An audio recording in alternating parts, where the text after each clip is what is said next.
करने वालों की कभी हार नहीं होती. Ladies and gentlemen, very good morning. I'm Anjali. I'm your host today. I'm an entrepreneur and founder, director, Creatix Media, an artistic director of Anjali School of Dance and Music, a talk specialist, and an actress. I take this my immense pleasure, indeed my privilege, to welcome each one of you to today's milestone, 20 years milestone celebration of Wenger and Watson. They say that the company of good people is like a shop of perfumes. The company of good people is like a shop of perfumes. Whether you buy it or not, it spreads its fragrance around. So thank you all wonderful people. Whatever Wenger and Watson is today is because of you all. Aap sabke liye once again a big round of applause from my side. That's fantastic. Okay, so let's do a small warm-up and start the event. Yes? Are you ready for the warm-up? Yeah. See, on the count of 3, I want you all to quickly get up from your chairs. Come on, all of you. Aha, kya baat hai, what a spirit, what an energy. Come on, come on. That's fantastic. That's fantastic. Can we have the music, please? Okay. How many of you know to dance? Oh, anybody can dance. 4 of you, okay. Let me teach you some very, very simple dance moves. I'm sure you'll all like it and you can use it through the day. Are you all ready to learn dancing? ABCD, anybody can dance, huh? Come on, okay. How do you take out the dandruff? Come on, let all of you show me. Come on, how do you do that? So what's your good name? Ashish had a very cute reaction the moment I told how do you take out dandruff. He's looking at his friend is watching how would he do it. Anyways, all of you, how would you take out the dandruff? Come on, show me. Aha, kya baat hai. Okay. Aha, aisa. Okay. You have to on the shower. How do you do that? Shower. Dandruff ho gaya. Next. Yeah, here, tap and shower, both. Yes, come on. What? Tap. Down, tap. How do you do the tap? Yes, shower. Tap. So easy, shower. Okay. Now, how many of you smoke? None of you. Okay. You have to drop the cigar and stamp it. How do you do that? With style. With ease style. Come on, all of you. Come on. So, with or without our knowledge, we are dancing every day. But we don't realize, right? We're using our hands, we're gracefully walking, we're dancing, we're doing everything. Now let's put them all together and make yourselves proud of being a good dancer. Ready? Yes, can we have the music, please? Everybody, stand up!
बात है, क्या बात है?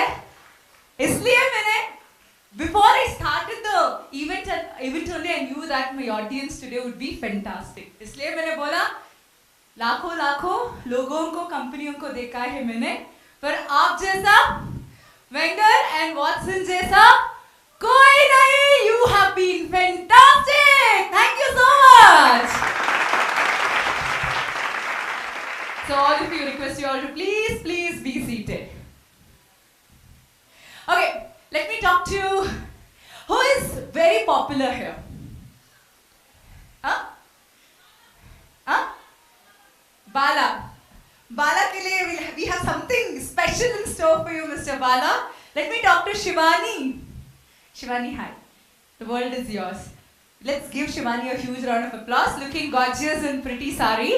Okay, Shivani, I have a small question for you. Okay, your question is, you have to answer either yes or no. That's it. Okay, either yes or no. Nothing. Yeah.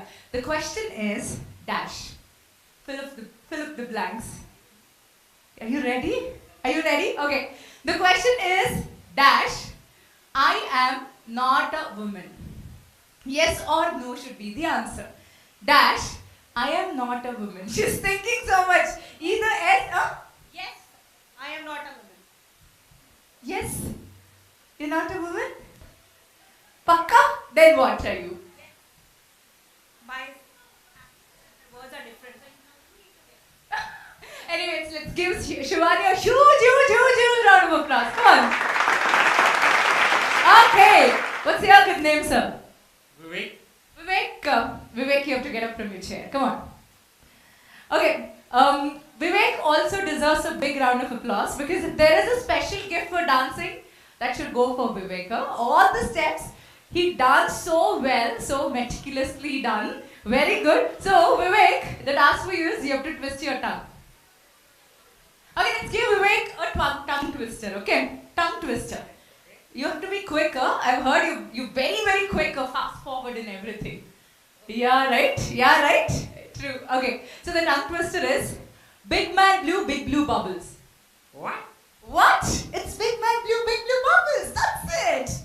Big bag blue? Not big bang. Oh my god, you're bringing one more big bang. Okay, it's big man. Big man, yeah. Big man blue? Blue bubble. Big blue bubbles. Bubbles. Okay, big man blue? You should be quicker. You're like Shatabdi. I want you to be like Rajdhani Express. Come on. Okay. Big man blue and dash blue. Come on. Let me talk to Mr. Suman, the same question to you. Big man blue, big blue bubbles. Big man blue, big blue bubbles. I thought it was quick. Okay. Big man blue, big blue bubbles. Big man blue, big blue bubbles. Big man blue, big blue bubbles. Again. Okay. Just two idlis.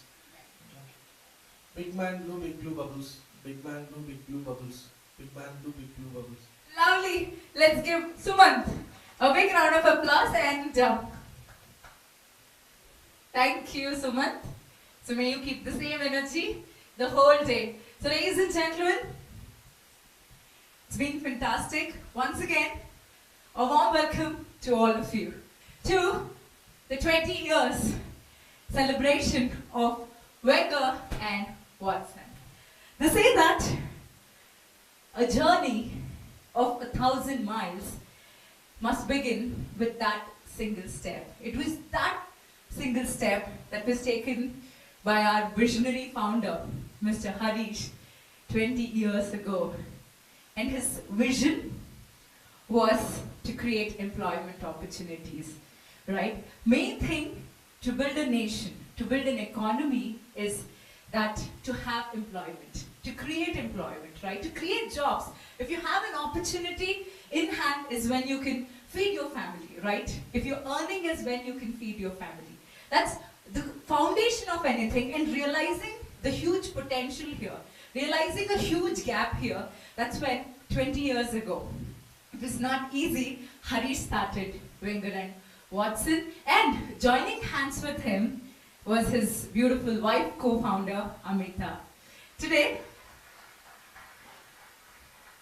ladies and gentlemen, we have gathered here for a very historic day, a memorable milestone event to mark the continued success and to celebrate 20 roaring years of Wenger and Watson. The saying, coming together is the beginning. Coming together is the beginning, keeping together is the progress, but working together is the real success, right? Alone we can go so much, but if you want to go far, it's the team. Today, the journey of Wenger and Watson is because of you all. Your continued perseverance, your continued effort, your dedication, and working together as a team towards that single-minded vision has brought a lot of accolades to Wenger and Watson. Wenger and Watson today has been recognized as one of the top recruit firms in not just Bangalore but across India, and soon you would be one of the top recruit firms across the globe, and I'm sure that would be the next milestone. As I told you, your continued dedication and efforts has made Wenger and Watson being featured in one of the top magazines of India called Silicon India as top recruitment company of the year 2014 and 15, and many, many, many more to go. So starting off with Wenger and Watson into both IT and non-IT recruitment segments, to moving on to something very niche, that is Watson Search Partner, that is exclusive, that specializes in leadership hiring, to Watsonite, that is specializing in contract staffing. Today, the company has been growing and growing. Congratulations to all of you. 20 years is just a beginning. We have more to go, more to go. Without much ado, it's time to welcome on stage the visionary, the man behind this vision, who made it possible. I was watching his interview in one of the top Kannada news channels called Nanu Nanna Sadhane. Something which really touched me was that he told, for anybody to be successful, it's the family support that makes all the difference. And all of us, let's remember our parents, our mothers and fathers, who've given us all, because of whose efforts we're all here. And let's dedicate this event to all our parents with a huge round of applause. Let me welcome Mr. Harish on stage to share with you sir, request you to share with us some interesting narratives, some memorable moments about this inspirational journey of Wenger and Watson. Over to you and a warm welcome. Thank you, Anjali. I think she has done half the job now to just say that, okay, that's all right. So, am I audible? Okay, great.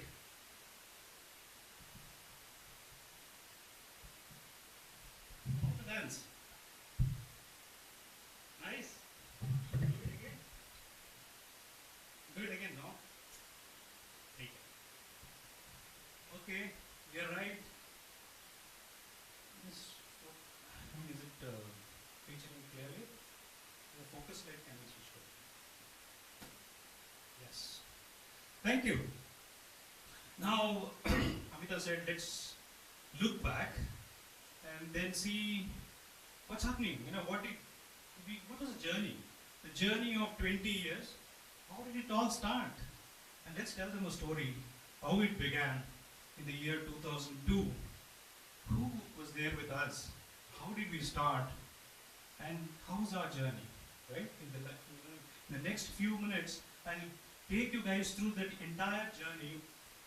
One thing you can expect from this conversation that we're having right now is, the key people who built the organization and what are the main things that we have done over the last 20 years. in order to reach when we have reached, and this entire journey. How many of you believe one person can build the organization? How many of you believe one person can build the organization? There was only one hand went up, and then he saw nobody else is, and then he put it down. So how many of you believe that only one person can build the organization? All right. How many of you believe that only one idea can build the organization? One idea. Okay. How many of you believe a company, in order to be successful, should have a visionary leader? How many of you believe? Pretty much everybody's hands are going up. Great. How many of you believe that there are a lot of moments that happens, but there are singular moments which will make it really, really impactful? How many of you believe? Okay. Very interesting. Today we'll discover something that there are some of you who are right, some of you who are probably need to deep dive. So let's understand what is that. Okay, let's start with visionary leaders.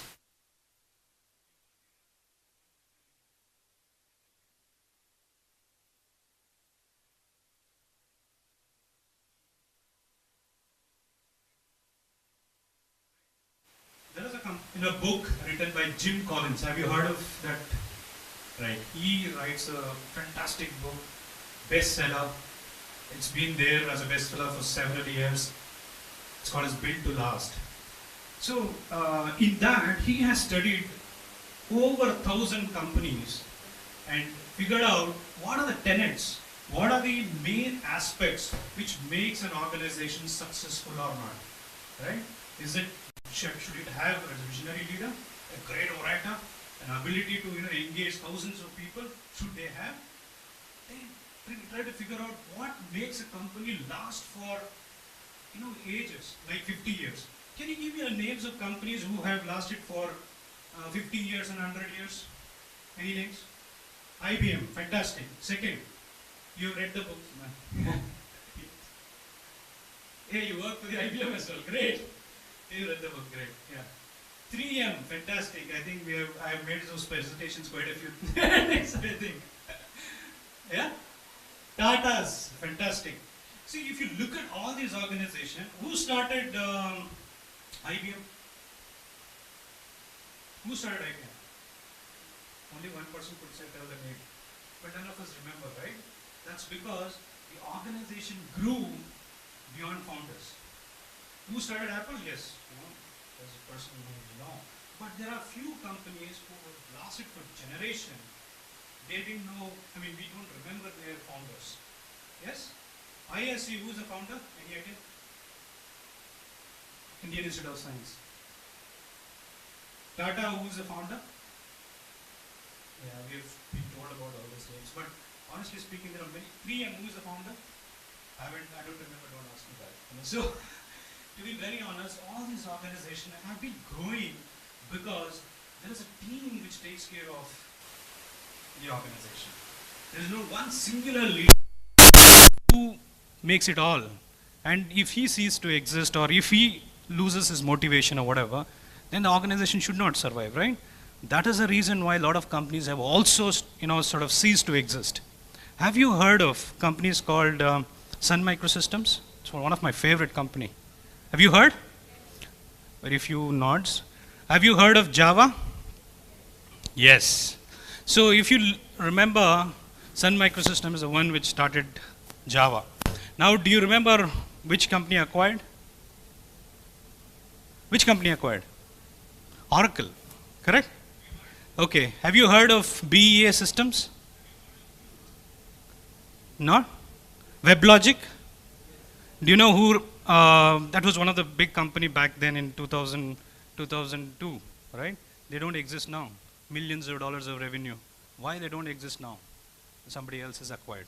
So now if you start thinking about why some companies, though they did innovative products, innovative solutions, but yet they are not here today.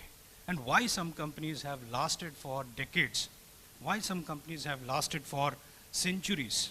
So this is an interesting study that, built to last Jim Collins and his colleagues did, and they were able to identify some of the key aspects. And when I look back the journey of Wenger Watson, we have similar few of those aspects which stands out, and I feel very relieved that this company will go a long distance. It's in the safe hands of leaders.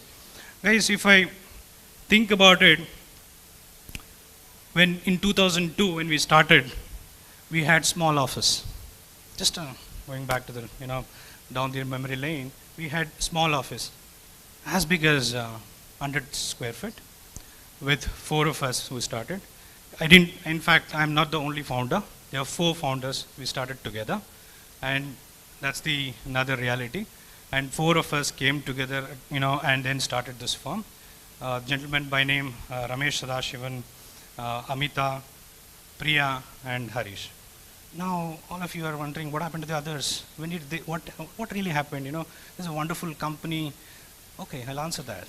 So we started off in 2002, 6 months dry spell. 2002, how was it? Any idea? Some of you might be were in college, some of you were working. Okay. So 2002 was a recession, big time recession. Okay. And was it Y2K, Darshan?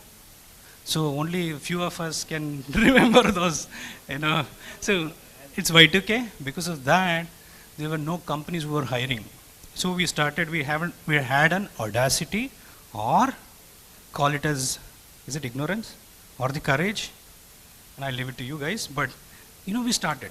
We started with an idea that, okay, fine, let's start. Let's see how it will progress. Did we write mission statement? Did we write vision statement? Nothing of that sort. See, anyone, from this organization, from this conversation, I think there could be few entrepreneurs starting off. I don't mind. So what is very important is, recollecting what made us to start, and then what was the journey throughout, right? In 2002, you can go to the next slide, Prashant. In 2002, this is 2007. Maybe you did not. There's an office. Yeah, you can probably show Amita, giving us. This is the office. Guys, have a look at the office. There's a small office that we had, and not all of them are our employees. We also shared space with another advertising firm called Sharp Advertising. Some of you know about him. Pradeep sir, who is the yoga teacher, was also the owner of this space, and that's when she is our first first recruit, Smriti Kangovi. She did 2 stints at Wenger Watson, and one of the great national champion of Taekwondo, and one of the great executive search professional. She's currently in the US. She's leading her own firm, and we are still in touch. So she sent these photos when I said, I have an annual day. She said, okay, why don't you show this? So what I'm saying is, if you look at it, there is another co-founder also, Ramesh's day. He did well for the first 5 years, and the journey began from there on. The first wicket fell in 2003 itself, 2002, 2003 itself. That is, Priya left us because she got married to a person based in US. And in the year 2000, in the year 2003, something phenomenal happened that, we started hiring people, and that's when Kanchana, who's here in the crowd, is also joined us. She's one of the first few who who trusted Wenger Watson. She was one of the top performer back then in 2003, 2004, those days, and then followed by, one of the great acquisition I could think, or great hire we could think. I would talk about him later. A little bit about Amita. Amita is actually the one who inspired all of us. Today, Wenger Watson is what it is, because she had an amazing ability, one, to display leadership, stand in front and take up the responsibility and deliver. Right? She is an amazing orator, you'll get to know, and she is also a great in her work. right? She's amazing person, human being. And later on, the one thing that happens with all the startup is, not only you'll build that startup, but also you'll end up finding your own life partner, right? So because you would not step out and you'll see each other so much, you cannot live without each other, right? So, so later on, she agreed to marry me. So that's how, yeah, she's very, another important thing about Amita is she's self-obsessed. She keeps taking a lot of photographs. So this is one of those photos. So that, okay, next is, so don't feel bad, I'll be tracking some jokes. Go down. Yeah. See guys, I tried to draw all these things it didn't happen. And then I woke up Prashant. He tried, it didn't happen. Now, whatever it is, I want to tell you in the same way. So we started, we started in the year 2002, and at Malleshwaram, somebody said, that we will send them to Malleshwaram. Malleshwaram is a hub for all the startups, okay? So, correct. Malleshwaram, right? So Malleshwaram is when we started.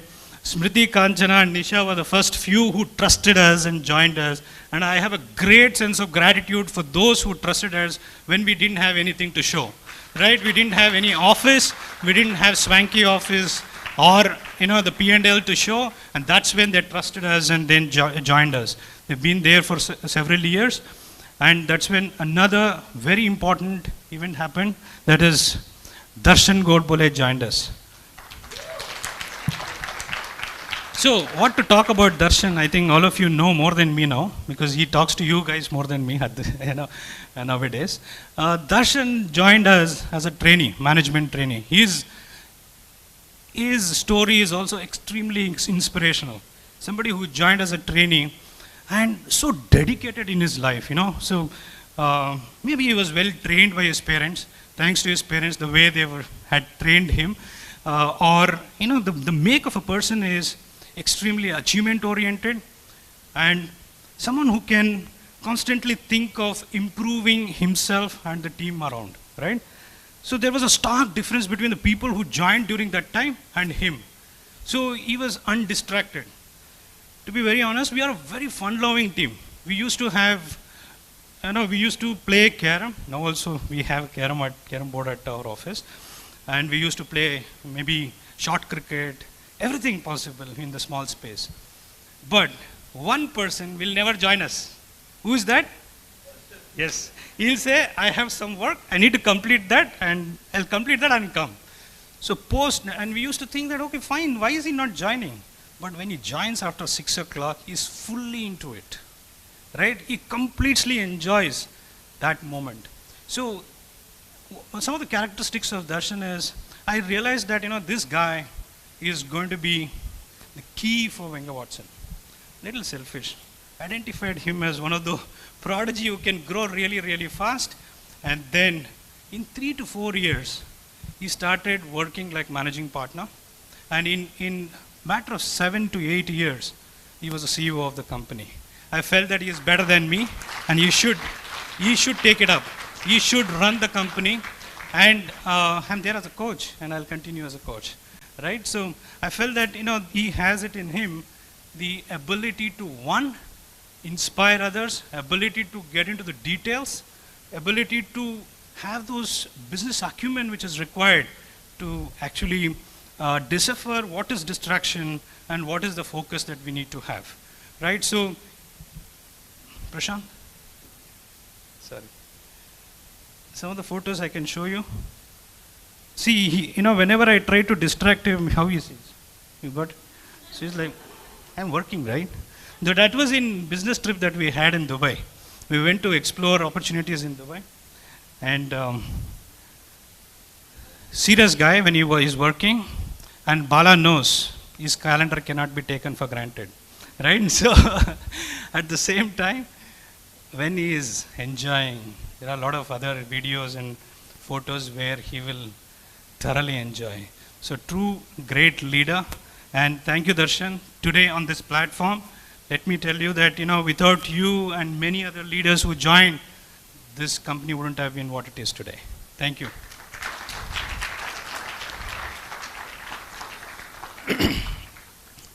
Yes, keep coming back to this. I would love to see my handwriting. Okay, 2007, we said that, okay, why we are only in Bangalore and everybody is recognizing us as one of the top. These guys are prodigies, they are doing well. TI said these guys are good, they gave us an award. And then Sun Microsystems was good, Yahoo. These were our customers and they were all giving us appreciation, and they said that, you should actually make it pan-India. I said, fair. Then we ventured into Hyderabad. We opened an office in Hyderabad. That's in Banjara Hills Road number 1, small office again. When we opened that office, one thing we understood, how difficult is to identify a site leader who can run the company without our presence, like any other, key stakeholder. 3 managers changed there. It was very tough for us. Then we realized that the telecom industry is going through revolution. Gone are the days when, one phone call used to be very expensive. I think 2010 or 8-9 time frame, I think the telephone calls became cheaper. We thought, okay, fine. There's no point in having a physical office in Hyderabad. Let's run everything in Bangalore, scale the Bangalore office, and then probably manage everything from Bangalore, right? We used to travel very often to Hyderabad, Mumbai, Delhi, Gurgaon. We didn't go to Kolkata, right? Okay, some of these areas that used to go very, very regularly. And then, some of these events, guys, but these are all the events that I remember. There are many events that would have happened. Probably Amita will, after all these events, they will say that, okay, you didn't cover that.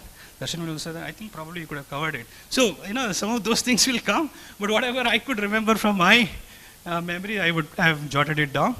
And in 2008, guys, we were talking about during the COVID times that, we also have faced multiple recession times, right? So 2008, subprime crisis. Have you heard of this? Some of you who were working back then.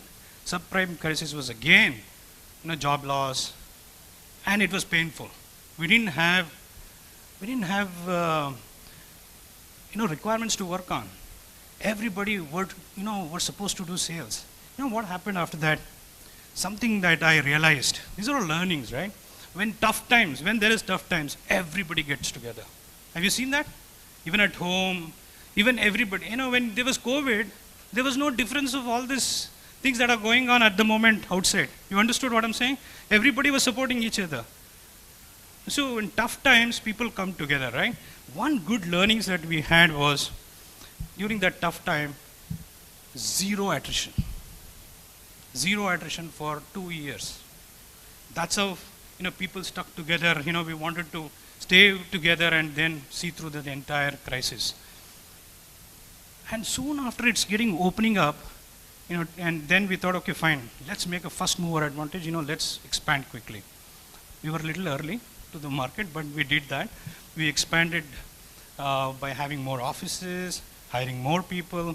From what we were, 20, 30 people in 2004, 2005, we became 100 plus in one shot. And that, there was one more learning. I'll have to explain to you all this. In 2000, and then we realized we haven't built a good leadership team, but we just had a lot of people, right, at all levels, meaning at the junior levels. Then we realized that, okay, we are running helter-skelter to identify leaders and who can run the show, who can scale it.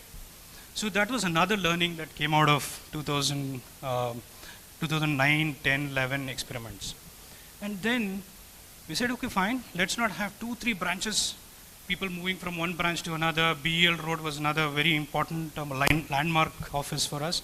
Even now, people who worked in BEL Road, if you ask them which was the best office, they'll say BEL Road. Because that vibe was different, the people were different, everybody were to get together, prepare pakoras, have chai during the lunch, sort of break time, and then all the stories, right? Which movie did you go to? That will go for 1 hour. It's not that, they were not working, all these guys were top performers, but when they are working, they are maniacally focused. They are very, very focused on their work. But when they're enjoying, they're really enjoying. So, if you look at it, Yeah, I got the essence. I'll move fast. So, so in 2016, we opened up our US office, and in Museum Road we consolidated it as a large office. With, we had around close to about 110 seaters there, and we started hiring people, good leaders. Yes, and some of the things that Prashant, you didn't show all this. I'm blaming it to you. See, guys, 2009 dates back. So I'll go forward and come back. That's been the little life like that. So I'll go forward and come back. So that's what Prashant is helping me to remember all that. So this 2009, some of the networking events that we did way back in 2009, when actually cloud computing was unheard of or little known. So we started having those summits, technical summit, and who came in? Some of the great names, Ramesh Loganathan and Vivek, and then Darshan, do you remember him? Kalyan, right? So all these guys used to come in. Gajanan Hegde, who's currently in Google, Mekin Maheshwari, who's one of the CTO of Flipkart, and all these guys were part of that summit. Madan Nagaldine, who was actually the CHRO of Facebook. So they had come to this networking summit, and it helped us to identify that okay, it is not that what you know matters, it is who you know, right? Who you know matters in business, right? Then we started networking very well, and we started people started noticing it from 2009 onwards.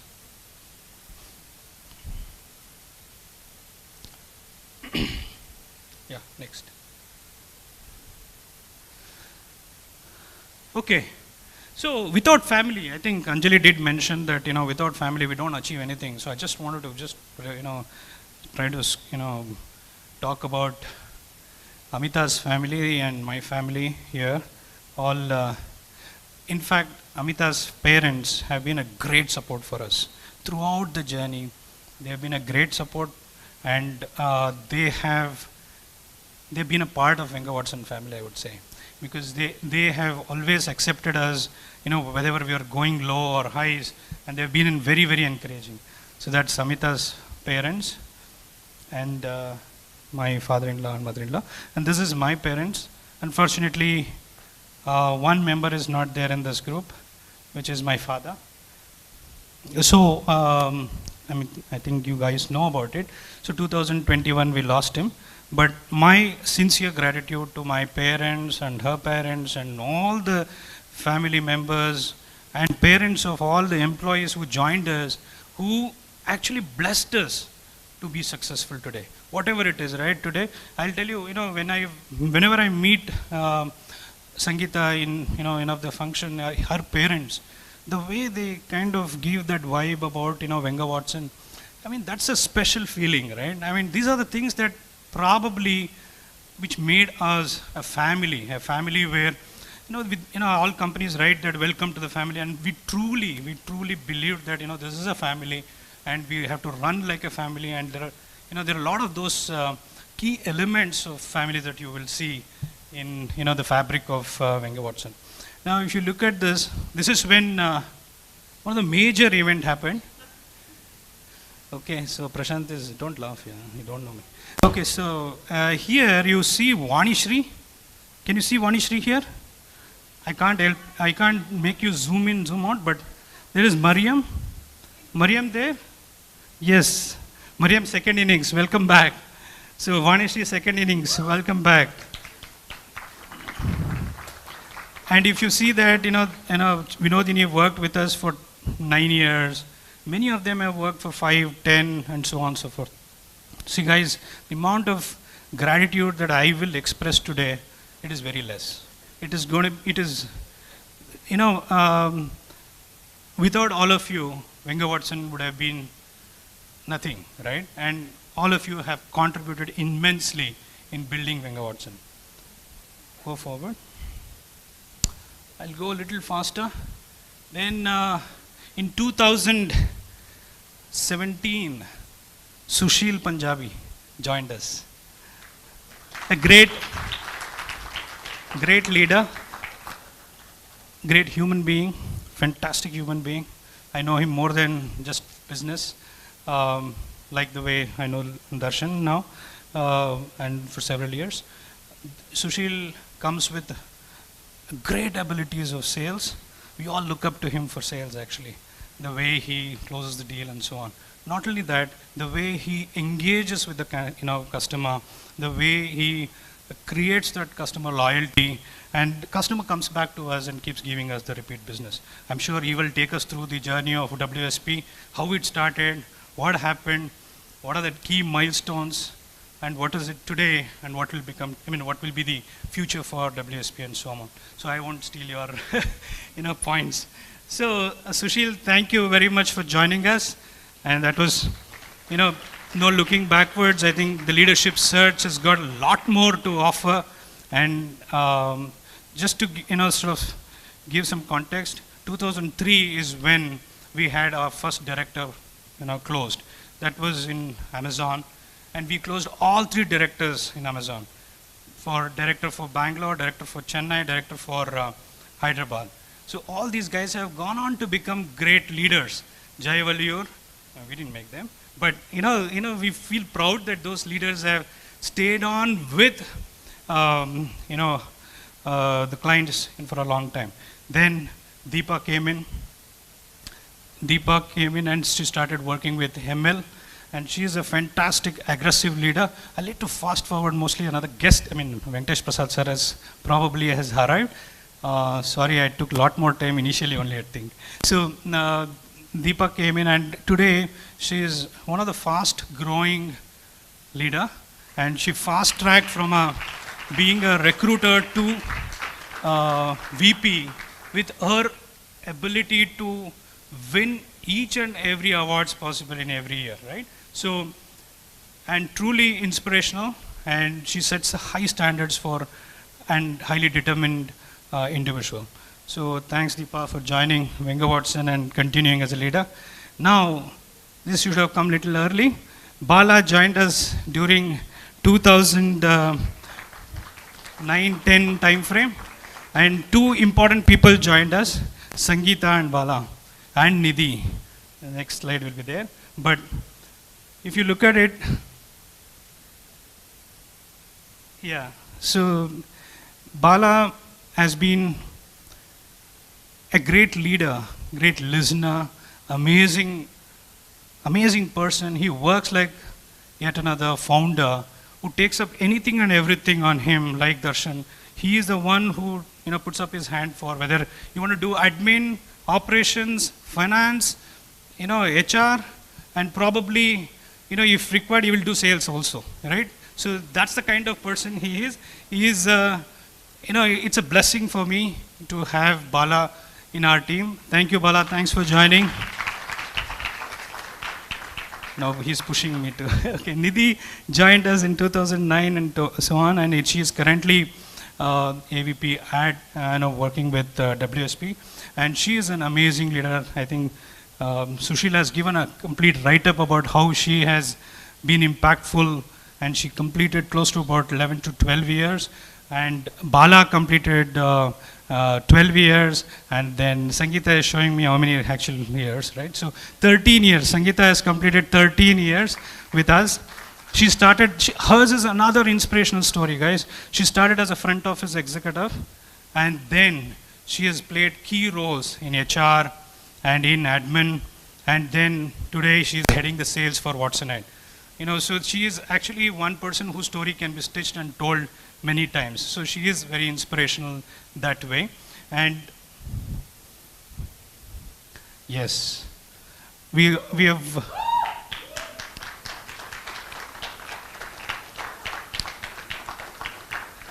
Srilij already bribed them? No. Srilij is another person who joined us in 2000. Guys, what I'll do is, let me not rush like this. Let Venkatesh Prasad sir finish his session, and then I'll continue. Is it okay? Right? Because the way these guys are giving me hints, either you come down or will you pull it down. Okay. I want to take more time and talk about this because these are the key people who built Wenger Watson. And there are many more key people who probably have built and gone out. They would be coming again Wait for it. Story is not over yet. Thank you, guys.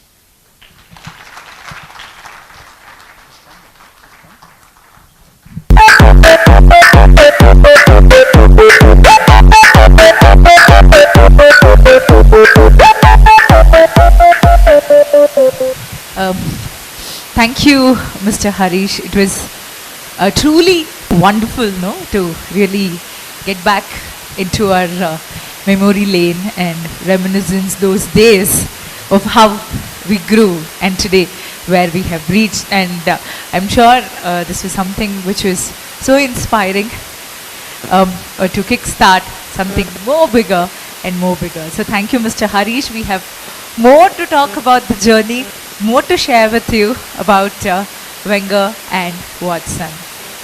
Today, we have with us one of the most inspiring personalities, because if there is one game that teaches you to fail and to never give up, is cricket, right? So the game cricket and life, they're very similar.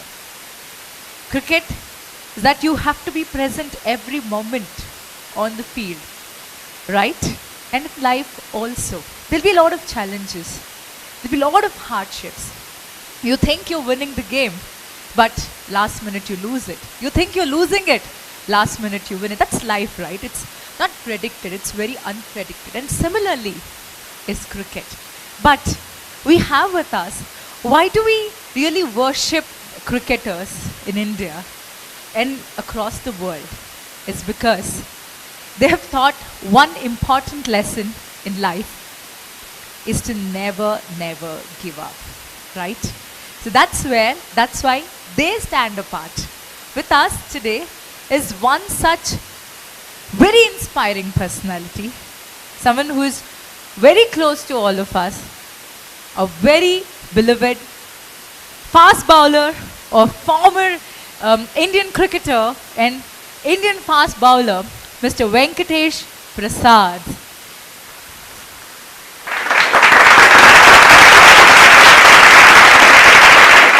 Such an honor. He is joining us in some time, ladies and gentlemen. I'm sure we will have a very, very inspiring and a very motivating session. I'm sure we're all so much looking forward to hearing from Mr. Venkatesh Prasad. And ladies and gentlemen, we also have a lot of awards and recognition in store for you. I'm excited. So are you all excited? No. Okay, let's all go to Malleshwaram only again. Let's keep the energy high. Come on, all of you. Malleshwaram is more close than Malaysia for us. Not to our hearts. Not the place. I'm not talking about the place. But to all our hearts, yes, Malleshwaram is very close. So are you all ready? Are you all excited? No. This side, are you all excited? How's the Josh? How's the Josh? This side, how's the Josh? How's the Josh? How's the Josh? That's fantastic. Okay, so before Mr. Venkatesh Prasad joins us, so we still have 5 more minutes to go. Let me talk to all of you here. Okay. What's your good name? Ashi. Ashi, right? Ashi, you have to get up. Looks like Ashi really has a panache for all the dialogues and you know. She loves movies, and then last evening also you watched a film, right? Yeah? No? Okay. Today let's ask Ashi to deliver a dialogue for us. Yeah? Yeah? Come on, come here. The place is all yours. Here. Turn the side. So, can we have a huge round of applause to Ashi?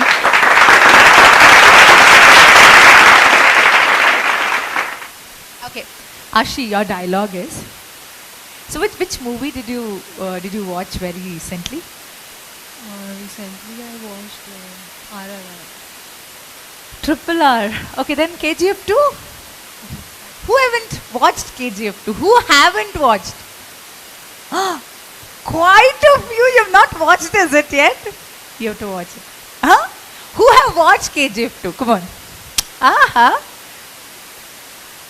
Okay, how many of you have watched it more than once? Even I am there. Yeah, KGF fans.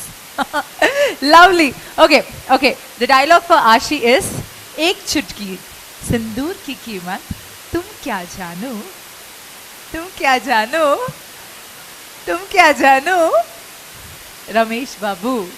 Okay, she's like, yeah, I'll do it. Yeah, but lot of energy and emotions into it. Okay, thoda drama.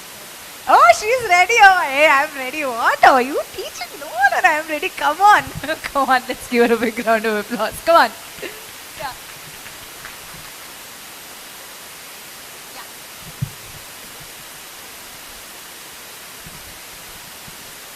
एक चुटकी सिंदूर की कीमत तुम क्या जानो Raja Babu sorry Ramesh बाबू once more एक चुटकी सिंदूर की कीमत तुम क्या जानो रमेश बाबू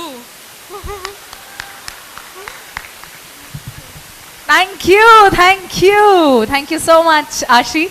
Ladies and gentlemen, we have lot of entertainment. We have lot of entertainment in store for you. Now it's time to welcome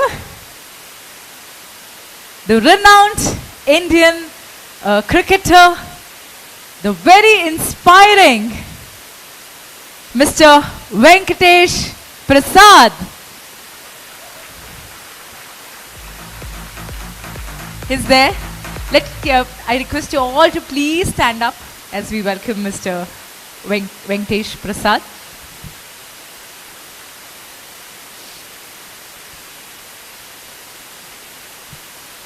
Warm welcome, sir.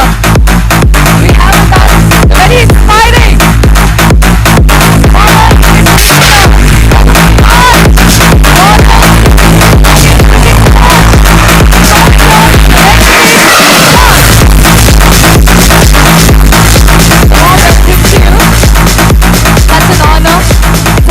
privilege to have you with us today. We also have with us a renowned cricket coach, Mr. Arjun Dev. May I request Mr. Harish and Mr. Arjun to please escort Mr. Venkatesh Prasad on stage.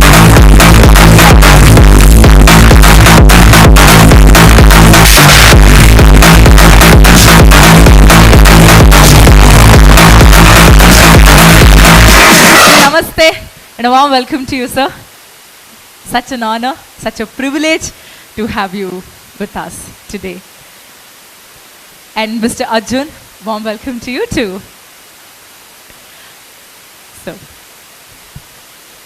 ladies and gentlemen, they say if you train hard, winning is easy. If you train easy, winning is hard. As I told you before, there's a lot of similarities between cricket and life. Right? So cricket is what teaches us to never give up in terms of any kind of adversity. And that's why Mr. Venkatesh Prasad has always been someone who is very close to us, because I'm sure, sir, the journey was not easy, but you made it so memorable. And that's why we're really, really honored to have you with us today.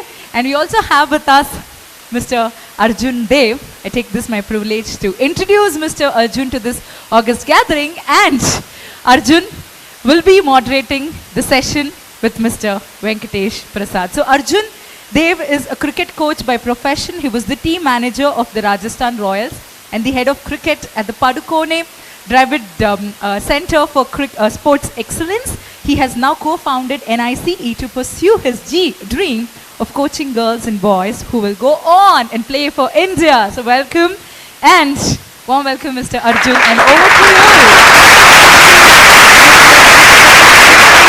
Introduction, but yet we would love to hear about him again from you and to moderate the session. Thank you so much. Good morning, everyone. Good morning, sir. Thank you for giving me the privilege to moderate this conversation with someone I grew up watching. This looks like a young audience here, but how many cricket fans do we have in the audience?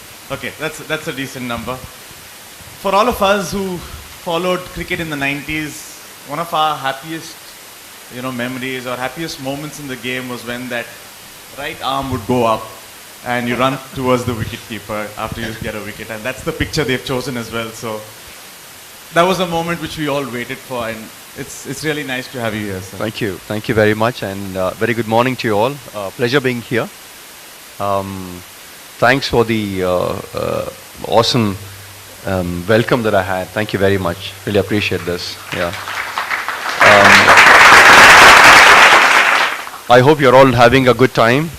Had a good morning session. I guess there must have been something in the morning. Yeah. So I hope you had a good time, and hope to sort of extend that, yeah, to the best of my ability. Please, yeah. Sure. First up, sir, usually when you do these corporate events, we've heard about someone in Pakistan usually has a lot of hiccups. A guy called Amir Sohail. I know you've been asked about this 100 times, so I'm not gonna start with that, because I'm sure when we throw it open, that question will come. But I just want a one-word answer. Is that moment captured and framed and put up in your house somewhere? No. Okay. So then we'll move on from there.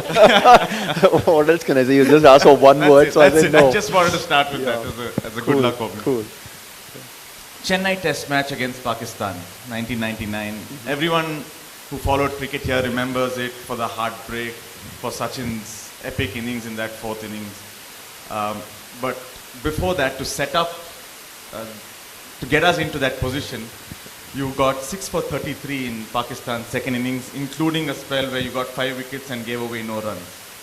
And yet, we fell short by 12 runs. How do you guys as sportsmen recover from those kind of heartbreaks? It's not easy.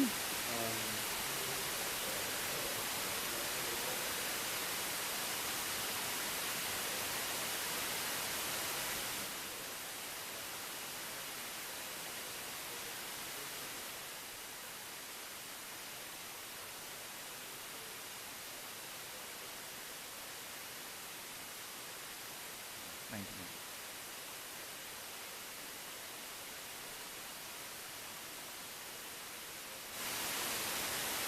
This time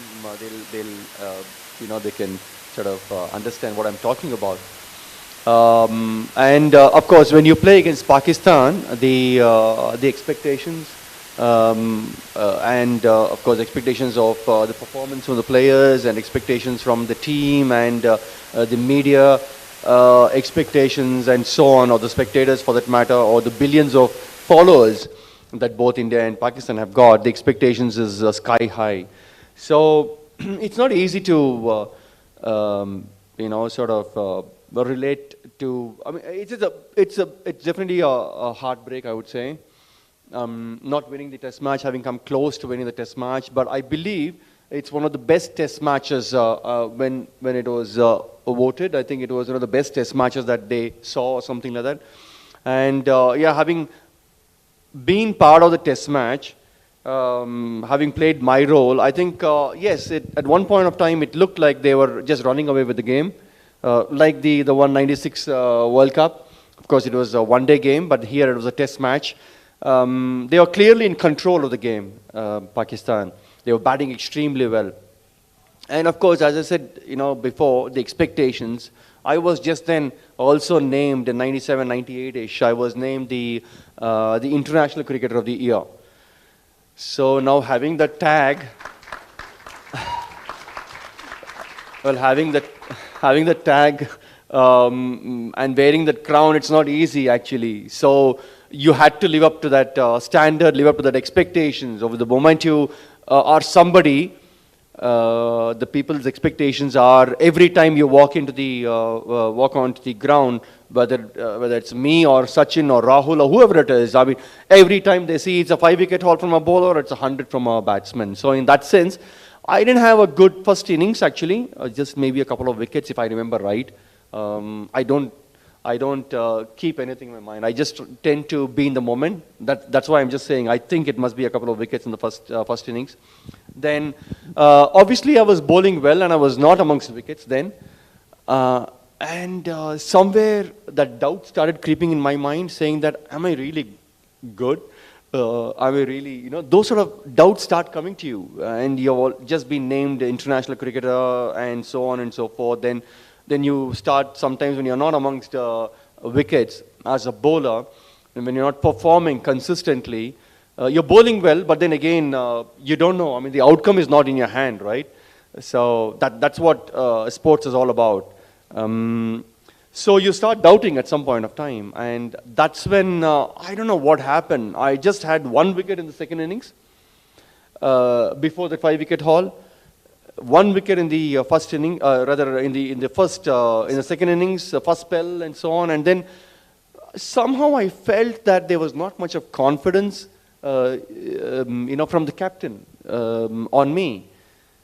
So then I had to, and I could see it, I could sense it, because the ball was constantly being thrown to other bowlers than me. So you can make out actually, and it's a test match, and it was full house. It was say about 40,000 people in the stands. So I just I could see I was not comfortable with that feeling. So I had just bowled a 4 or 5 over spell or something in that humid condition. Then went inside. I just excused myself. I had to take permission from the umpire, saying that I need to change my T-shirt, and then went inside. Then I just sat in a corner in the dressing room, thinking about what's happening. Why I'm not getting wickets. The point is, it's not that I was not bowling well. I was bowling extremely well. Okay. But then I was not amongst the wickets, as I said earlier. So I went into a corner, and then I was just thinking about it. So what's happening? And then by the time my coach came in, and he said, hey, Venki, I hope things are fine. So I said, Anshuman Gaikwad was a coach. So I said, I mean, it's all fine. I'm bowling well as a coach, as a leader. So I had to talk to him, saying then, can you just tell me why I'm not getting wickets? Right? So, I mean, he didn't have an answer. So then I had to analyze myself, and I said, okay, it just boiled down to what I can control, controlling the controllables. So what I can do. So obviously, what I could do is to just bowl well, as simple as that. And the rest is not in my hands. The outcome is not in my hands. So I came to that, and then went back. And for some reason, I think the ball was given to me. And I think I could see that the captain wanted the other bowlers to take a break, and Srinath was on the other end, Javagal Srinath. So there was a bit of personal, professional jealousy as well. we were together, of course, for a long time. So he was given a break, and then the ball was thrown back to me and said, okay, just bowl, say, what, a few overs, and then Srinath is going to come and take over, sort of a thing. So that's when I started bowling, and then I felt that there was some bit of reverse swing happening, and from there onwards I just took on. Afridi was batting extremely well. He was batting at 100 odd runs, and that was the most crucial wicket. I got him bowled, and then it just happened. So things happen. I mean, if you have to keep on trying. You have to keep on trying. You cannot sort of doubt yourself. That's what I mean to say. And you got to trust your ability, have belief in your skills and so on. I think finally it paid off, and the rest was history. Like you say, it's about persevering. And Harish, to translate that into the corporate world as a leader of a young team, Anshuman Gaikwad might not have said too much to him in that dressing room, but it was probably just a pat on the back, just reassuring him that, keep doing what's in your control. So how does that translate into the corporate world when you're working with a young team? Okay. I think that's exactly happens in recruiting industry as well. We would have done everything possible, and then we realized that, I have put every effort possible and the candidate didn't join. So what was that? And why is that everybody is blaming me, and how did I become non-performer, right? Or why I did not become performer. So if you look at it, I think what Sir said, I think hats off. This is what Venki said. So I think it's essentially the going back to the basics. and then sticking and self-belief. That's going to be extremely important in a long tenure. And when an organization is looking at a long history of 20 years, I think believing themselves and sticking to the basics will get us through. So that's my view. And I think it is clearly summed up the way he has probably went back and then realized, and then these self-talks, the ability to, sort of understand themselves and then sticking to the basics is amazing. I think that's what the champion's minds are. So, sir, tell more about the champion mind. And you have played with some of the great names. You yourself is a great name. Tell us about the champion minds and how it typically works. How do you guys prepare every day? How does it happen that you are different from the rest? Well, I guess it's the growth mindset, I suppose. Yeah, I'm sure you all talk about growth mindset and having fixed mindset. These two mindsets we talk about. So, and why I'm just saying all this is because I'm trying to get into the corporate world. I mean, in terms of talking, well, I'm not exactly coming into your space. But the point is that I just recently did my post-graduation in international sport management from University of London.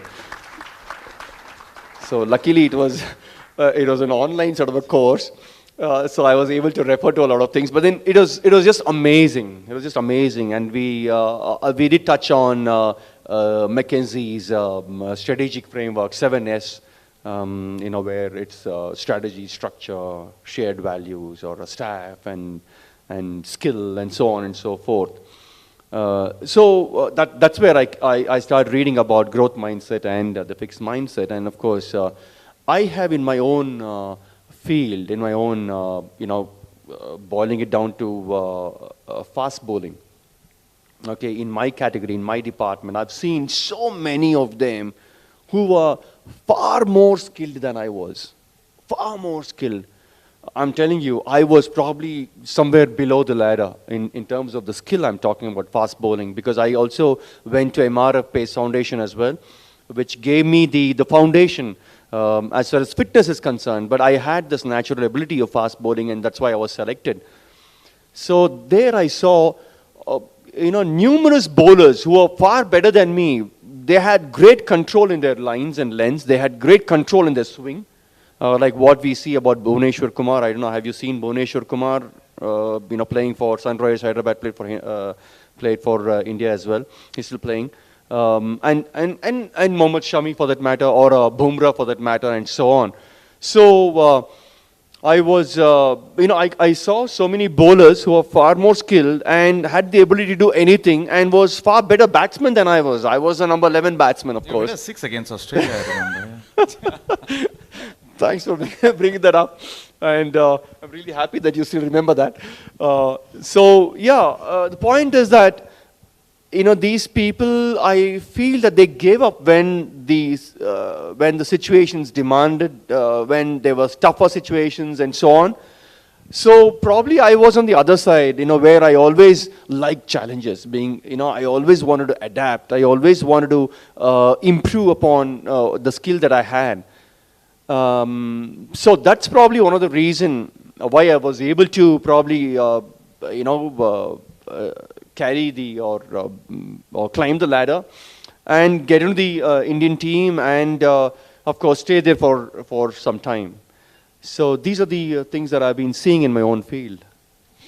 So you played in a team of superstars, the Sachin Tendulkar, Rahul Dravid, Saurav Ganguly, and back then, it's a little less now, but back then the batters took all the attention, took all the accolades, all the endorsements. Was there a feeling of, like you said, jealousy within the team? Was there a bit of a complex saying, okay, these guys are really big, we bowlers are always kind of catching up to them in terms of brand value, in terms of the attention they get. So how do you deal with that kind of almost difference within the team? Just got to live with it, I suppose. We had to, and we knew that. I mean, every the focus of the attention, everything was on the batters. We don't call a batsman or so we just generalize the term batters, whether it's men or women. So that's off late. So yes, we did have that sort of difference. You know that no matter what you do, like, I mean, you brought up this 99 Everyone match. remembers it for Sachin's 136. Exactly, 100, and then we lost the game by 13. But not many talk about the, the 6-wicket haul in Indian condition, on a flat track, didn't offer much for the fast bowlers, and also the 5 for no runs. So not many talk about it, though they know it. But everybody talks about Sachin. So obviously we all knew, being in the team, we all knew the focus is more on Sachin Tendulkar or Rahul Dravid than or Mohammad Azharuddin and a few other batters. And of course, later on it was Ganguly and so on and so forth. So, but we just had to live with it. And it was quite tough, let me tell you. It was quite tough. That's where probably you had to have those mindsets where you say, I mean, that doesn't matter. I'm playing for India. I'm representing India. It's not many could get the opportunity to play for India, and it's not easy. And having said that, yeah, I mean, as you rightly said, no matter what you do as a bowler, the sponsors, the advertisements or whatever, everything went to the batters. You could feel it. And also, what used to happen is in late 90s, in 90s, I would say 90s and even till mid 2000, you lose a series, but the bowlers would have performed well. You lose a series, say for example, the bowlers used to get dropped, not the batters. Okay, it's they could easily say, okay, drop Venki, drop so and so. Whether Rahul scores or not, that's different. He is going to be there next series. Or whether Sachin scores or not, he's there in the next series. So that's how it used to be. So there was an added pressure from everybody, even from the selection committee as well. There was an added pressure on the bowlers. So it was really tough, and you had to be really strong mentally. It was not easy at all. So you had to stay strong. You have to believe in yourself. Believe in your ability. I mean, it's going back to your self-belief. That's all I can say, I guess. Yeah. Harish, does that happen in the workplace as well, where you're working on a deck or a presentation together as a team, and finally the person who actually delivers the presentation kind of takes all the credit? Oh, it does happen. I think if you ask I can see a lot of people laughing and so on. I think, it happens in all the corporates, right? So the leaders are the ones who have been projected and things like that. But fortunately, our team is different. I think we put the team first and then leaders take the accolades later. So that kind of culture is definitely prevailing in our organization. And that is one of the reasons why I think we have been able to complete these 2 decades. Whenever there is particularly whenever there is an accolade to be given, I think the individuals or people may be at a different levels and levels lower, they are projected, but when actually the responsibility of failure has to be taken and the leader stands up. So that way the cultural ethos and values have been built for a good number of years. So, but by and large in corporates it does happen, and if it is happening anywhere, even in our organization, I would appeal that we all come together to sort of course correct it. Yeah. It's something. Yeah. Just to add, I mean, something in a championship team, basically there is something called, it's again a 6C or something like that they say, commitment and so on. And one of the things is complementary roles as well. So, like for example, a Sachin Tendulkar might have got 100, or if I might have got a 5-wicket haul, there are other people involved in that as well. And somebody would have scored a 50 and would have batted with Sachin, sort of given him the confidence. For example, or just before going to the example, say, in my 5-wicket haul, there are people who are involved, in taking catches behind. So those are all the roles one play as well. So if you have to achieve a certain goal, there are people who also play other roles, complementary sort of a role, which might not be readily seen. So that's also is equally important. For the team to achieve something, there are a few people who does a few other roles as well, smaller roles as well. So that's called a complementary role, and that's one of the C's in a championship team. So I was just coming to an example. I just forgot about that. Anyway, We'll come back to that. we'll come back to that. So you were in the Indian team when Karnataka cricket was probably at its peak. I think we've kind of hitting that peak now since the late 90s to now, considering the number of boys pushing the Indian team at least. But when you were playing, we had about 4 regulars, and then there was Dodda Ganesh and David Johnson also pushing. And I think at one stage there were about 6 or 7 Karnataka guys in the squad. Now every team, there is a little element of groupism that happens. So you guys were a majority in the Indian team. Was there a bit of an inferiority complex for the others? Were you all bullying and dominating the other guys? Were you all always hanging around together? Yes, to the former, in terms of the jealousy or sort of a thing, but not the latter. We were not dominating like how it used to be before, whether it's a north or a west. They used to dominate. But when we all got together, we South Indians, I'm proud to say that we South Indians, and especially from Karnataka, we are pretty soft, and we do play as a team. There is no doubt about it. But the dominating nature is not there. So you're right. I mean, at one point of time, we were, say, about 7 of us. And yeah, when we were sitting together, of course, we used to talk, a bit in our own language. That's Kannada, of course. Not many liked it. And we were also told not to speak in our language, right? We were told about it, honestly. But whereas when there was east or north, of course, there was a lot of Punjabi that was happening. Because most of the north, I mean, from Delhi upwards, Delhi and Punjab, even Delhi, they could speak in Hindi, but then they all used to have a lot of conversation in Punjabi. So, I mean, not many of us would take offense to that. Or for that matter, when it came to West, there was a lot of Marathi that was going on, right? Whether it's Manjrekar or Tendulkar and so on and so forth, right? So, but when it came to South, of course, when we were, as you said, when there were 7 of us in the team, and even very little bit of Kannada that we were talking in the dressing room, we were told not to speak. So that's how it was. So, but it's something called, again, I'm just going back to what I read in my course, doing my international sport management. It's called a gold mine effect. Where you can, like for example, Mumbai were very, very good in terms of producing the best batters. Whether it's Gavaskar or Vadekars or Manjrekar, Venkateshwar, I mean, so on. I mean, there's plenty of them. So in that sense, even we had that sort of an effect here, where a lot of fast bowlers came from. And that time we had Dodda Ganesh, as you said, Javagal Srinath, myself, David Johnson.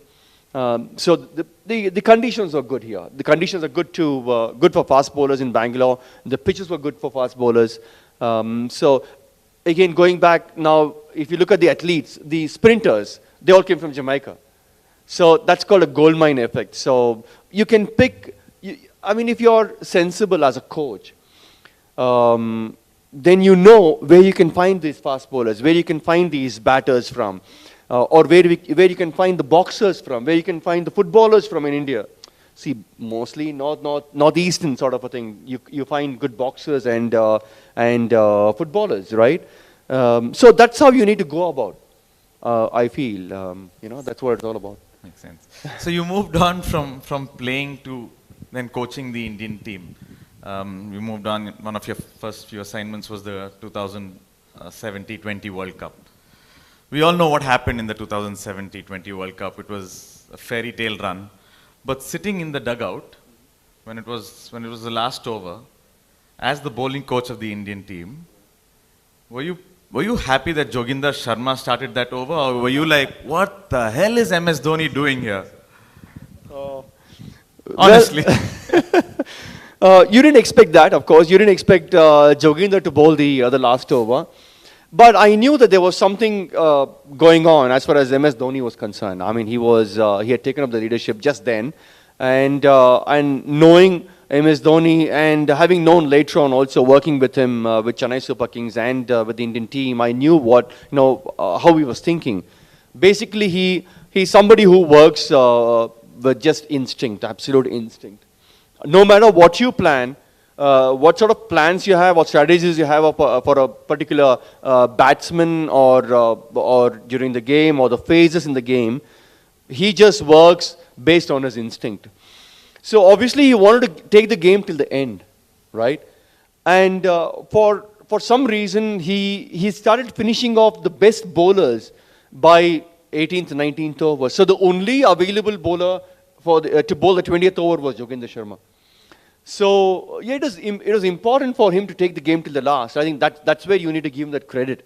Otherwise, who knows, the game could have got over in the 18th over itself because it was not a big score. I don't know what the score was. 140. Absolutely. Defending 140 was not easy at all. 20 overs. In just 20 overs and 10 wickets. He had the option of a more experienced Harbhajan. Yeah, but So he when finished him. No, Harbhajan I think had one more over. Oh, is it? So as a support staff, sitting outside, I know Dhoni is a guy who goes on instinct, on gut, but when y'all are coaching, when y'all are as coaches, you've discussed so many things in team meetings and stuff like that, whether at the Indian team or later on at CSK as well. Yeah. Is there a certain element of frustration when things don't go your way? Oh, very or when much. it doesn't go his way, rather? Yes, definitely yes. But having known MS towards the, later on, like in 2010 when CSK won their first IPL and the Champions League as well, there was something in him, which not many players could understand. And he's somebody as a captain, as a leader of the group, would never attend any meetings. Other than the team meeting, the general discussion for say about 10 minutes, his team meetings when he was there, he made sure the team meeting was say about 10 minutes and not more than 10 minutes because people would get bored of hearing the same thing. And coaches would love to say the same thing, right? So, and he never used to attend the bowlers meeting. One of the bowlers meeting, and I made sure, I wanted him to attend, and it happened in the Indian team itself. He said, Venki, look, I know, okay, these are the plans that you all, and I completely trust you, and you just take all the bowling meeting. I don't want to attend the bowling meeting, and so on. So, obviously you need to give him that freedom as well. So, that one game, that finals that we played, the first trophy, that IPL trophy that Chennai Super Kings won was against the Mumbai Indians, played at D.Y. Patil in Mumbai. And he had a fielder right behind the bowler for Pollard. I'm talking about 2010, 12 years back, and Pollard was a big hitter then. And now, of course, he's still a big hitter, but then he's not in good form in this season. But then it was a strange, it's completely weird field placement, and I have never seen such a field placement right behind the bowler. Just to the left of the bowler. In gully cricket, we would have said that's no ball. Yeah, exactly. So, and Pollard gets out there, can you believe it? It's just sheer instinct, because you're wasting a fielder. Basically, when you have a fielder there, you're wasting another fielder. Obviously, he tends to hit towards mid-wicket and long on. So you might as well have a fielder there instead of having the fielder right behind the bowler. But he gets out there, and even recently, this one Last also. match as well. Exactly. Yeah. So, he just comes out with some weird sort of plans, which works for him. Yeah, and in test matches, we don't see much of leg gully, right? But for some reason, he took a strange sort of a liking towards the leg gully. I don't know how many of you understand leg gully. All right, there's a gully on the offside next to the slip cordon, but he always used to have a leg gully for some reason, and batsmen have got out there. Can you believe it? So it's strange. So when 2007, going back to that, nobody gave us a chance. Nobody gave us a chance to win the World Cup because none of them had played T20 cricket. None of them, not even a single game. At least England had played, Australians had played. And even the big players like Sachin, Rahul, Ganguly, they all said that I think T20 is for youngsters, so we would not like to play this. So we would like to give opportunities for the youngsters. And eventually we went on to win the game. And that is only because of sheer planning and understanding the rules. Why I say understanding the rules, play by the rules, is because the very first game between India and Pakistan went to the bowl-outs. If you remember, not a super over, bowl out. And none of the teams had practiced bowl out. It's only Indian team which had practiced bowl out. Yeah, I mean, you don't know what could happen, right? In the game, there might be a tie, but you don't really think about a tie because it happens very, very rarely. But then, very first game itself was a tie. It's about preparing for every possibility. Absolutely. And the reason that we won was team effort, the collective effort, and it was planning as well. Harish, in the corporate world, like how Dhoni goes about it, how he mentioned as a coaching staff, it was about trusting Dhoni and giving him the freedom. The coaches can prepare the team and have all the meetings, but once they go onto the field, it's about giving them the freedom to express themselves. How do you translate that into the corporate world? Again, having a look at your team, it looks a very young team. So how does that work for you? Young team, but quite experienced team actually. So in my view, if you have chosen a leader, the key aspect of any leader is decision making. If you take away the decision making authority from a leader, then he'll be another player, right? So allow him to take those decisions, whether it is right or wrong. That's called as, and they would know the rules of the game, and they also know the conditions better at that point in time, right? So it is essential that the decision-making authority is with them, and then trust them to take decisions, which is in the best interest of the team. Whether it is right or wrong, whether it is a failure or success, I think most important thing is taking decisions. And if you are able to inculcate that habit, I think the leaders are born. Yeah. Is it difficult though to let go? Yes. To be very honest, if you have two leaders in any team, I'm sure probably we can take that insight from Venki sir. So, but two leaders are there, but how one person allows the other to sort of take over this decision. One is only restricting to give inputs and then stays away. And these are the essence that what you see on the ground, you typically see that in the corporate life as well, right? So it is difficult to give away those decision-making authority because you are used to that. That gives you kick. When you actually take decisions, when it goes right, it will give you a kick. And since you are a leader, sometimes you will also sort of make a way through if it is a failure as well, right? You will always come up with some excuse. But to be very honest, that is a very difficult aspect as well, to give away those decision-making aspects to the other leaders. So talking about having the two leaders, very good point that Harish raised. Now Dhoni gave up his captaincy, got in a young Virat Kohli to captain the team, played under him. How difficult would that have been for someone like Dhoni, who was so used to being a leader? Yeah, I'm sure it would have been difficult for him to give up his captaincy and to play under someone else. But then you got to adapt, and there's also sort of a time frame, you can call it as, say, okay, you might not be enjoying the captaincy, so maybe the pressure might have got the better, of someone. So obviously there's so many reasons. It's not very easy to answer this.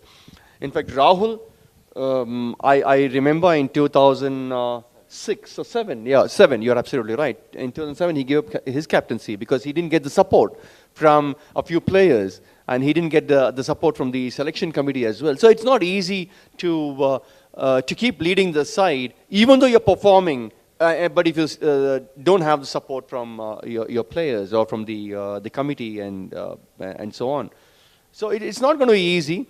But there's several reasons. So and sport is something where your time is sort of limited. Actually, you can't just go on and on. So at some point of time, there is you burn out. You have to make decisions. Some decisions might not go your way, and obviously it'll be questioned, and it's a big challenge. It's a big challenge. How many RCB fans do we have out here? Okay, so everyone's quite happy at the moment, but being an RCB fan is so tough. I mean, I'm sure they understand that. It's like, every game, there's no easy game. Chasing 140, we end up losing. Yeah. You score 200, we end up losing. So being an RCB fan, I'm sure you'll understand, is not easy. So, I'm saying this as a fan, watching the game. especially in a tournament like the IPL, when there is a game every second day. Okay. You know, you have to get back up, sit down in front of your lucky space and watch the game and hope for the best. Now, how do the players cope with that? I mean, they're actually playing. Obviously, it's tougher than us watching, a little tougher. But how do they keep playing, moving around, coming back, playing again in 2 days' time, again preparing? Whether it goes their way or not, there are heartbreaks, there are bad losses, 49, 65 all out. They experience a range of emotions, Yeah. and still they come back. So how do these champions manage that? Look, it's part from the management side, the team management. I think they need to make sure that the environment or the atmosphere within the dressing room or the team or the camp is positive. And these things happen. These things happen where you set a goal for yourself in the corporate world, you might not reach that goal, right? And sometimes you just overshoot that goal. So obviously you got the time. You can always go back to your the drawing boards and so on. But it doesn't happen in sport. No matter how much you go and work on your drawing board, it's a real time. You got to make split-second decisions, all right, to play a shot or not to play a shot.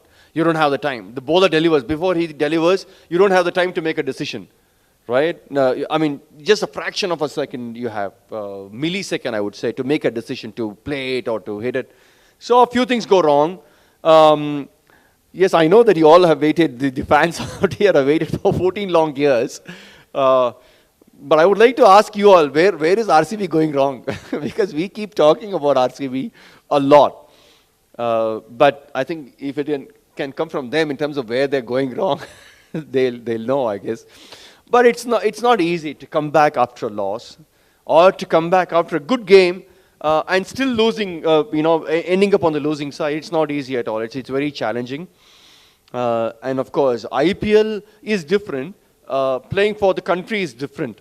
When I say IPL is more of a business model for franchise, right? The franchise invest money in that, and they expect results no matter who it is. It can be RCB, it can be Punjab Kings. They've invested money in the team, in the players. So obviously they look for results. They're least bothered about the condition. Yeah, we have taken you. You better perform and give us a result. But then, if it's Indian team, it's slightly different.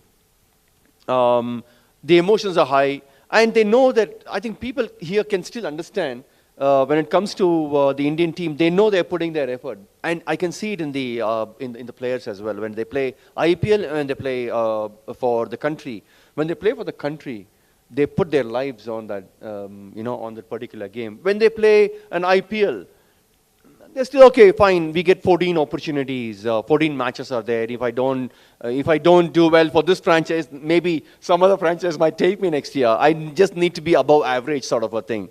The opportunities are much more. Whereas when it comes to Indian team, it's only 15 players that can play for India. So obviously they put everything online.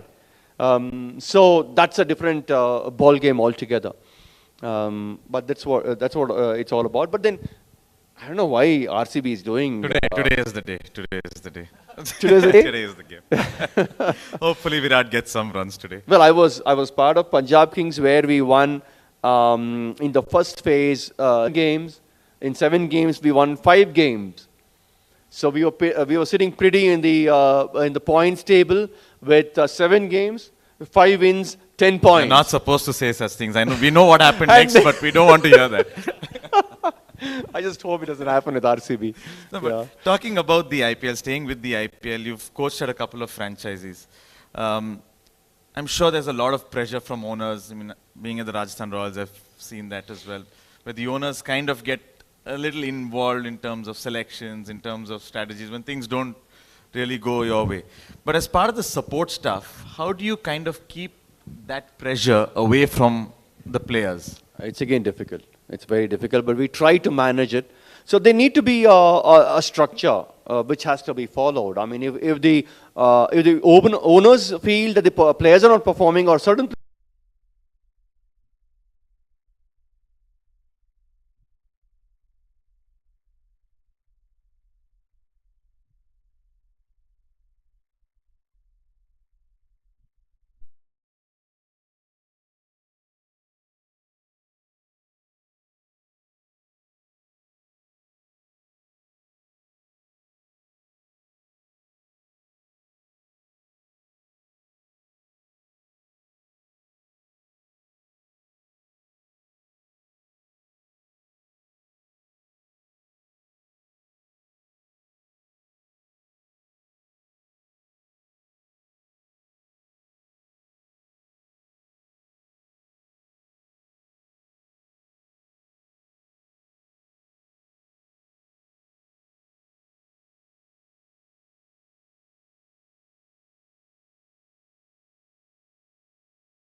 Bangalore. You know, I've been watching them. I've been commenting on their performance. I've been analyzing the team composition, and so on. The decision making is not great. The people who are advising them to make those decisions are not in the right, standard that we are talking about in terms of the team selections, team composition. And the whole focus for them is only on, say, about 3-4 players. I'm sure you all know one particular player, that's Virat Kohli. So for them, it's all about Virat Kohli. For them, it's all about A.B. de Villiers when he was there. It's all about Ross Taylor when he was there. And it was all about Chris Gayle when he was there. That's about it. 3-4 people cannot win you the game. It's a collective effort, it's a team effort. So everybody needs to be given that, that attention, which has not happened with Royal Challengers Bangalore. I think that's been the biggest issue. I mean, as far as I'm concerned, it's my opinion. Probably the fans here might be having some other opinion, I guess. One more question from me, sir. So you were also the selector of the national team. Do you have something before that? Do you have something to say to add to that? He looks like a KKR supporter. Okay. So you are selector of the national team. It's probably one of the most thankless jobs in a country like India, where there are so many guys. I mean, we could field 3 India teams and they'll all probably be in the top 5 of the test rankings. But how did you make those brave decisions? Was it difficult to communicate the dropping of a player? Arjun, honestly, I was part of the National Junior Selection Committee, not the Senior Selection Committee. Of course, I was the chairman of the National Junior Selection Committee, and there was huge talent that we talk about. You know, the talent pipeline from the junior cricketers is huge, no doubt about it. But again, the standard is not what we think. There is thousands of them playing cricket in every corner of the country, or millions of them playing cricket. But the standard is not the same. Well, in my case, what happened was, being the chairman of the Junior Selection Committee, it was imperative, as far as I'm concerned, to give more opportunities, to give them, to open the doors, basically.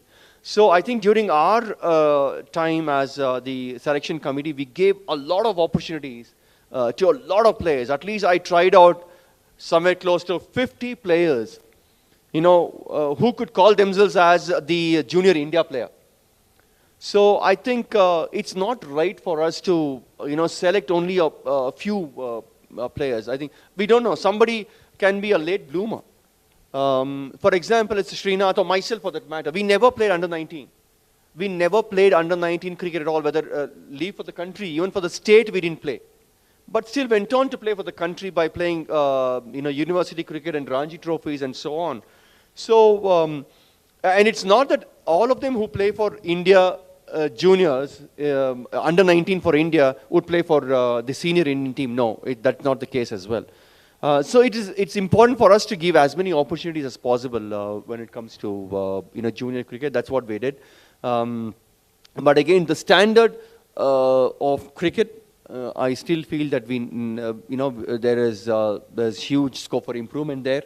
But the structure from the BCCI, the Board of Control for Cricket in India, I think it's one of the best. It's one of the best, and even the structure in the infrastructure as well is one of the best. Though we don't have the state-of-art facility, which is coming up. I think probably in the next 2 years, I think it's going to come up. That's called the National Cricket Academy. But then, as of now, we don't have the state-of-art sort of a facility. But then the cricket structure as such, I think it's one of the best in the world. Harish, talking about selections, and y'all are a recruitment firm. So how do y'all go about? I'm sure you get 1,000 applications which you'll have to go through. How do you all kind of shortlist people for the top position? Okay, so very interesting and relevant question. So if you look at it, we do recommendation to our clients in who is the best leader and what are the tenets that you need to look at, what are the aspects that you look at when you're selecting a leader, right? Someone who believes in the organization and the idea, someone who has that leadership skills, who has demonstrated that leadership skills, what are those leadership skills which matches to the culture of the organization? See, when we recommend any leader to any organization, it has to be very, very important to understand the culture and cultural aspect of that organization, and also identify the individual culture and enable that matching, right? So that's extremely important. If we do any wrong setting there, sooner or later, you will see that those things won't work. So that is a important skill that people will develop here in our team, to identify the right aspects to assess the leadership skills and then recommend them to our customer. Yeah. Yeah, I think attitude is extremely important. I mean, if you ask me as a selector, attitude, I look at the attitude first of a player. It's not about his skill. For me, skill comes next. If you've got the attitude to learn, attitude to excel, attitude to improve, automatically you do have the skill. There's no doubt about it. You do have the skill set, whether it's a bowling, batting, or whatever it is. But then if you have the right attitude, the positive attitude, the positive mindset, then you can always improve. So identifying that is extremely important. So for me, when it comes to selections, I always look at somebody's fielding ability more than batting and bowling. See, obviously, I being a bowler, and maybe someone else could be a batter, but the point is, how is his fielding ability? And fielding is all about attitude. It's your fitness, your athleticism, it's your strength, and it is your whole attitude. So fielding is something which is entirely in your hands, to take a catch or not to take a catch. If you're able to run that or cover that ground and convert that catch, that is attitude. And any day I will have that person than somebody who is scoring, say, about 60s and 70s, or who's been taking 2 wickets or 3 wickets consistently, but not exactly not making the effort. Absolutely right. So I would not prefer him. So that's what I want to say. So I think attitude is extremely important. So identifying the talent, identifying that person with the right attitude, I think is extremely important. And obviously, when it comes to the talent, there is obviously the talent that shouts and the talent that whispers as well. There's two kinds of talents, of course. So if I take the batsman here, I think I can easily give an example of Sachin Tendulkar and Rahul Dravid. Sachin Tendulkar is somebody who's, the talent was literally shouting. Everybody knows what Sachin Tendulkar is all about from the age of 16. Whereas Rahul Dravid is somebody who was, a talent that whispers, where he worked on his batting, worked on his, shot selections, and he put in a lot of work day in and day out. So identifying that talent is extremely important. Or maybe when it comes to athletics, it's Usain Bolt and maybe an Asafa Powell, probably. Right? So, or when it comes to tennis, maybe it's Federer and Nadal. Federer, I mean, everybody, the way Federer goes about things, it's so, he's gifted. He's just gifted. Sachin Tendulkar was gifted. But whereas a Rahul Dravid or a Nadal had to really work. Right? And not many would find a Rahul or a Nadal, when they would see him in their early stages, would say, okay, he's going to make it big. Right? So there is a talent that shouts and the talent that whispers. So it's identifying. The leaders need to be able to identify all these things as well. Thank you. Can we, anyone with any questions from the audience? We can pass the mic around.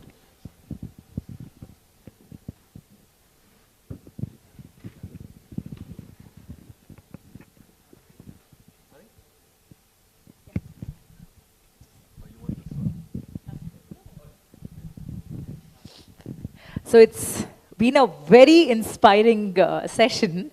Mr. Harish, I have to tell you that when Mr. Venkatesh came to know about our event, he was very fascinated with the name Wenger and Watson. And even I am very fascinated. Would like to hear from you, why Wenger and Watson?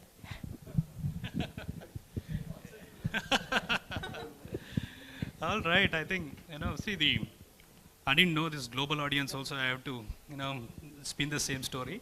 But anyway, when we started Wenger Watson, we never knew that, we'll make it really big one day, on the stage, sitting next to a celebrity, I have to answer this. So point number one, when we actually designed a name, when we were sitting together, founders, we were designing this or identifying the name, we felt that, it should have it should sound like it should, it's a European name and it has got a, history. And then I was always fascinated about sports, and so was other founders. And then we said, let's look at, what are the businesses that we will focus on.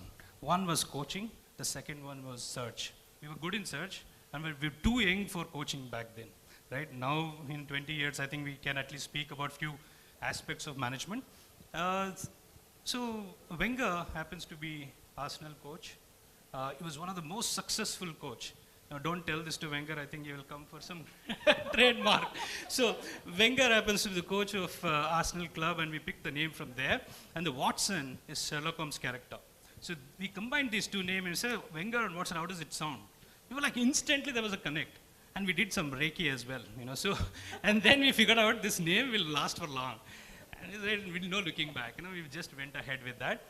We didn't want to call XYZ, a consulting firm, etc., etc. But Wenger Watson today is a name that people recognize that with the quality of work, and because all of you have done that phenomenal work, and the name is named only when we, there is GoDaddy. What is in GoDaddy? Right? But we all know that it is a company which is renowned, right?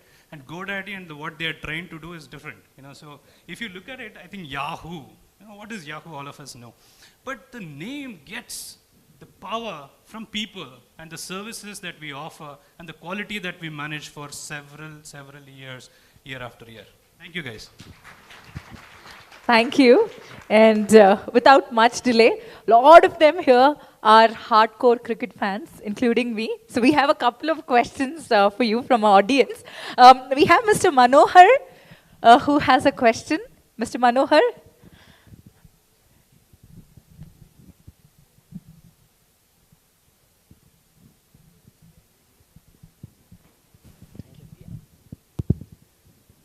Hi, very good afternoon, sir. Yeah, my question is, I would like to know who is your favorite batsman, or who is your favorite cricketer, for this current generation? Current generation? And why? Yeah. Okay. Current generation, probably I would say, of course, it's Virat Kohli. For us, if I had said some other name, I wouldn't have got so many applause. Yeah. But Rohit Sharma is even right up there. There's no doubt about it.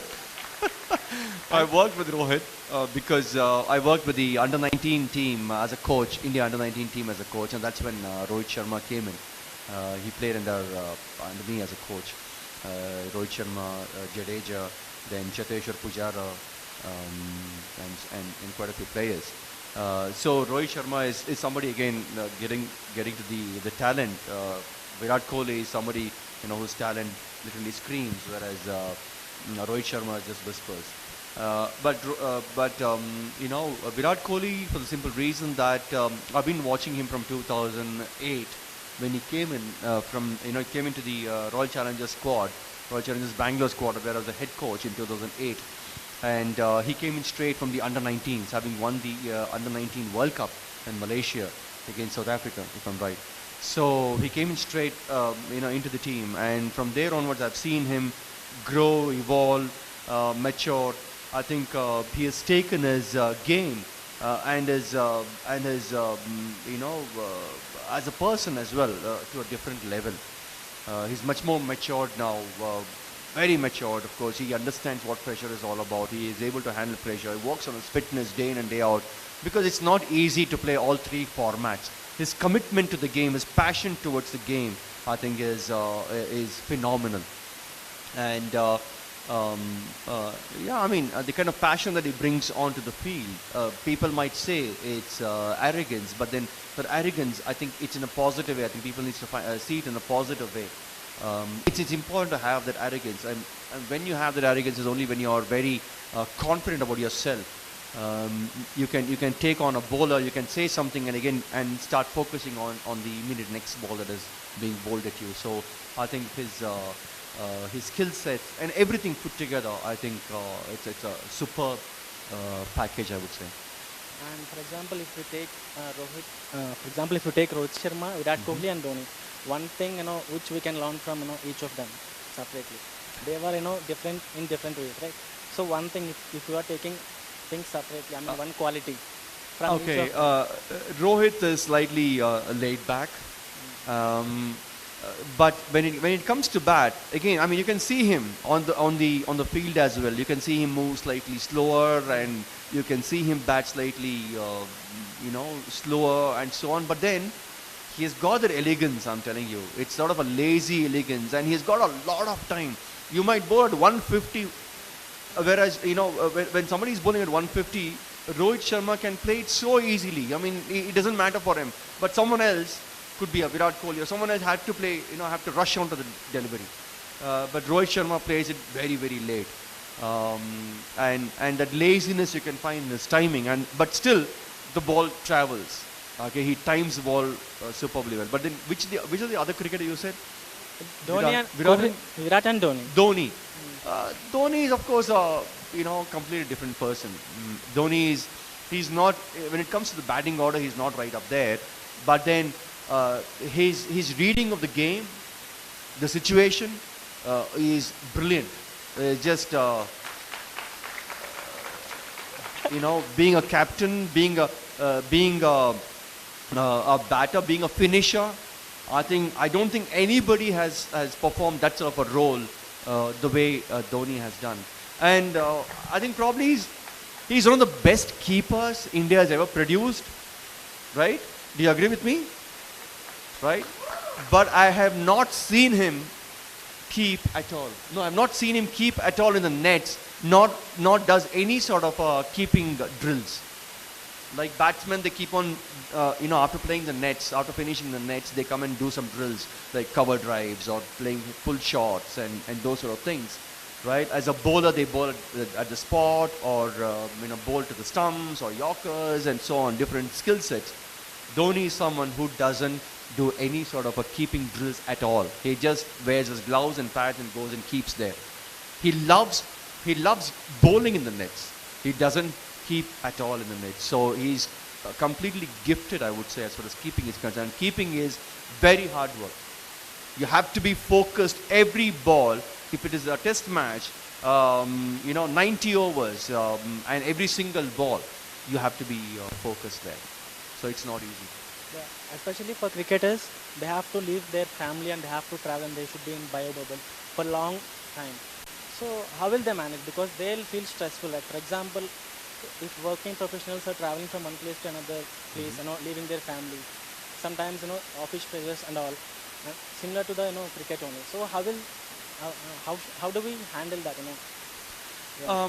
Look, you have to make sacrifices. If you have to achieve something, even playing for the country itself, you have to make a lot of sacrifices. When we were all playing, I mean, not just we, even now also, the same. If you have to play for the country, you have to, forego all these festivals, I mean, which you are, back home you all celebrate, right?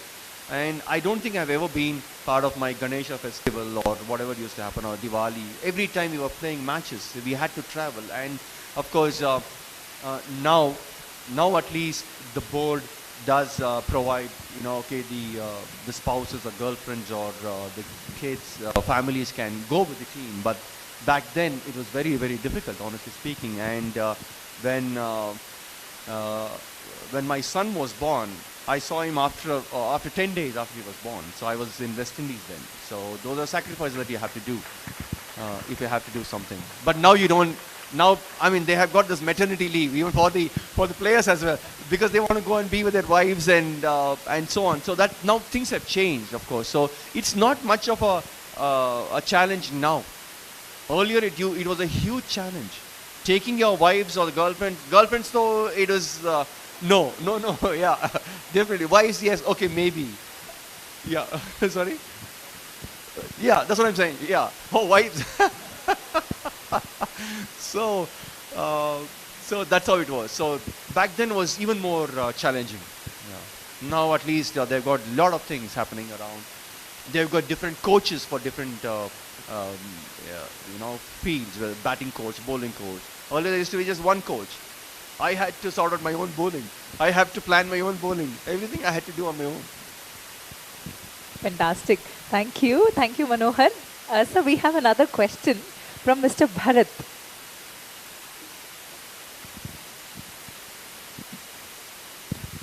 Hello, sir. We know you had a great partnership bowling with Javagul Srinath.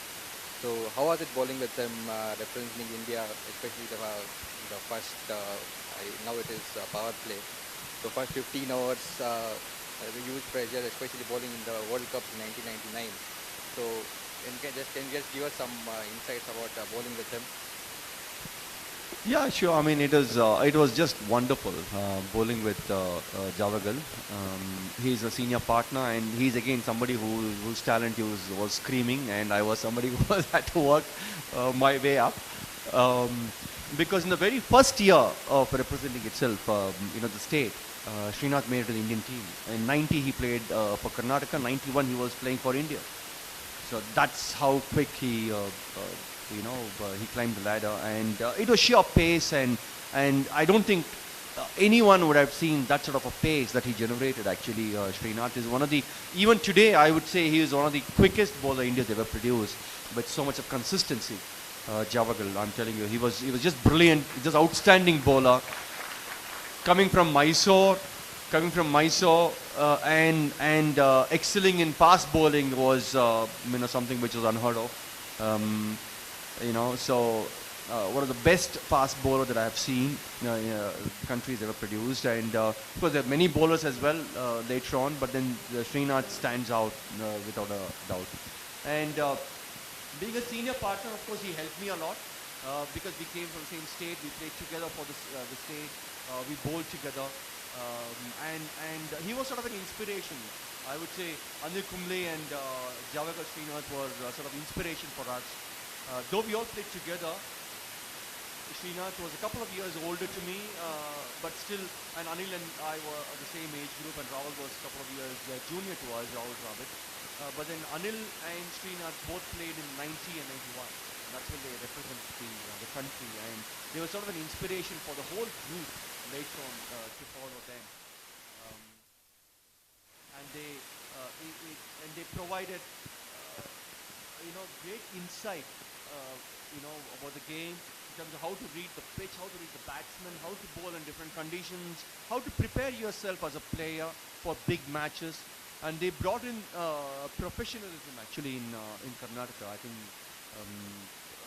one of the first state, I would say, a few states that we where there was a lot of professionalism when we approached the game. Ranji trophies I'm talking about, so that obviously came from Srinath and Anil Kumble.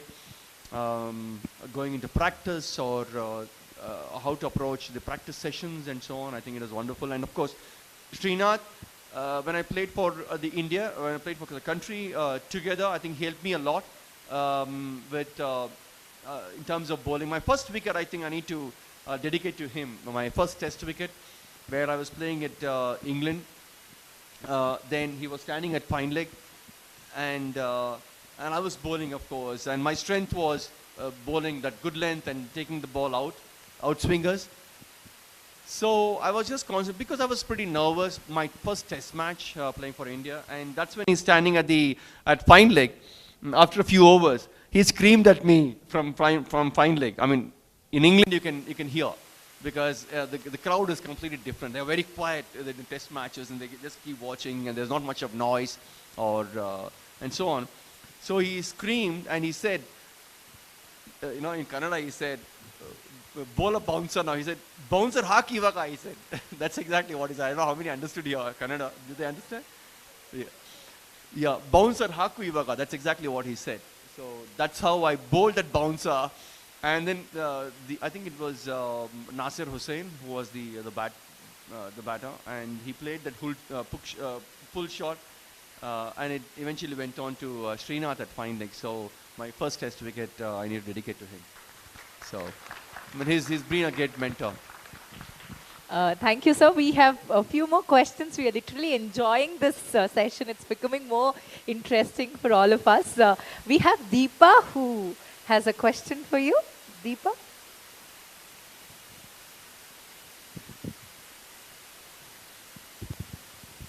Hello, sir. Hi. Pleasure to have you here. Thank you. I have a request. Do you have time for 2 questions? One. Okay. So, I will still state my 2 questions. Please pick the one that you want to answer. Okay. Okay. So one is, you have donned the hat of being a fast bowler and then a hat of a coach. I would like to understand how easy or difficult has it been for you to pick or rather stay, have a high performance team build, and then how that team has lasted on. That is one question. The second question is on a more personal front. I'm sure you were away from family for a very long time. I wanted to understand how are you there as a father to your son, and how did you still create that impact in his life? I'm sure he has taken up by your discipline and all of that. He must have understood I and guess so. take that. So, yeah. So we would like to understand a little more about that because all of us are juggling with multiple things. So we would like to understand a little more of that. So please choose the question that you want to answer. I can answer both, but to begin with, the first question is pretty easy for me. Being a player is slightly more easier than being a coach. Because as a player, you're just thinking about yourself, your performance, your ability, where you need to improve as an individual in a particular skill and so on. It's all about yourself. And then, of course, relating to the team's goal. So you cannot be too selfish. But then as far as batters are concerned, they can be selfish because even if they are looking at their own personal score of 100, eventually they are contributing to their to the runs that you put on board. But as a bowler, if I have to think about my 5-wicket haul, irrespective of the number of runs I give, it doesn't help the team's cause. So obviously you got to be selfless and think about the target, the goal that the team has set, and how you align yourself towards that goal, and how you can improve as a bowler, right? As a player, as a coach, it's extremely challenging, extremely difficult. You got to wear different hats as a coach. You got to be a leader, be a father, be a psychologist, be so many. Sometimes captain. When I say captain, you got to take those roles. Sometimes decision making and so on. So you wear different hats, and you're not just managing one player. You're managing a team of 15 players, 15 individuals, basically 15 different mindsets. They all come with a different mindset, different skill sets, so on. So that's more challenging to handle different people and getting them together to perform for a single or the desired goal. I think that's very challenging. But I'm telling you, and that can be frustrating. Sometimes that, and being a bowling coach, say, getting back to the bowling coach's aspect, in the situation, I would have done this. And that's exactly what you have to do, but then he's not doing it, right? So then how do you deal with it? There is frustration creeping in as a coach, but then you can't really show it, right? Yeah, I mean, one of the incidents that if I can just say here was Srishant in 2007 England series. What is that? What is it? You said that? Oh no! I'm not touching on that. No. Well, this happened in Nottingham. Actually, we were playing a test match against England, of course, and there was a second test match. The first test match we drew. There was a 3-test series, and Rahul was the captain. And Srishant is, he comes. I mean, he's highly skilled, highly talented bowler. He is, okay, but he comes from he has a different mindset, different approach towards the game, different approach towards his own bowling. So it so happened that there is a certain run-up that you mark as a bowler, and they bowl. Everybody are getting ready for Srishant. Well, he bowls one over, and the second over he comes and bowls a couple of balls, And then he goes back. After that, he goes back, he walks back to his run-up. But he passes run-up. He's going back and he's walking back. He's walking to the boundary line. Can you believe it? So they're all waiting. I mean, normally Rahul Dravid stands at first slip. So being a bowling coach, Rahul, I mean, he's just walking, right? I mean, people who can understand cricket here, they understand what's happening. I mean, if you just think about it. So Rahul turns back and he's telling me, he's telling me what's happening. So it's a difficult situation to handle. But then Srishant had to be handled in a different way. Srishant had, I sometimes had to put my arm around him and say, Sri, this is what it is. I mean, people are expecting something from you, man. Come on. So you're a great bowler. You need to pump his ego and stuff like that. But sometimes, come on, Sri, or whatever it is. Those sort of things. So you need to be different. Coaching is extremely challenging in that sense. So being a leader is extremely challenging because I'm sure you handle different people here. And having said that, coming to my personal front, I feel I've been a great father to my son.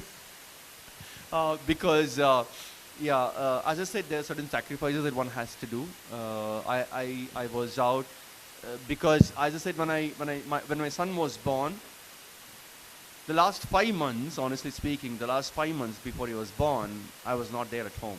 I was in South Africa for 2.5 months, came back for just a week back home, then went to West Indies for 2.5 months. So that's how it was. That's how difficult it was for my wife, basically.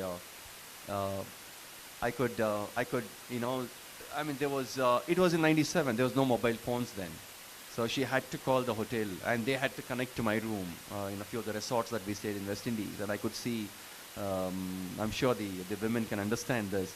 Say, I want to eat this. So what can I do? How can I provide you this? I'm sitting in West Indies. Well, it was not easy for the family also. I think even they go through a lot of sacrifices. I think they do a lot of sacrifices for the other person to achieve. It could be husbands or it could be wives. So it's not easy at all. But whenever I was at home, I have done everything what a parent has to do. Been there, changed my son's diapers, and I've done every single thing. Well, why then now during the thank you, during the pandemic this time, I mean when you're pretty much everything was shut, you had to be at home. I was pretty much cleaning my bathrooms and I was sweeping and swabbing when my wife was taking care of the kitchen. So I've done everything. So in that sense, I'm okay, I guess. I've done pretty okay. I hope I've answered your questions. Thank you.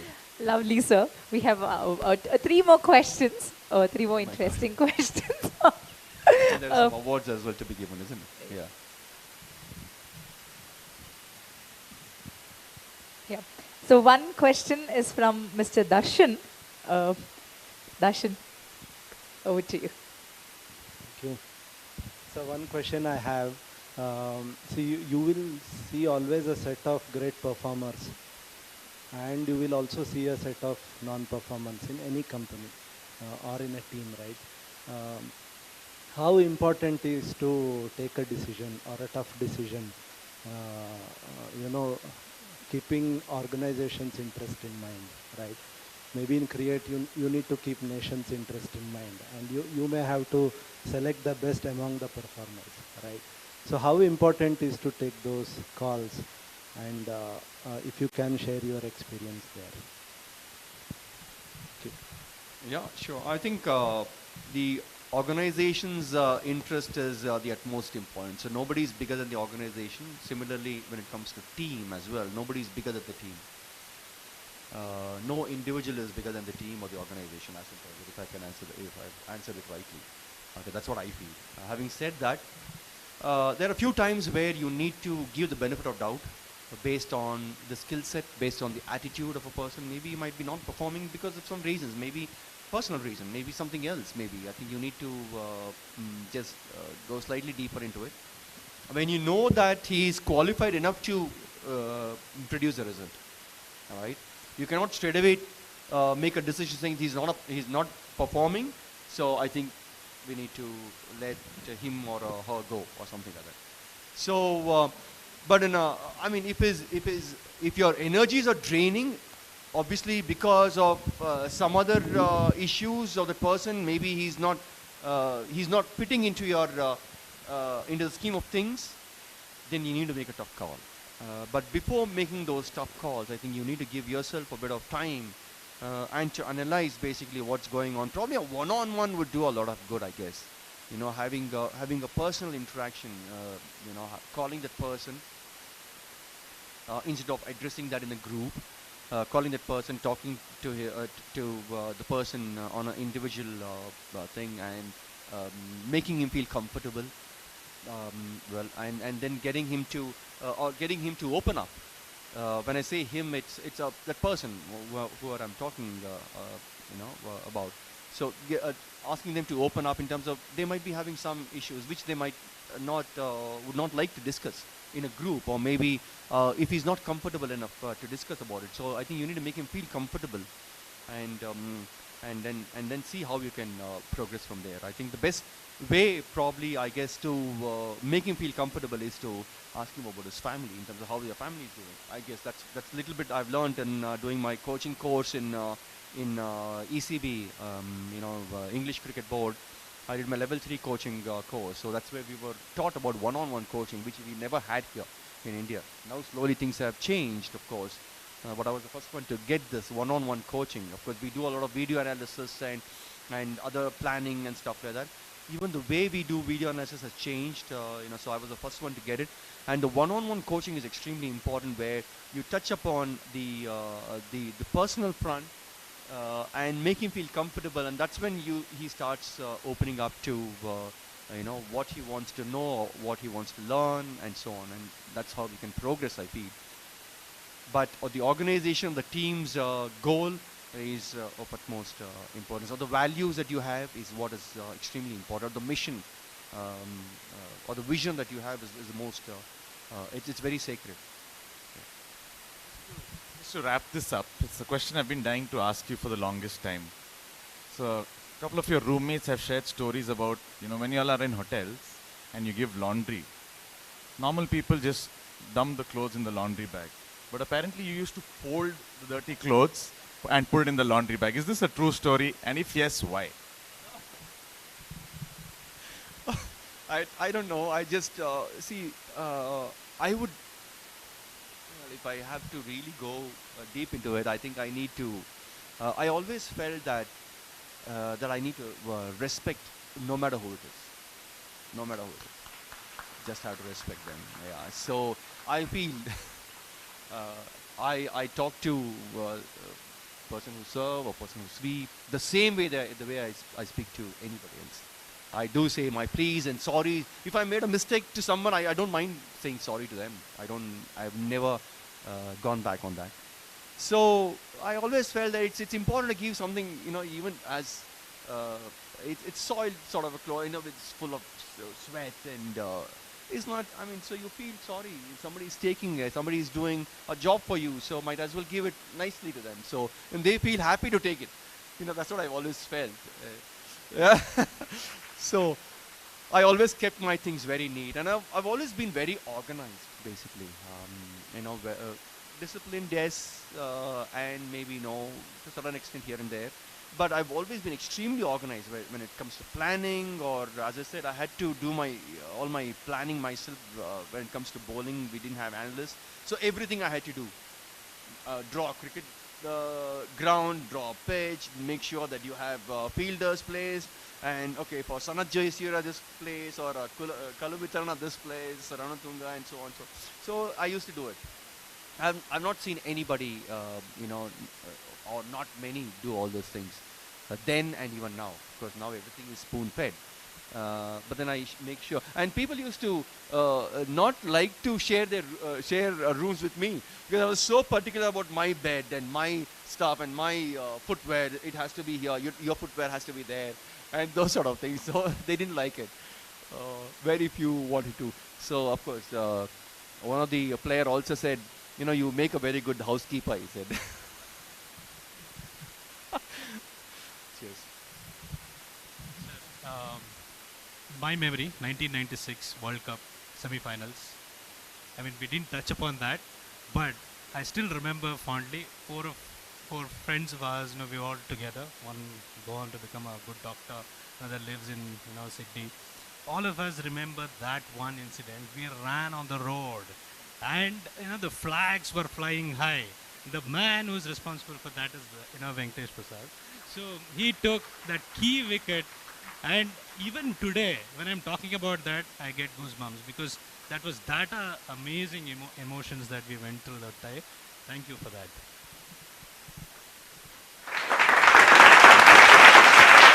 So it was one hell kind of a session. We really enjoyed it. Thank you so much. In spite of your busy schedule, you came here and inspired each one of us. Thank you so much and gave us such profound life lessons. I was telling cricket and life, there's like so much of similarities from discipline to attitude to being human. So the game teaches lot of it. Lot of such profound life lessons. Thank you so much, sir. It would be an honor if you could do the honor of awarding and recognizing the achievers of Wenger and Watson. May I request Mr. Harish and Mr. Arjun also to join in giving away the awards. The first award, ladies and gentlemen, is for business segment, Watsonite, and top performer. Can we have a huge round of applause for Sadia? Can we have a huge round of applause? May I request Mr. Venkatesh Prasad to please do the honors of recognizing the deserving. Let's have a huge round of applause to Sadia.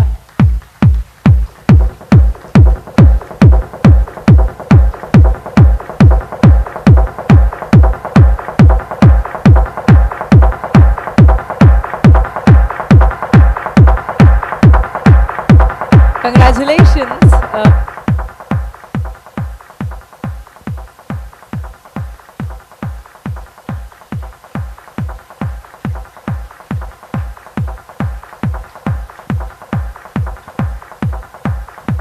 The next category is high potential. Someone who has exhibited so much potential in terms of work, in terms of effort, in terms of dedication and perseverance, and the award goes to Kavya Rohit. Can we have a huge round of applause for Kavya?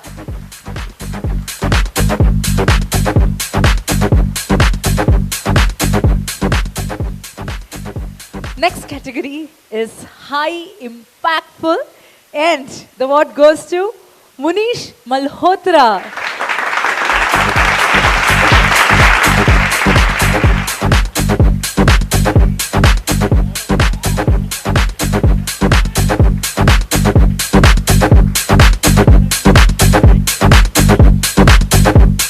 Congratulations.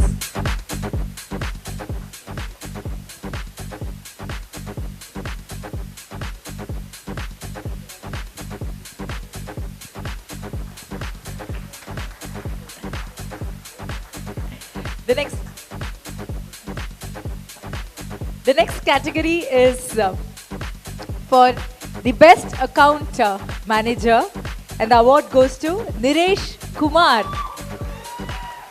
Can we have a huge round of applause to Niresh Kumar? He gets the award for being the best account manager and holding the whole account team together.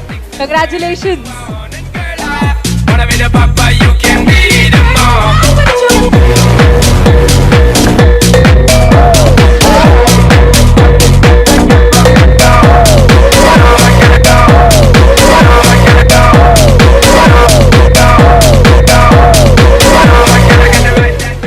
The next category is another segment, non-IT services, and for the best customer relationship manager, we have Shivani bagging the award this year.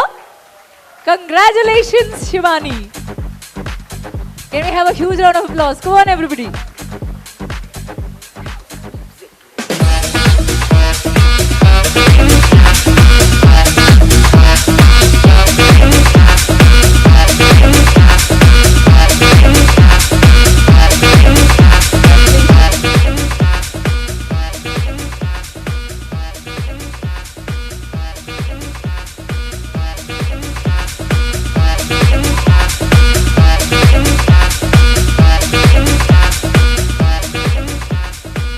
The next,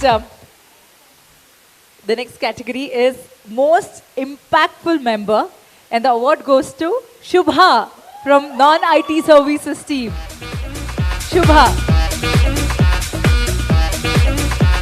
Come on everybody, let's keep the energy high.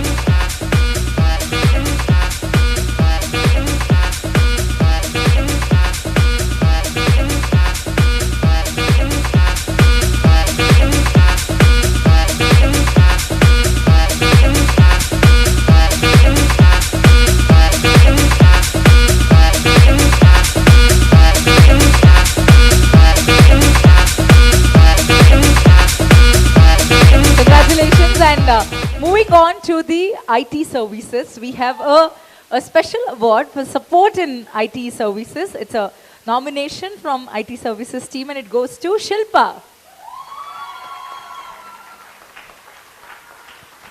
Let's have a huge round of applause for Shilpa from IT services team.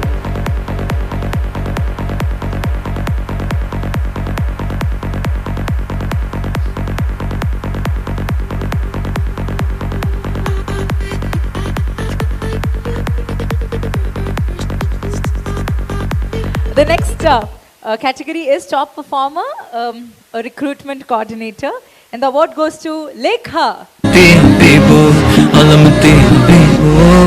Congratulations.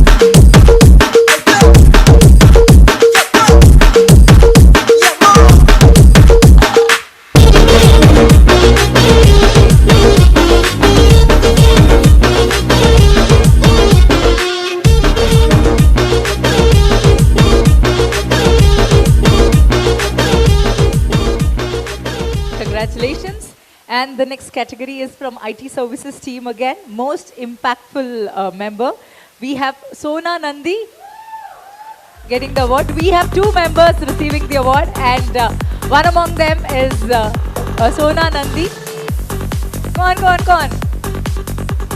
Congratulations.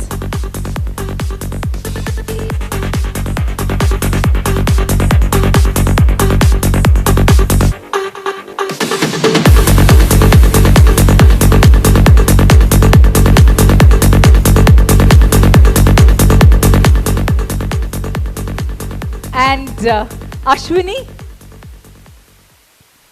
Ashwini, huge round of applause for Ashwini.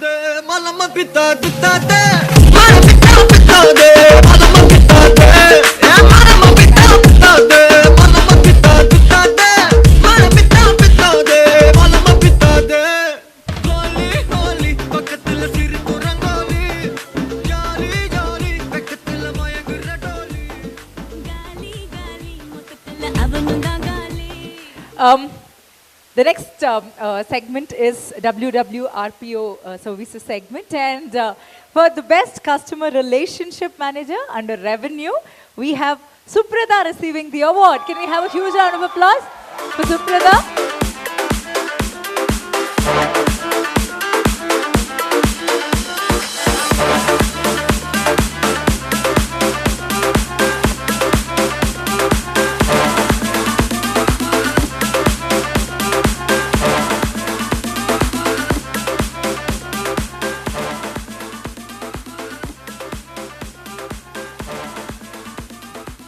And the next category is Best Customer Relationship Manager. We have Manjula receiving the award. Can we have a huge round of applause for Manjula?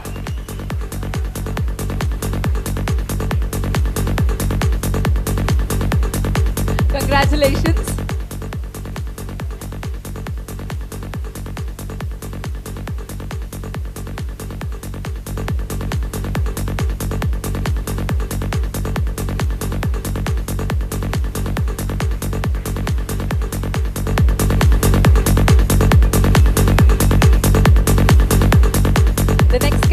Is top performer, individual contributor, and we have Prashant who backs the award.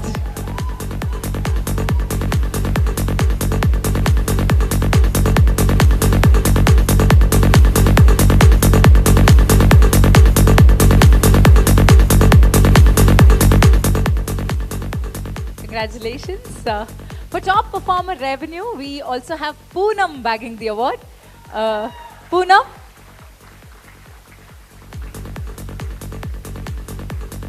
Congratulations, Poonam.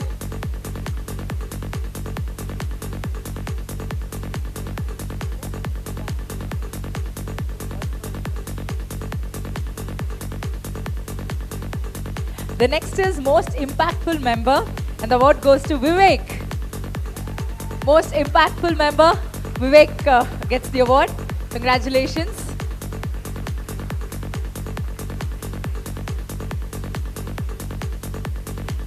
Congratulations.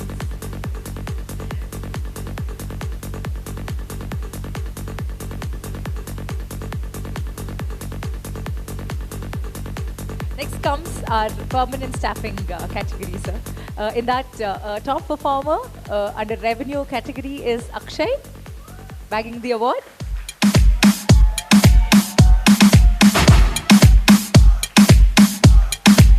Congratulations, Akshay. And the next one is top performer under individual contributor category. We have Sharanya getting the award.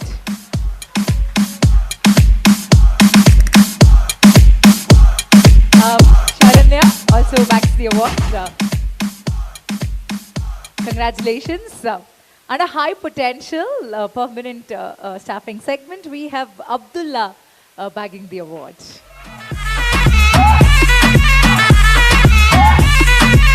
Abdullah. Congratulations. And the best customer relationship manager, we have Udeshna bagging the award. Congratulations. This is for the best customer relationship manager, and we have Udeshna who is bagging the award.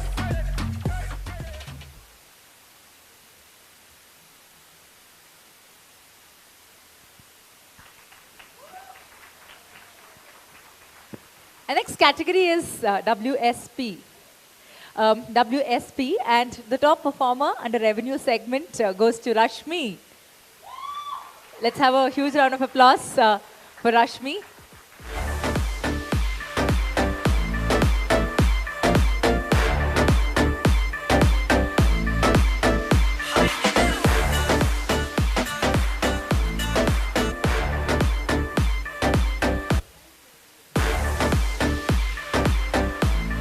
High potential, we have Mariam. High potential, Mariam.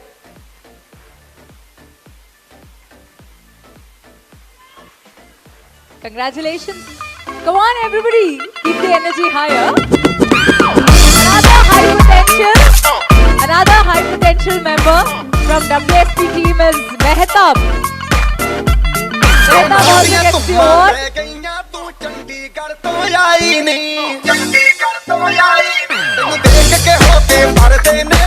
Congratulations, Mehtab. And the most impactful member is the next award, and it goes to Annapurna. Annapurna, most impactful member.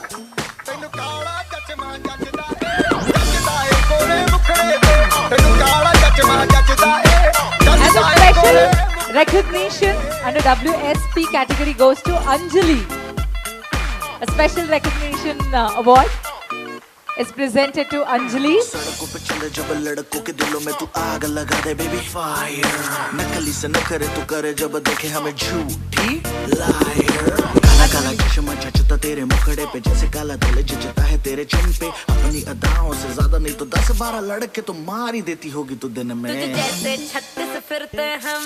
The next category is support TA, and the award for best manager goes to Shruti.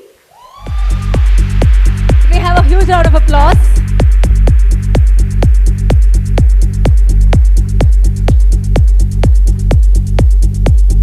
Shruti, the best manager award.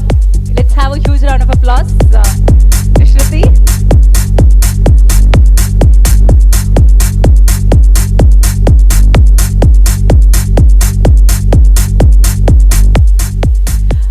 Coming to the next next category is finance.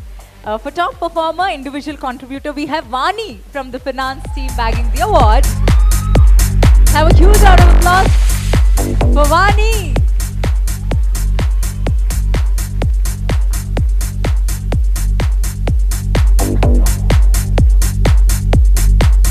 And our high impactful member is Nagendra from finance team.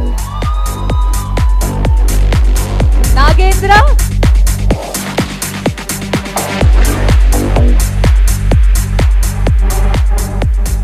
Nagendra from finance team.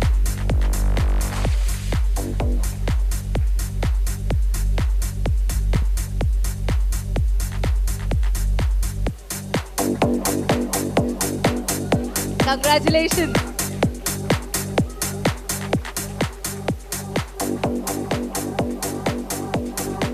So this covered the awards from various services provided by Wenger and Watson. Now we have exemplary award for all the employees who have outperformed, even performed beyond the targets given to them, and that is the exemplary rewards.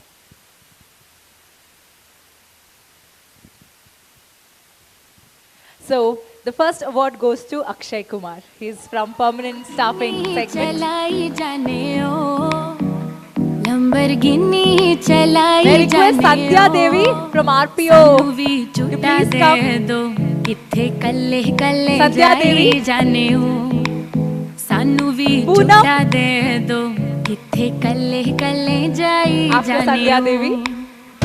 Model town vich mare geedi, model town vich mare geedi, sanu vi jhuta de do, ithe kalle kalle jai jane o. Poonam.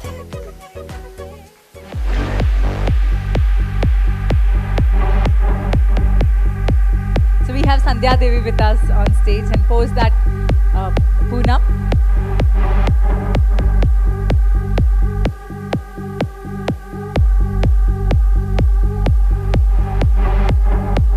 Congratulations.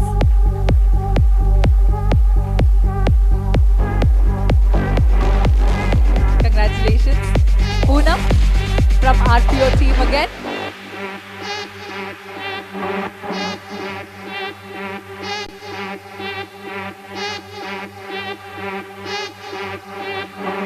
Next is Vivek Patil.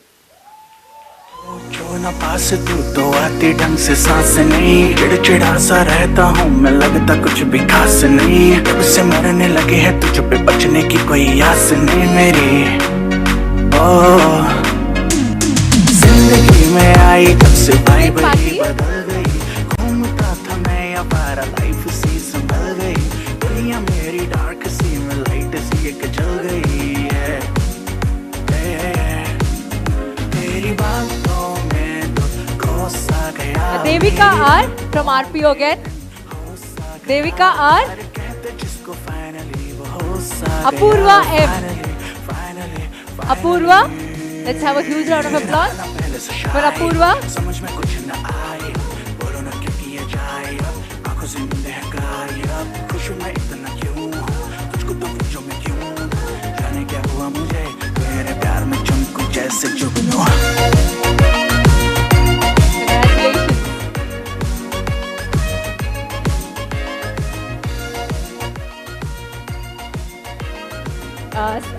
We have a bumper bonanza award also that's presented to Sadia.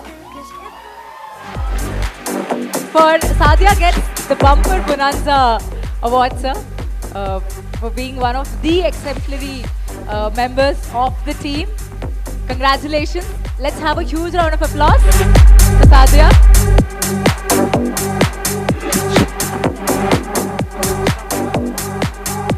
And then we have an extra mile category award, and it's presented to Sangeeta Raghav. Extra mile, someone who takes that extra step to finish a task, and that's Sangeeta. Can have a let's have a huge round of applause for Sangeeta.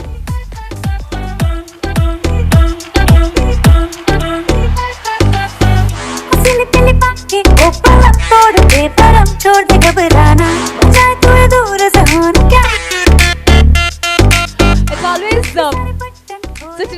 our discussion was so much around leadership and training and coaching. So the foundation of any company or anything is good leadership. And wherever the leadership is good, the company can reach and perform wonders. So now it's time to reward our leadership team. Deepa V. Deepa V.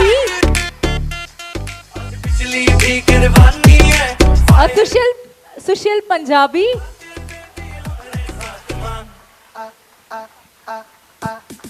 Sushil Punjabi. Let's have a huge round of applause for Mr. Sushil.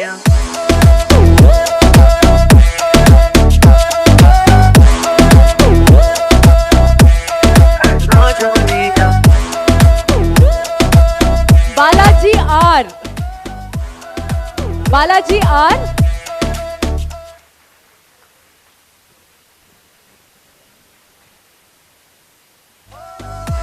Darshan. Mr. Darshan.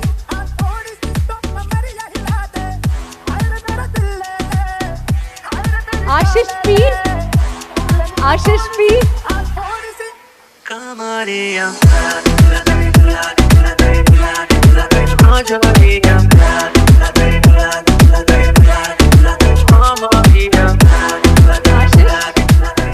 Ashish.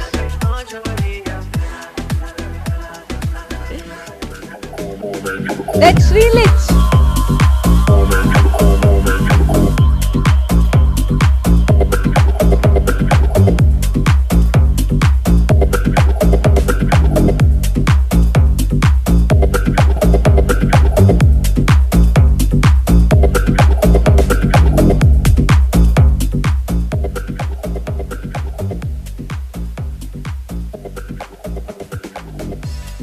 And this is our leadership team of Wenger and Watson.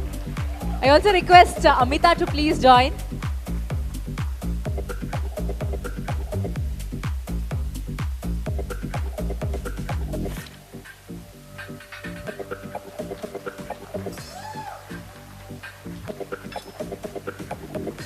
Congratulations, and so it's been such an honor to have you with us today. We would all love to have a group photograph with you. May I request all our Wenger and Watson team to please come here for a group photograph. So, a momentous moment, sir, for all of us.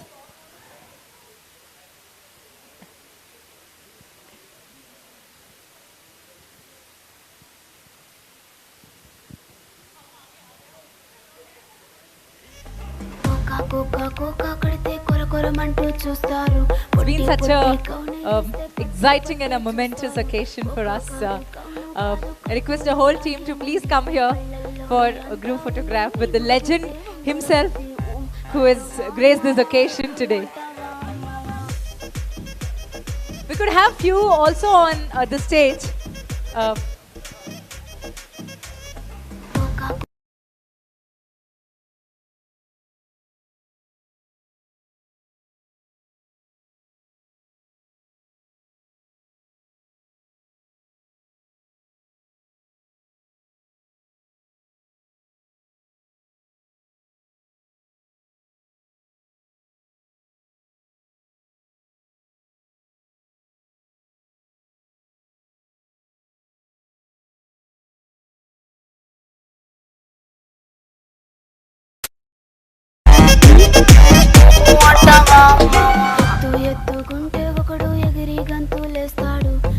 కురుసాకుంటే ఒకడు మురిసి మురిసి పోతాడు ఎత్తు కాదు కురుసా కాదు మీకు సత్యం చెబుతాను అందిన ద్రాక్ష తీపి మీకు మీ మగ బుద్ధి వంకర బుద్ధి అంటావా మావా అంటావా మావా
वो जाके अपनी भैंस चराए। बस आज की रात है, कल से वही से अपे है, जी भर के नाच लो, ना घर वाले ना मापे हैं, जो पे अपना राज है, डरने की क्या बात है, ये तो बस शुरुआत है, ये तो बस शुरुआत है।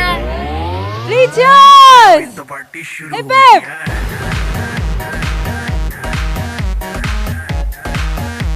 अरे अभी तो पार्टी शुरू हुई है।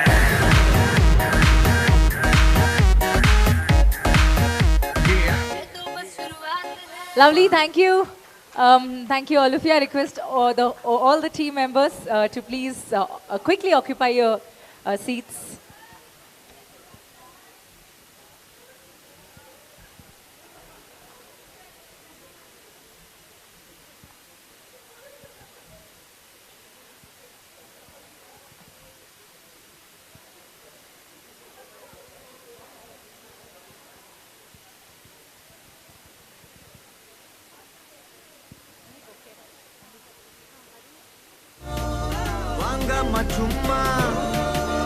Give me an umma, I'll make you an amma.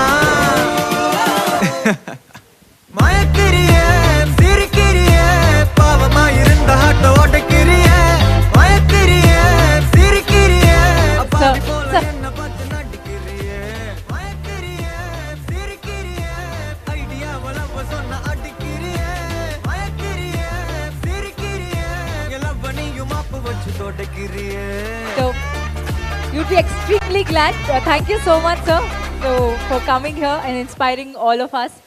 I request Mr. Harish to present this bouquet as a token of love. Please accept this from Harish and Amita.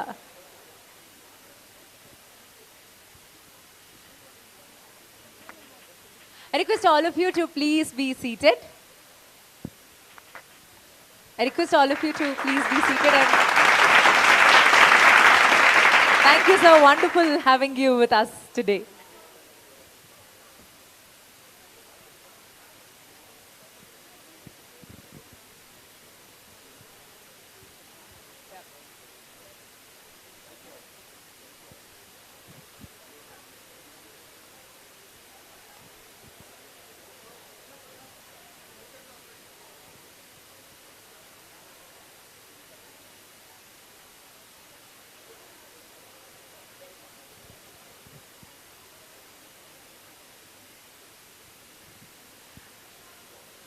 It's been extremely, extremely memorable having you with us, sir. Thank you so much for gracing this occasion.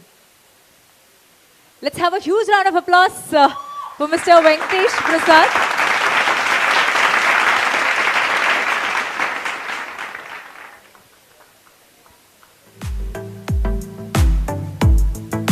Ladies and gentlemen, may I request you all to quickly be seated as we proceed to the next part of our program and the proceedings.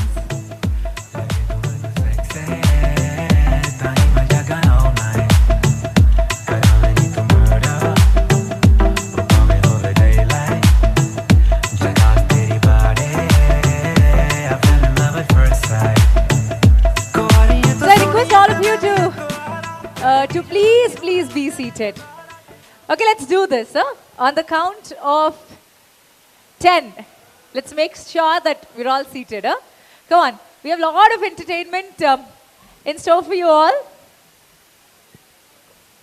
On the count of 10, 1, 2, 3. All the gorgeous ladies out there. Come on.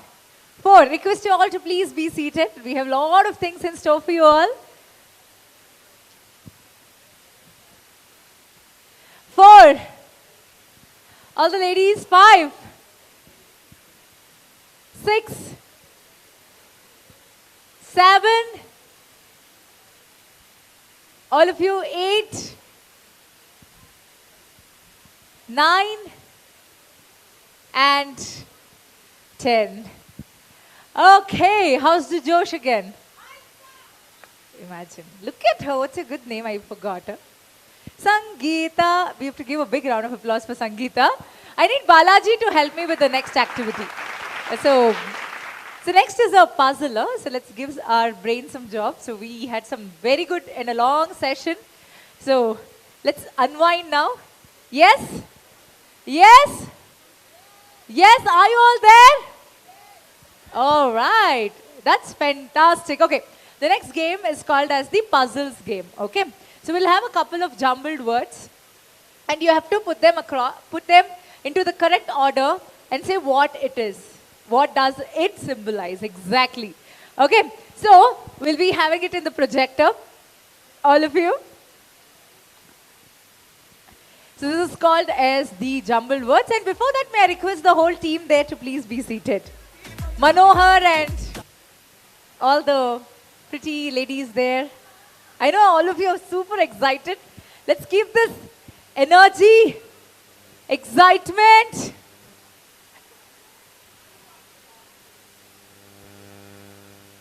Energy, excitement, everything, akkada, high, very high.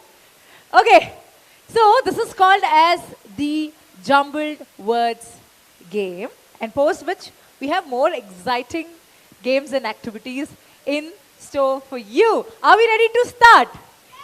Are we ready to start? I know. The energy, are we all ready to start? Okay, can you see them? Okay, whoever gets the answer, you have to put your hands up, no shouting. Okay, so only hands up. Yeah, okay. The first one, okay, its hint is it sells bread, cookies, etc. Okay, so what is that? Huh? I cheating. Okay, that was, what is the right answer? Okay, is it bakery? Can we take it forward a little?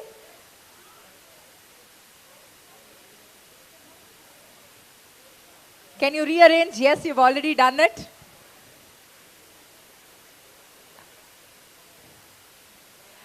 Okay. Okay, coming to, so you'll get only 15 seconds, as per our rules. Okay, the time starts now. I don't want the mass answers. I want just one to answer. Okay.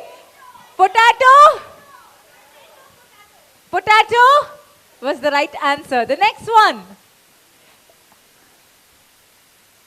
The next one. Move it a little. That was the right answer. Zor da tale ho jaye. Okay, the next one. Okay, stop it. No. Let me ask. Yeah, Poonam. Length. Length? Is it the right answer? Okay, move on. And it is length, absolutely. What? I mean, and it's a bird. Bulbul is the right answer. Absolutely. Okay, the next one. Bulbul was the right answer. The next one, yes, it's a type of meat. It's easy. I don't want Mr. Suman to answer. Not chicken, it is mutton. The next one. The next one, quickly. Lovely. The next one. Okay, it's a fruit. Lovely.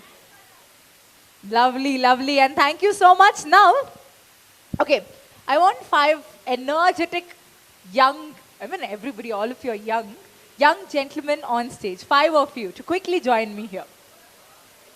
5. Yeah, definitely. Why not? Arun Jagadish. Arun Jagadish, you ran away. That means you have to be a part of it. Where is Mr. Arun? Arun, yeah, the first one to join us. Arun. Okay, Ashish. Ashish Prakash. Yeah, come.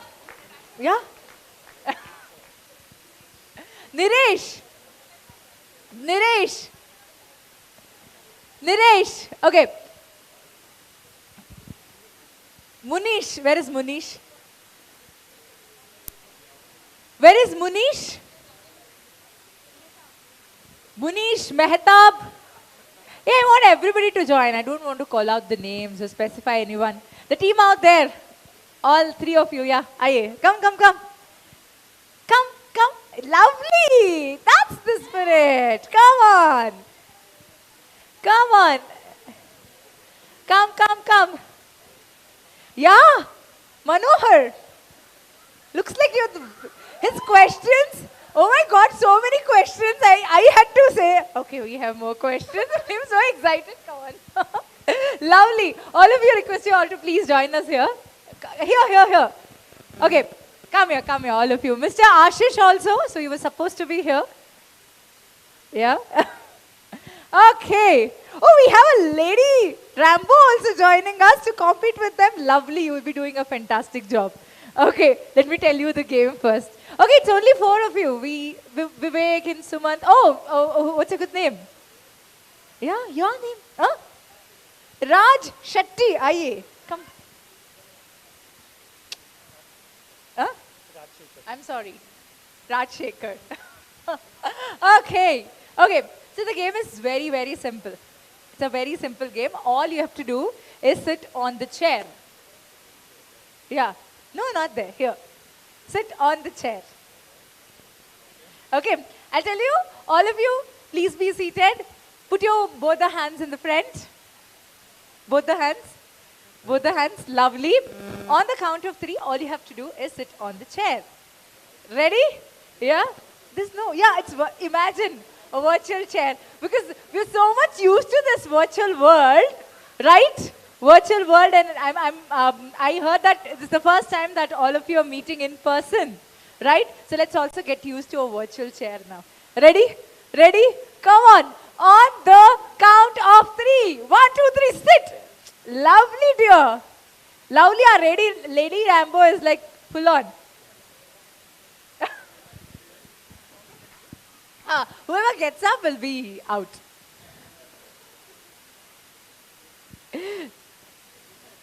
It's a game. Really? I've heard Ashish is a very good singer, right? Darshan also. But at this moment, we would like to ask Ashish to sing 2 lines for us. 2 lines? What do I think? I think, give me, I'll sing. Instead of that, I'll Instead of good, no? One line. Which song? Come on. 1 line for us. Just to entertain them, right? Yeah. Okay.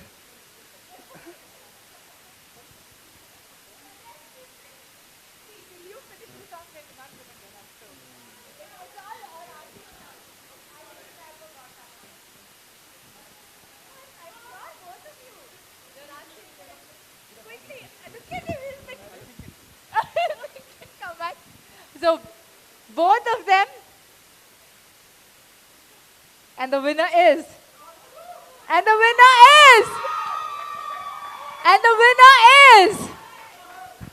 Manohar. It's like a ball of energy, huh? What's the secret of your energy? Don't tell me boost. Aaka khana. Horlicks. Horlicks, not घर का खाना. घर का खाना नहीं. I'm a bachelor. Oh, घर का खाना नहीं है, वो bachelor है. चलो, congratulations. Any gifts you will receive? Gifts है. We have lot of gifts for you. Congratulations.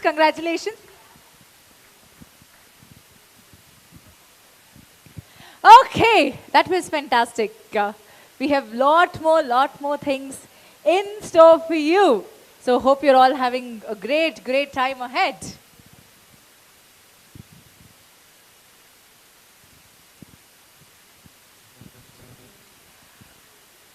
Okay, so before we move on, let's have another fantastic game for all of you. That would be for all our ladies. Ladies, are you all ready? Yes? Okay. On the count of 5, I want you all to join me here. Come on. All the ladies here. This is a dancing game for all the ladies. Come on. On the count of 5. Let's start with our lady Rambo. Yeah, and gang, come on, all of you. So you can all join me on stage. On stage. Let's go on stage. Come on. Come. I want more ladies. Huh? All ladies there.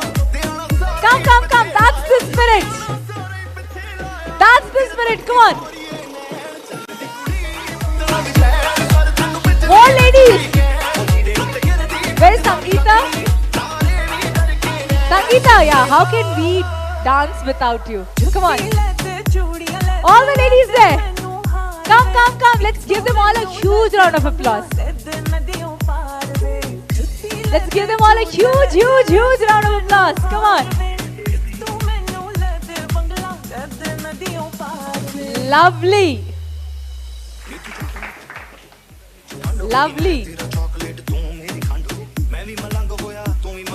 Come on. Wow.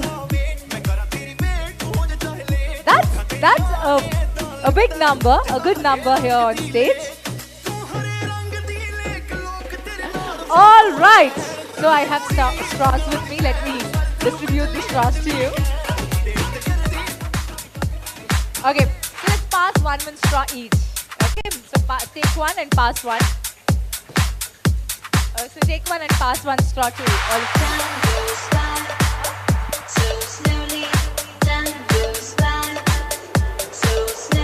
Lovely, quickly pass on the straws. And our console team, can we have some Hatke music, please? Some super music for all our gorgeous ladies here. Huh? Suprita, where are you? Suprita, we cannot start the game without you. Come on, Suprita. Deepa. How did we start without Deepa? Deepa.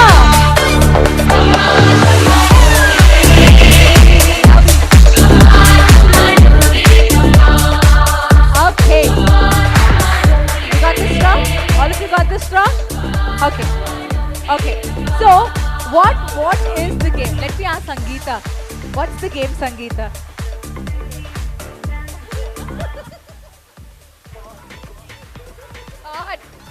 Okay, what's the game?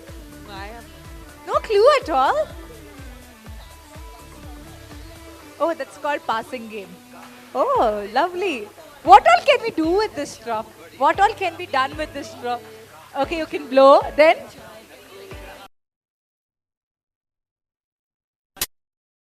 See through? Okay, then?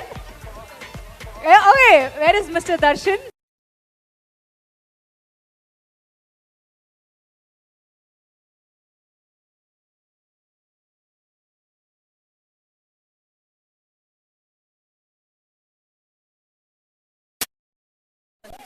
You will give so much of juices, we'll have to drink. Oh my God, our lady Rambo is like, she's telling, I'm going to give them a lot of juice and then they're going to drink it. Ah, lovely.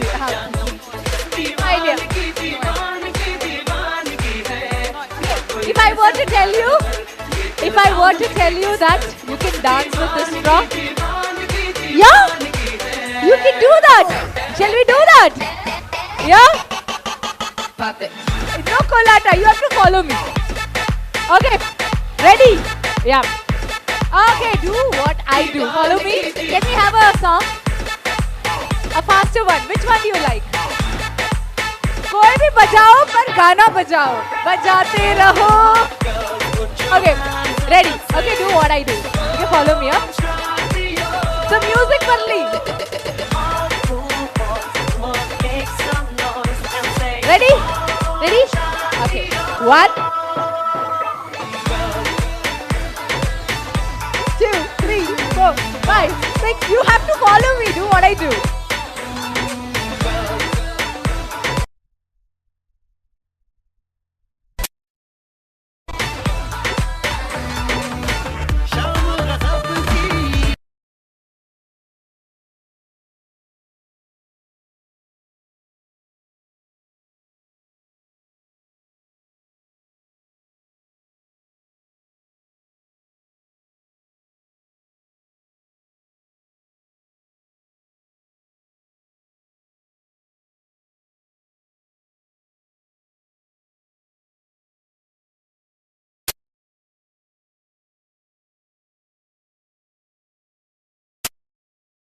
is place the straw between your mouth and nose. No pouting. First thing, no touching the straw. Okay, if the straw falls down, you're out. And when the music is on, you have to continuously keep dancing. Continuously. All of you give them a round of applause. Come on. They're all so enthusiastically participating. Let's give them a huge round of applause. Okay, are we all ready? And the judges, audience. Yeah? Mr. Darshan. And Mr. Sumant, a big responsibility on your shoulder is to judge them. To see who the good dancer is, who doesn't cheat, because you were cheating through the game then for puzzles. Now, I think we tell in Kannada, Kallan kaige key kodadu.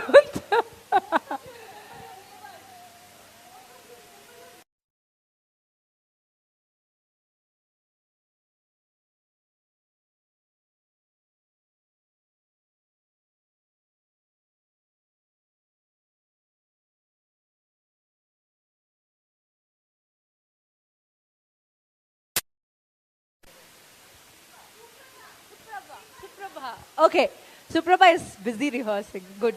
I'm sure she's focusing. Yeah, come on. Yes, yes.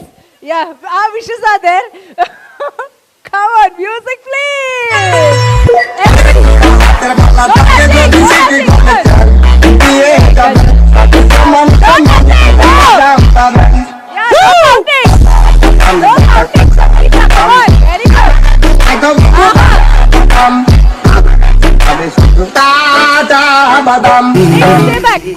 O channe di kudi, o channe di kudi, batna di khaiर sar tenu बिजली कहर किदे उत्ते गिरदी बचदा भी कख नहीं तारे भी डर के सिंड्रेला ओ सिंड्रेला तेरे उत्ते आया दिल मेरा घुंघरू पाके नचाया आ जेड़ा काला गजड़ पाया तेरा सारा ही पिछे लाया तेरा सारा ही पिछे लाया तेरे तक की गोरिये नैन चन्न दी कुड़ी बदलों दी खैर सर तेनू बिजली कहर जिदे उत्ते गिरदी बचदा भी कख नहीं तारे भी डर के सिंड्रेला నువ్వు అమ్మి అమ్మి అంటాంటే నీ పెళ్ళాన్నైపోయినట్టుందిరా సామి నా సామి నిన్ను స్వామి స్వామి అంటాంటే నా పెళ్ళిటి లెక్క సక్కంగుందిరా సామి నా సామి నీ ఎనకే ఎనకే అడిగేస్తాంటే నీ ఎనకే ఎనకే అడిగేస్తాంటే ఎడగూడి ఎక్కినట్టుందిరా సామి. And what a competition, man. What a tough competition. Darshan is like, he is tired now. He's like, my God, what do I tell? He's speechless, no? How did you feel about this game? Good one, no? So the winner is Sonare. Let's give a big round of applause for Sona. And giving equal good competition was Sangeeta and Swati. Now, okay, let's celebrate this moment. I want you all to please join me on stage for a superb dance. Can we have our Sami song? All of you, come on! All of you! क्यों आ रहा है तूने हवा में भांग मिलाया अपना नशा क्यों हो रहा है आंखों से लाया वो तेरी गुलाबी हो गई चली चाल कैसे नकाबी हो गई और चिंगारी जो तूने मुझे मारी तो सीधी साधी छोरी शराबी हो गई अजीब पहले जो तूने मारा टूटा तो किताबी हो गई और चिंगारी जो तूने मुझे मारी तो सीधी साधी छोरी शराबी हो गई अजीब पहले जो तूने मारा टूटा तो किताबी हो गई.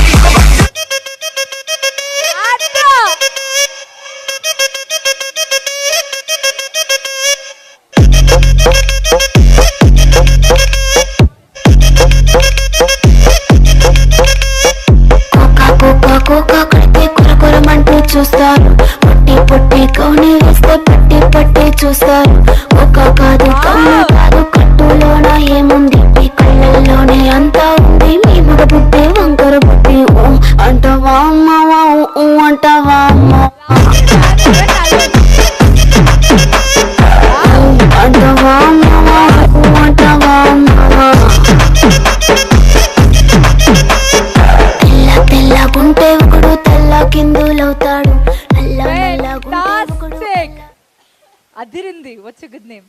Keshavi.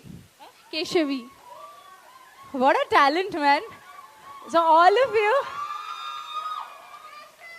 let's give Keshini, yes, once more, a big, big, big, big round of applause. Come on.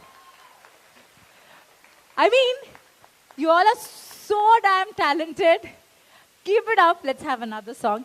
Why should only women dance? Let's have our men also join us. Yeah, floor is all yours. Come on. Come on, come on, come on. Can we have some nice music, please? Make some noise for the Desi boys! The boys! The boys!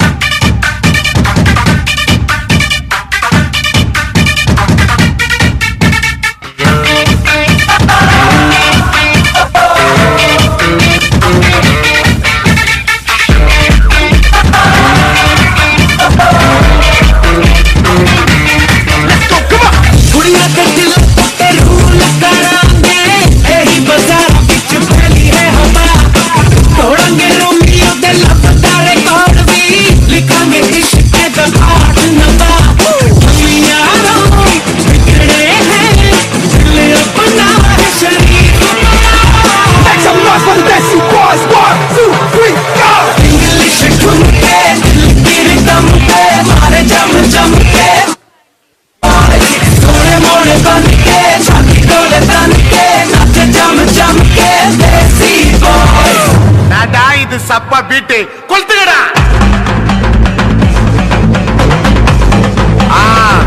மஜாப்பா மஜாப்பா இதா இதா இதா இதா ஏய் ரெடிடா ஓடா பாத்தி கம்மி ஓடே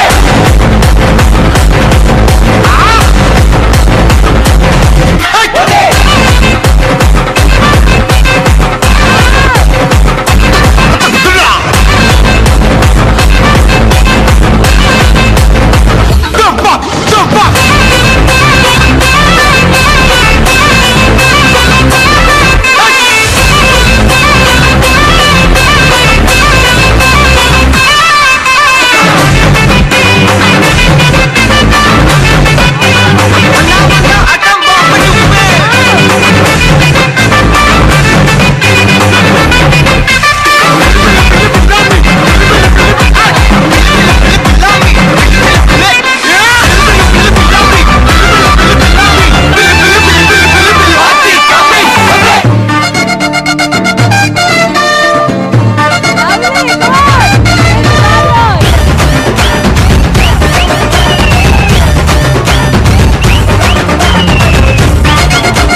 मुझे शैतान का साला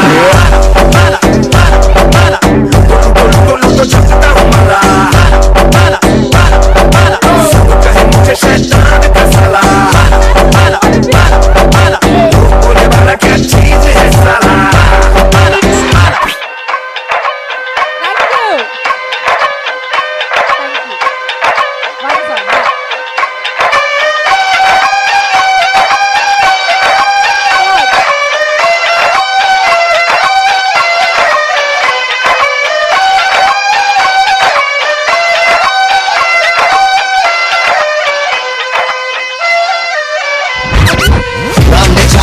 Run the track, and no man a look back. Them say, run the track, hey, run the track.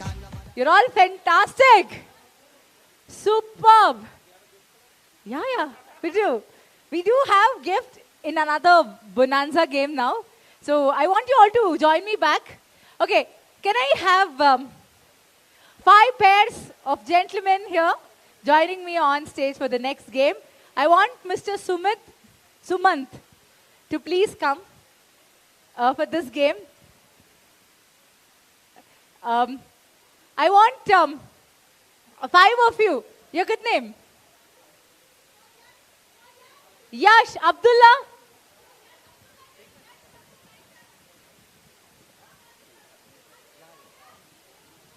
Okay. Yash.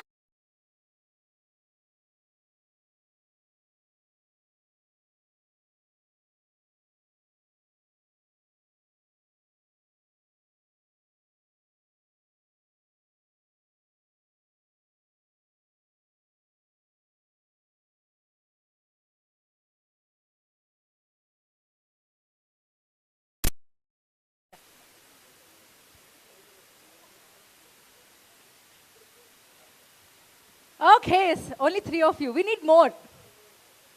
You will regret if you don't play this game. This is a very interesting game. Arun Jagadish. Arun Jagadish or a Bunny. Looks like Mr. Arun is very popular, no? He works with all of you. Okay, Arun Jagadish. We need more. Another, we have 4, another 4 of you. Sushil Punjabi. Come on, both of you come. Yes. It's like 2 together. This is a group game. It's a couple game kind of. Where 2 of you will be playing it together. Yeah, come. Oh, lovely. I need one more. Any suggestions? Akshay and Prashant. Akshay and Prashant or Akash. Come on. One with you. One more. Prashant Wagiro Prashant. Right to the name, very Prashant, calm. Awesome. That's fantastic. Okay. Pair up now. You both together. Yeah, come this side. Okay, it's Akshay and okay, 2 of you, Sumant and Arun and both of you. Okay, so any guesses on what the game is all about? You can only see balloons. Okay, any guesses, audience? What's the game all about? Huh? Yeah. So this game is. Okay. This game is called it's called Belly Balloon Damar.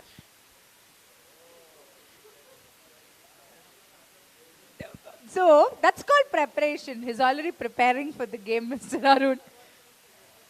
Belly Damar, balloon Damar. Okay.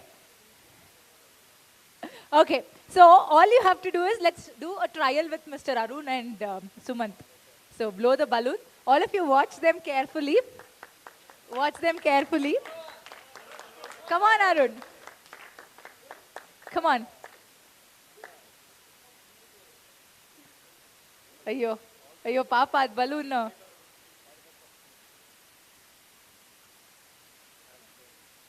Yeah, he's blowing. Okay, anybody. Oh, innun balloon.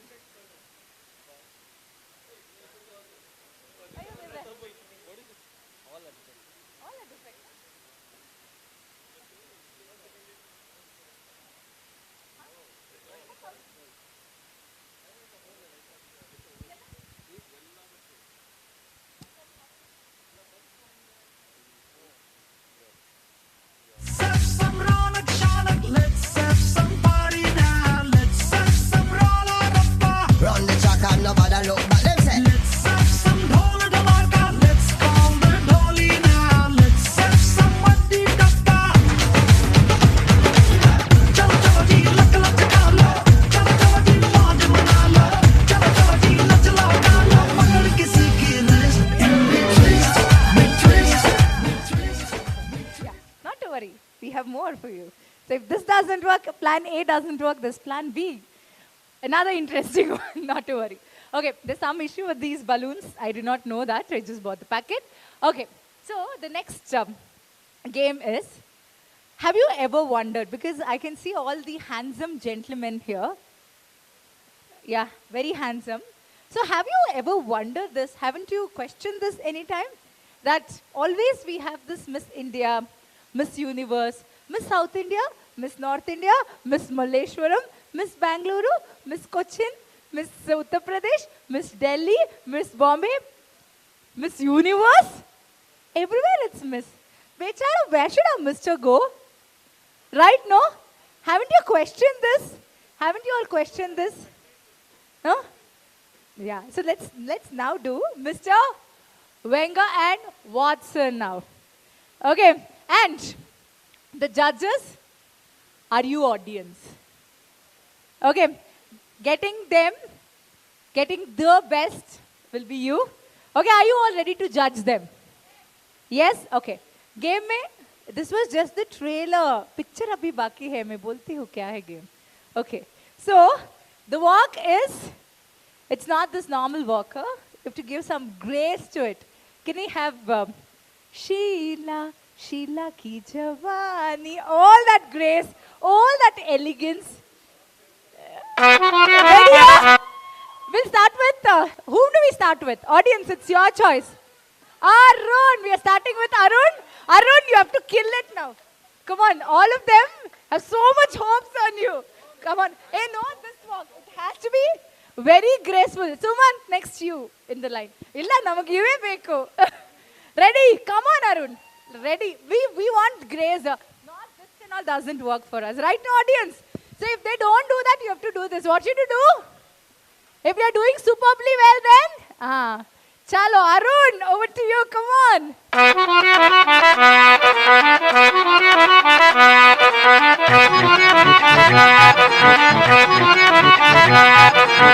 know you want it, but you're never gonna get it. तेरे हाथ कभी ना आने माने ना माने कोई दुनिया ये सारी मेरे इश्क की है दीवानी How is that? Up, Arun. You're killing it, really. Hey you, I know you want it, but you're never gonna get it. तेरे हाथ कभी ना आने माने ना माने कोई दुनिया ये सारी मेरे इश्क की है दीवानी अब दिल कर Arun, that was great. We need a little more. Hatke, say tumka, we need everything. We need more tumka now. Ready? Yeah, whom do we call next? Suman. Come on, Suman. See, you have to really, lot of grace we want now. That's why we want you to do it. Music. Come on. Come on, I'll teach you.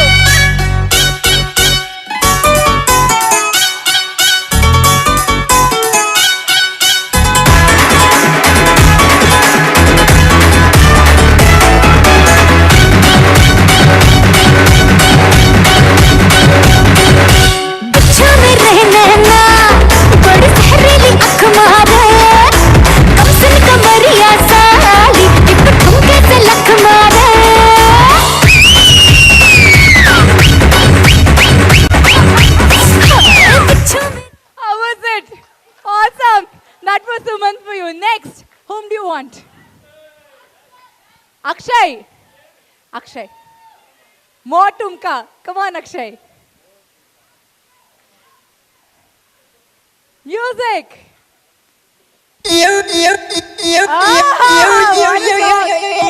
Sunny, sunny, adole lakha. Sunny, sunny, adole. Yeah. Diya rendiya. Diya rendiya. Yeah. What's up? Antonio, she put up a show. Unless I'm impressed, baby, I gotta go. I won't lie and tell you that I'll take it slow, but tonight no bites, cause the wife will know. Sorry, sorry, adole lakha. Sorry, sorry, adole lakha. Diya rendiya. Diya rendiya. मैं की बसा बड़ी वे चल करता है तारीफा हमें हुस्न की कौन है. Let's give a big round of applause for Akshay. Okay, next. Munish. Munish is here. Come on. More grace, huh? Come on, yeah. He's the killer, yes. His full set. Music, please.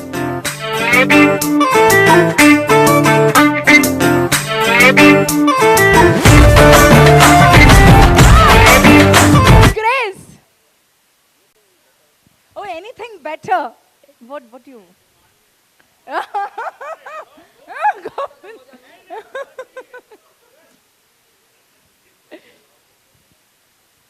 Ready? Music, please.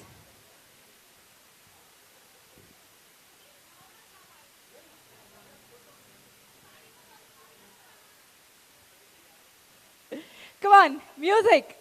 Open Gangnam Style. Gangnam Style. Open Gangnam Style. Gangnam Style.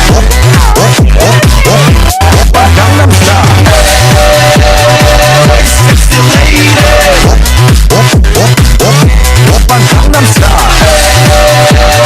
Hey, sexy lady. 성숙해 보이지만 볼 땐 노는 여자 이때다 싶으면 묶었던 머리 푸는 여자 가렸지만 웬만한 노출보다 야한 여자 그런 감각적인 여자 क्या बात है? What's your good name? Vikram. Vikram के लिए एक जोरदार ताली हो जाए. Come on. Okay, next Akshay. Munish. Yes. Oh, I'm sorry. Munish. Yes. Searching now.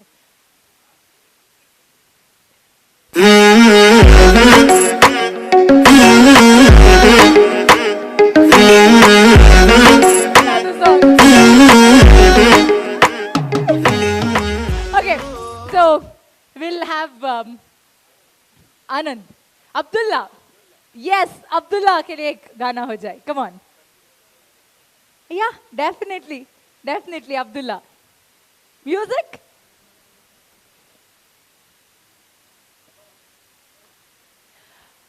Are you all having fun, all of you?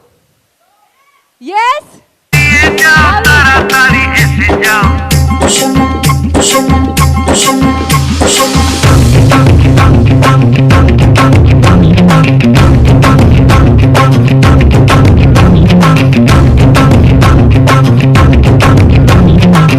तुम्हारी एंट्री यार दिल में बजी घंटी यार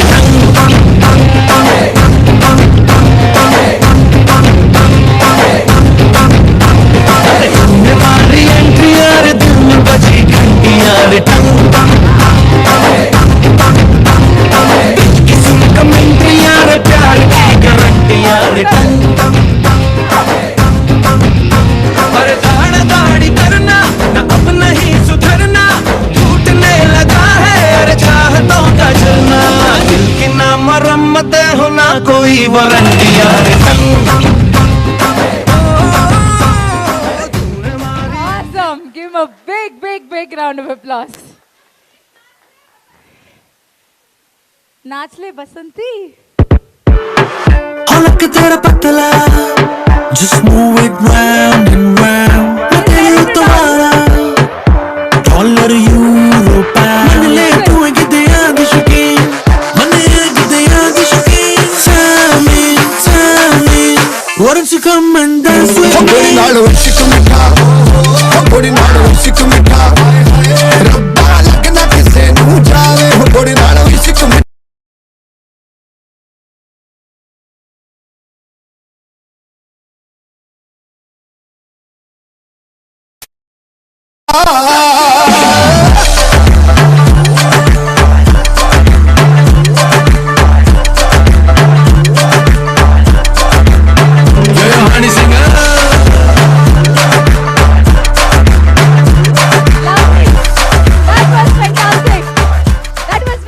Last but not the least, we'll have Mr. Yash. Come on. I'm sure it would be superb. Over to you. Come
Natu Natu music again.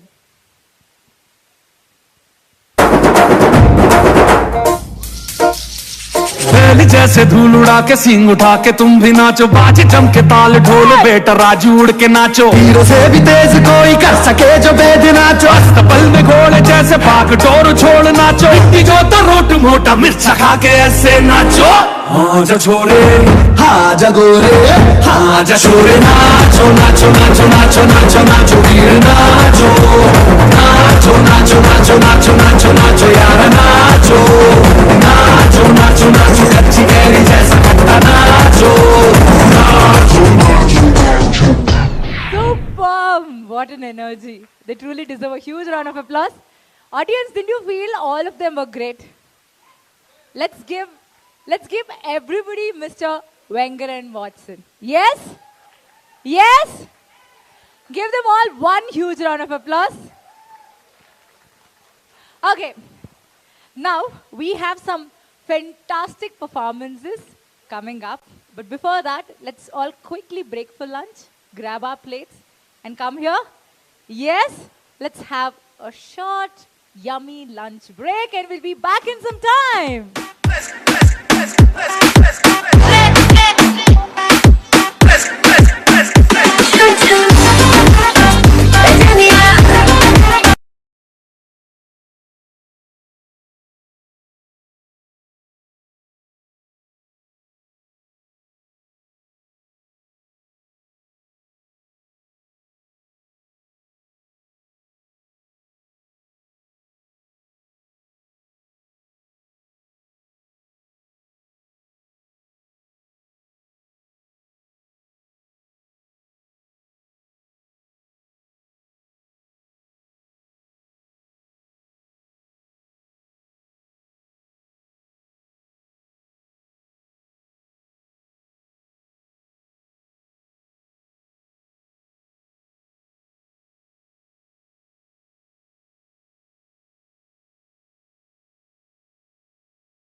pay to rap, pay to rap, pay to rap, pay to rap.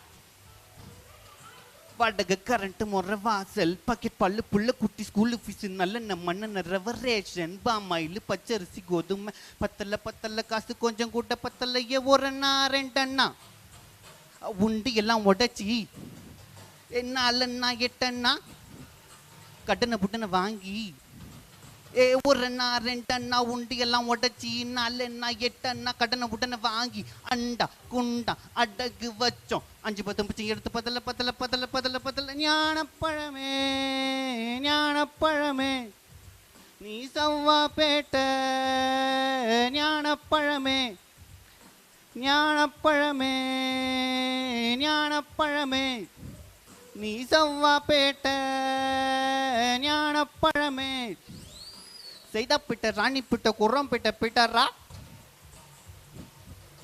செய்தாப்பிட்ட ராணிப்பிட்ட குரம்பிட்ட பிடரா அம்மா பேட்ட ஐயா பேட்ட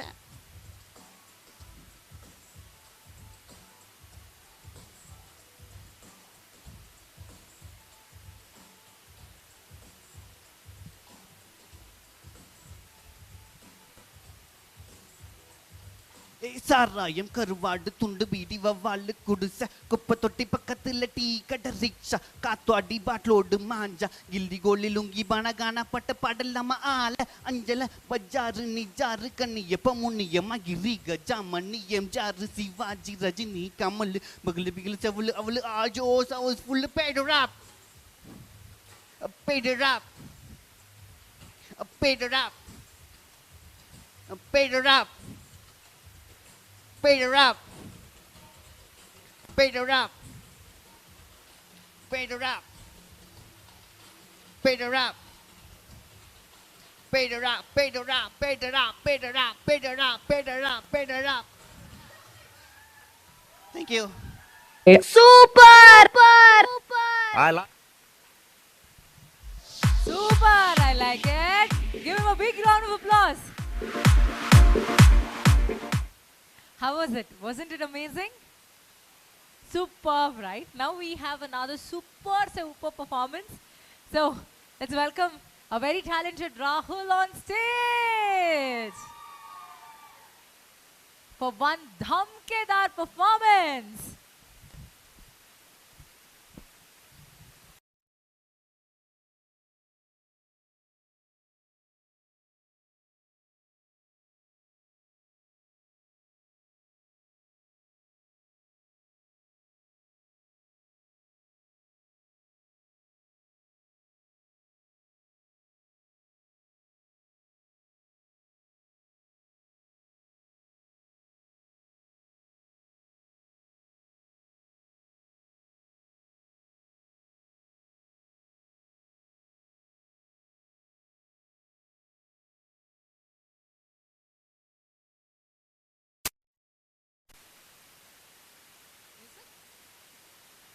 Music.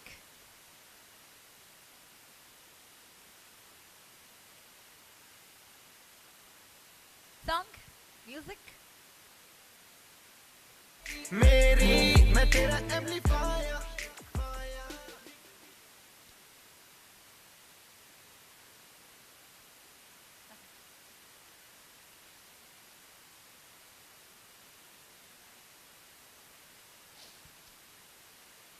So after Rahul's performance, we have some amazing dance performance by Shivani and team. I request Shivani and team to please be ready for the next performance. And also Keshavi, please be ready. And Shri Krupa and team, please be ready. Can we have the music, please?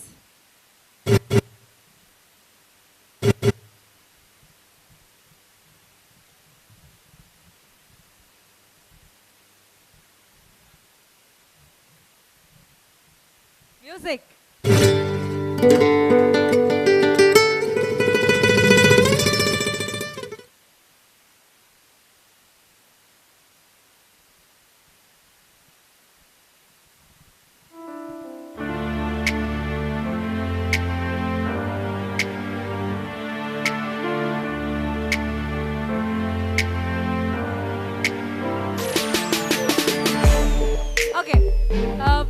can we have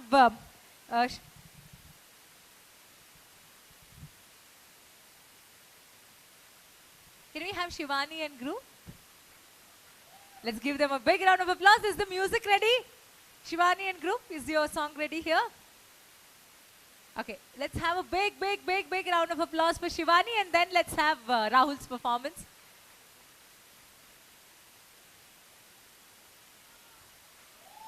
Come on, let's give Shivani and group a huge round of applause. I request all of you to please give your music. After Shivani's is Shri Krupa and group, so please give your music. Keshvi, please give your music. Sir, Shivani's team is ready. Their music is also ready.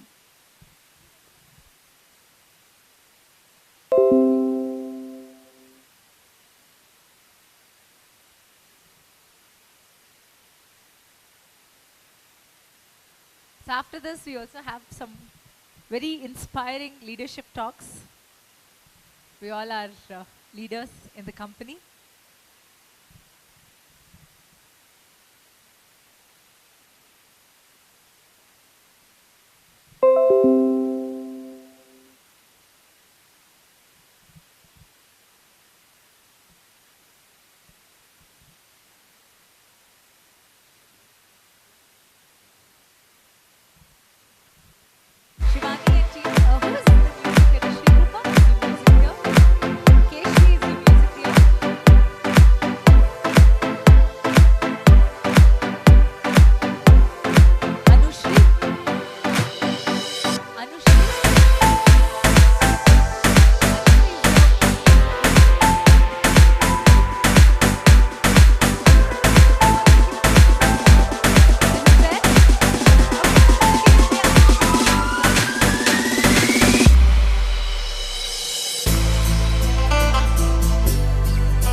super se upar performance. Give her one big round of applause. Come on.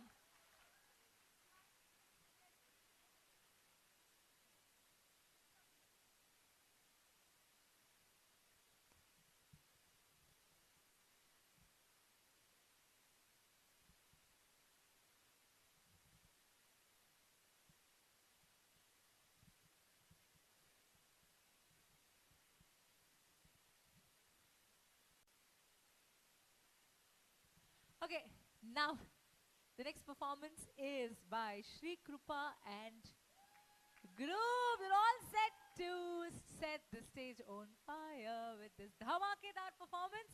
Let's welcome Shri Krupa and team on stage.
Okay, can we have the music, please?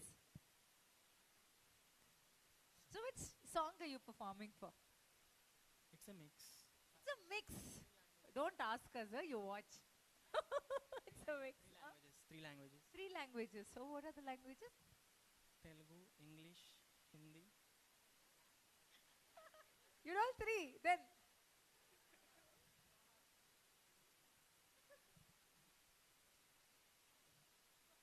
Hindi, English, Telugu. Hindi, English, Telugu. Yeah, like this step is there, yeah. Okay, we're just waiting for the music to start. How about you? When is you're not performing, Keshvi? Next. Yeah, okay. After Rahul. Oh, lovely. All right. Is our music ready? Ready? Yeah. कागज के दो पंख लेके उड़ा चला जाए रे, जहाँ नहीं जाना था ये वहीं चला हाय रे। उम्र का ये ताना बाना समझ न पाए रे, जुबां पे जो मोह माया नमक लगाए रे, के देखे न भाले न जाने न दाए रे। दिशाहारा क्या मुन बोका मोंटा रे।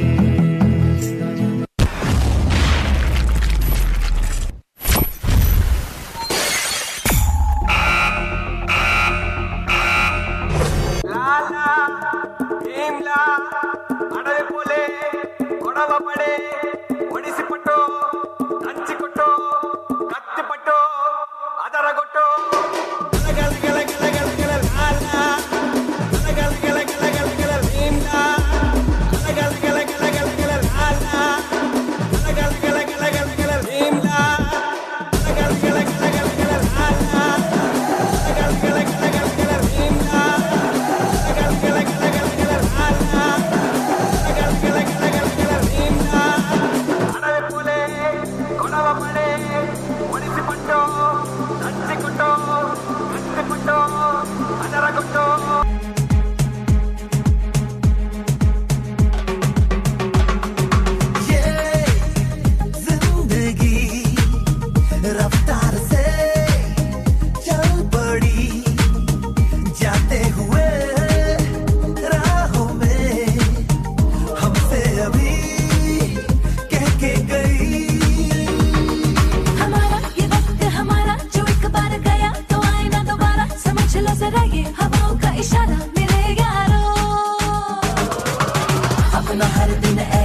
कि आखिरी हो, जियो तो इस पल ऐसे जियो जैसे कि आखिरी हो, अपना हर दिन ऐसे जियो जैसे कि आखिरी हो, जियो तो इस पल ऐसे जियो जैसे कि आखिरी हो।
చూపే బంగారమాయనే శ్రీవల్లి మాటే మాణిక్యమాయనే చూపే బంగారమాయనే శ్రీవల్లి నవ్వే నవరత్నమాయనే హలమతి హబీబు హలమతి హబీబ్ వందాలే హలమతి హబీబు హలమతి హబీబ్ వందా హలమతి హబీబు హలమతి హబీబ్ వందాలే హలమతి హబీబు హలమతి హబీబు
तेरी मैं ता जागा रातां नू रोक न पावा अखियां बिचों गम दियां बरसातां नू तारे गिन गिन याद च तेरी मैं ता जागा रातां नू रोक न पावा अखियां बिचों गम दियां बरसातां नू ओ हो हो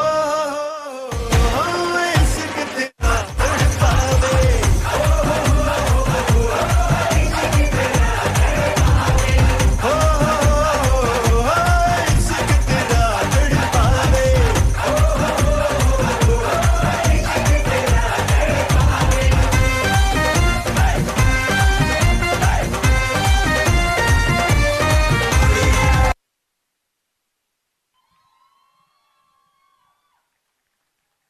OMG, I have no words to describe this performance. It was a super machi adhirindi performance. Go on, give them one big round of applause. Come on, all of you. Okay.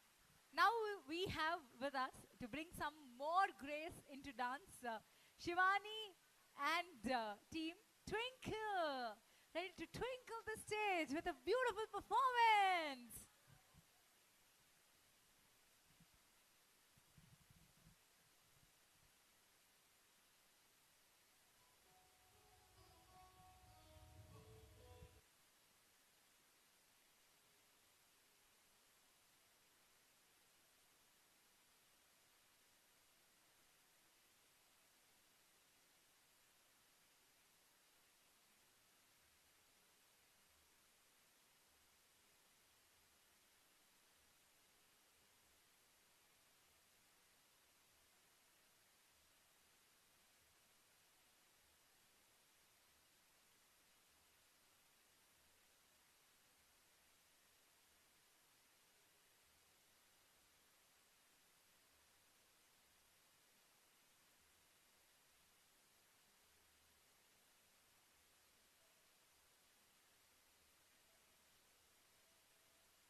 So that was an Addirindi performance. Now, next let's welcome on stage Mr. Nagendra.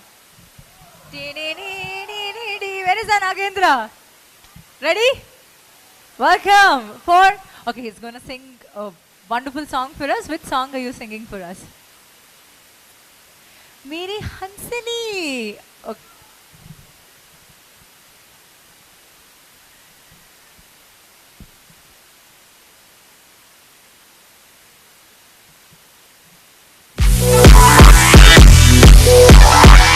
DJ Hush.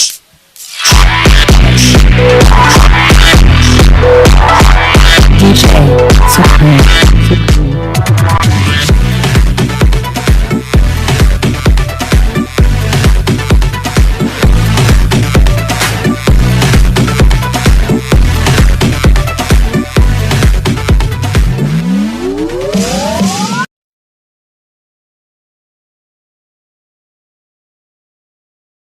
An Addirindi.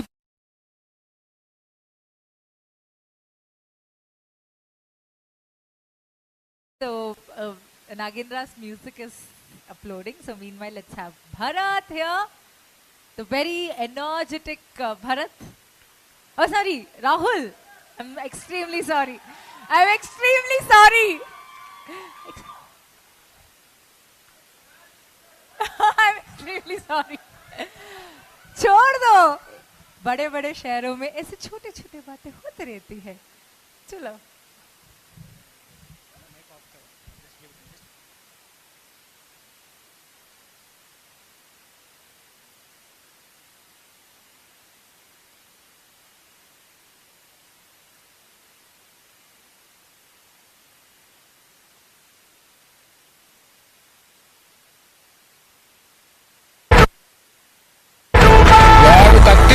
వేగానికి ఒక గాలి పుట్టింది sir. ఆ గాలి నరాతీలో ఉన్న ప్రతి ఒక్కరికి ఊపిరిచ్చింది. మీకొక సలహా ఇస్తాను, మీరు మాత్రం అతనికి అడ్డు నిలబడకండి sir.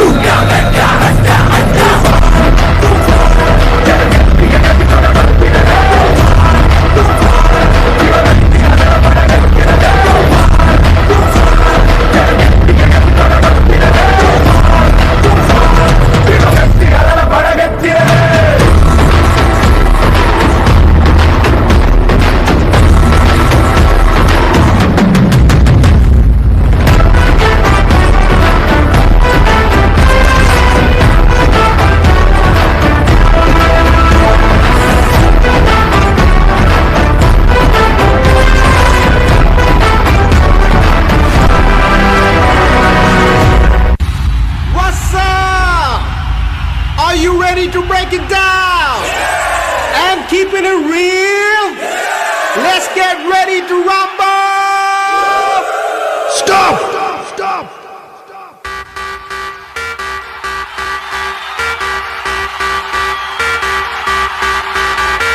Oh ah oh eh oh ah oh ah oh eh oh oh ah oh eh oh ah oh ah oh eh oh.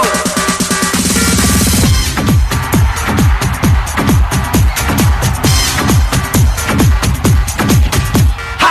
You rock my world, you know you sway my heart, you know मैं हूँ तेरा दीवाना. Don't walk away from me, you've got to listen to me. చేస్తా నీ కోసం ఏదైనా. आओ ना, जरा देखो ना. ఎవరేమన్నా జరిగేదుంటే జరగకమానేనా. చారోనా, జర సున్లేనా. మనసే ఉంటే మార్గాలెన్నో సమచోనా. నిజంగానే రమ్మన్నారా సార్? ఇంకా మీకు డౌట్ ఏంటి సార్? నిజంగానే రమ్మన్నారు సార్. అన్నా కానీ కానీ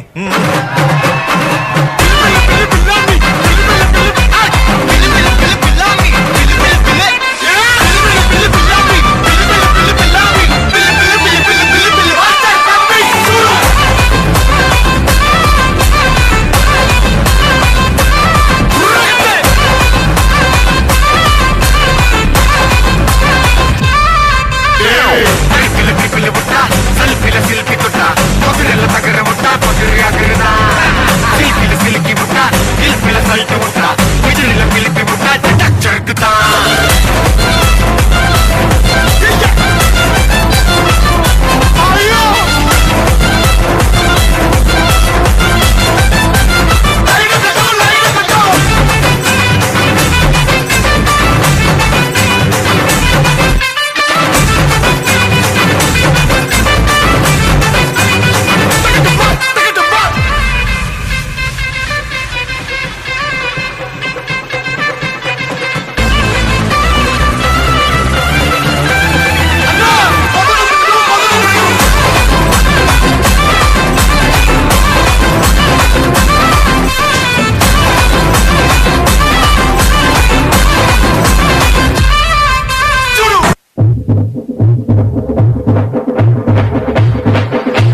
வச்சு படுத்தாதம்மா நீ தொட்டா உள்ள ஏறோ சும்மா சுருன்னு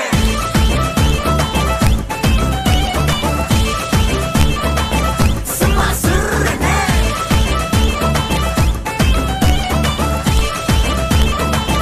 சும்மா சுருன்னு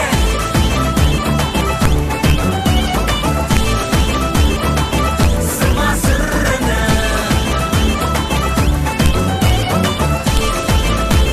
சும்மா சும்மா சுருன்னு हैदराबाद शहर में पूछो बे साले चार मीनार चादर घाट अंता ना दे गिर गिर गिर गिर गिर गिर गिर गिर गिर जैसे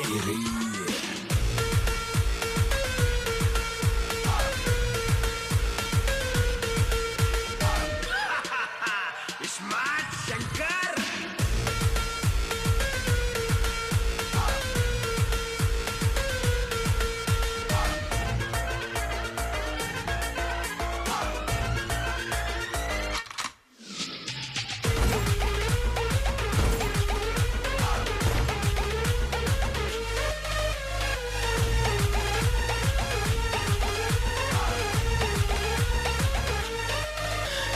నా పాట చూడు నా పాట చూడు నా పాట చూడు నాటు నాటు నాటు నాటు నాటు నాటు తీర నాటు నాటు నాటు నాటు నాటు నాటు నాటు పూర నాటు నాటు నాటు నాటు పచ్చి మిరపలాగా పిచ్చ నాటు నాటు నాటు నాటు పిచ్చు కత్తిలాగా వెర్రి నాటు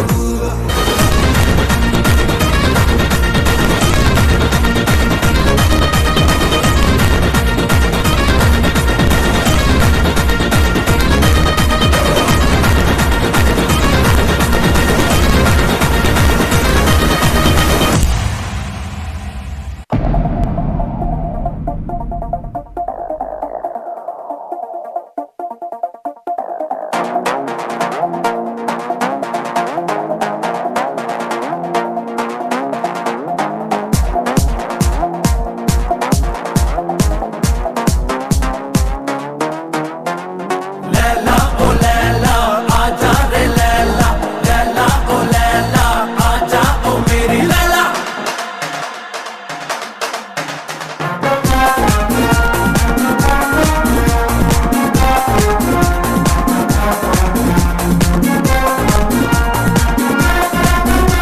ये दीवाना मैं दीवाना दिलो ना अड़ा के देना ये लो ना tequila gata Nina mina Nina Nina Ila Guerrana Shana Shana Santoshana Salami Jena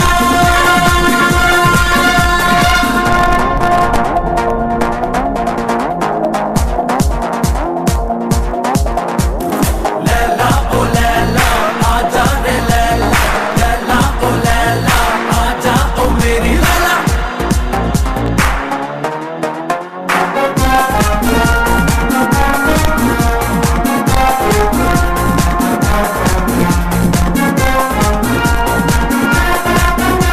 ये दीवाना मैं दीवाना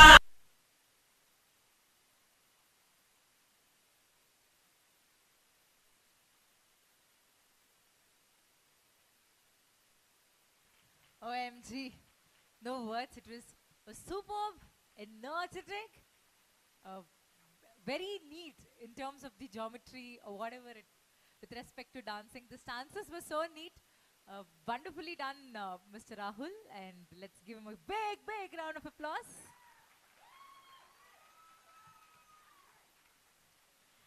And also Manohar. I can't. How can I forget Manohar? Manohar ke liye ek zordaar taali ho jaye. Come on. Okay, now the next performance is by Keshavi. Before that we have Nagendra. So Nagendra, he's gonna sing. Nagendra is gonna remind us about Hamsini. Okay, over to Nagendra.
Thank you, Nagendra. Can you just volume, mic volume. Okay, now let me welcome Keshri on stage for a beautiful dance performance.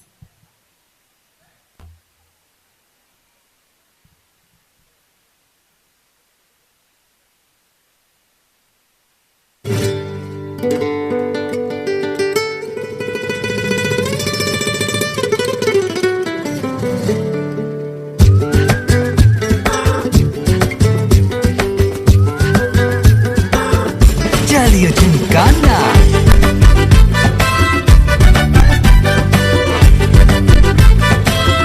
चलिए झुमकाना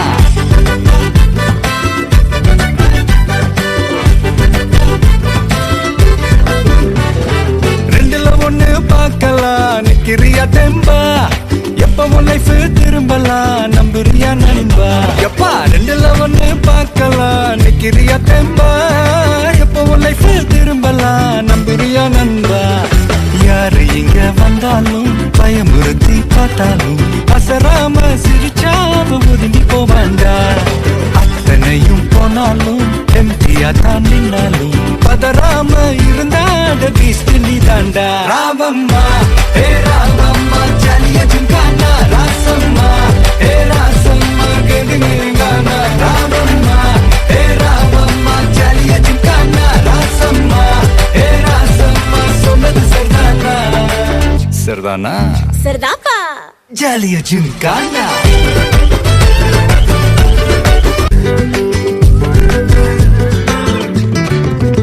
ரொம்ப தயங்கி நிக்கிறிய ரொம்ப பார்த்து ஓடுறிய ஐயோ ஒன்ன நீய குறைச்சி எடை போட்டு பாக்குறிய சும்மா வெயிட்ட காட்டணும்டா நம்ம மோதி பார்க்கணும்டா நண்பா எவன் வந்தாலும் அலற விட்டு கெத்த காட்டணும்டா கையில தான் நீ பிடிச்சாலே பிரச்சனை தீராதே தூக்கியத நீ எரிஞ்சாலே டென்ஷன் ஏறாதே ஊருக்கு தான் நீ பயந்தாலே வேலைக்கு ஆவாதே யாருக்குமே நீ அடங்காத வெற்றிய விடாதே புலம்புறவன் தமாசு எது தின்னு நான் நீ மாசு மனசில் ஒண்ணு நினைச்சாது நடத்தணும் நண்பா ஒரு முறைதான் தொட்டாலே மேல கைதான் வச்சாலே திருப்பி அந்த கொடுத்தாத பீஸ்ட் நீ தாண்டா ராவம்மா ஹே ராவம்மா ஜலிய ஜுங்கானா ராசம்மா ஹே ராசம்மா கெடுங்கானா ராவம்மா ஹே ராவம்மா ஜலிய ஜுங்கானா ராசம்மா ஹே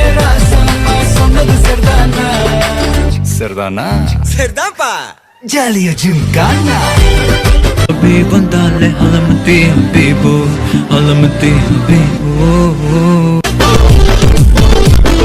Malama pita pita de malama pita pita de malama pita pita de malama pita de malama pita pita de malama pita pita de malama pita pita de malama pita halamati habibo halamati habibo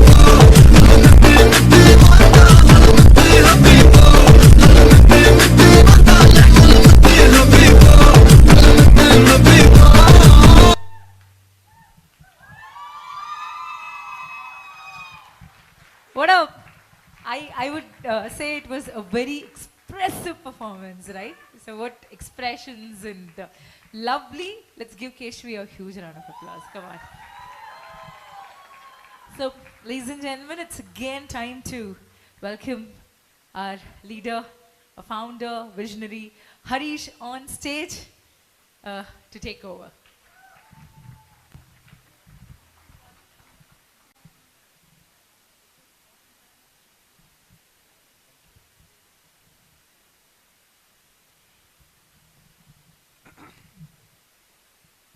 So I can't match up to that dance performance and all that. Don't expect that. So, Rahul, amazing man. What an energy. Where are you? Keshvi, we expect that. She did very well today as well. Great. And Kiran was talking to me. He said so many hidden talents in your organization. I don't think you need to call anybody else. You can perform yourself. Yes, I think this is one of the most talented team in the entire Bangalore. Is it okay to say that entire Bangalore? That's great.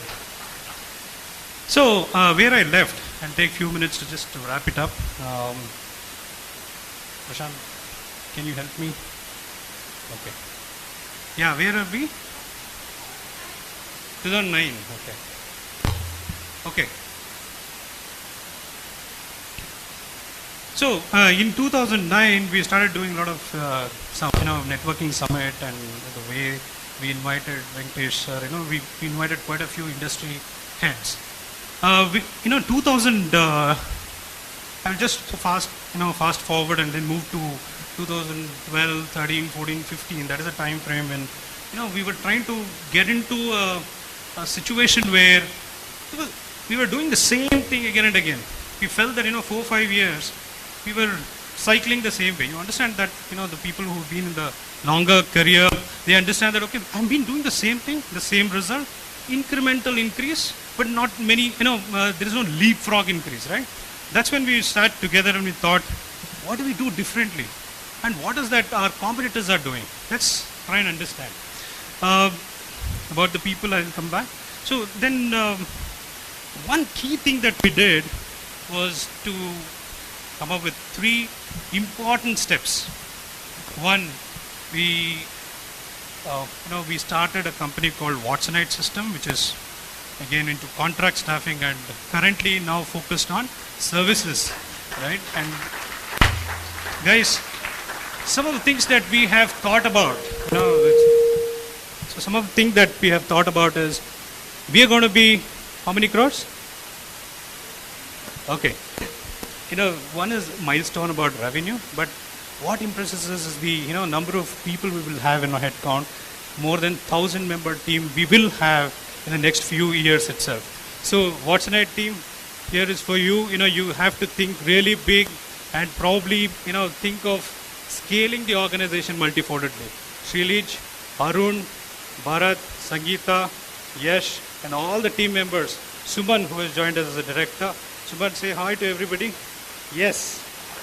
So, now I thought early morning I'll get them, all of them on the, dais and introduce all of them.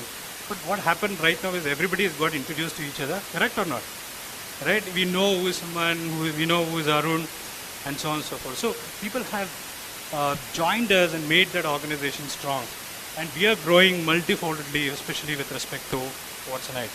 And we did one more important aspect, which is we started focusing on RPOs. See guys, today the highest revenue garnering division is RPO. Yes? RPO guys? Yes. IT RPO, IT services RPO, all the RPOs have become a big hit in WENGER Watsonite. Thanks to Harish Pillai.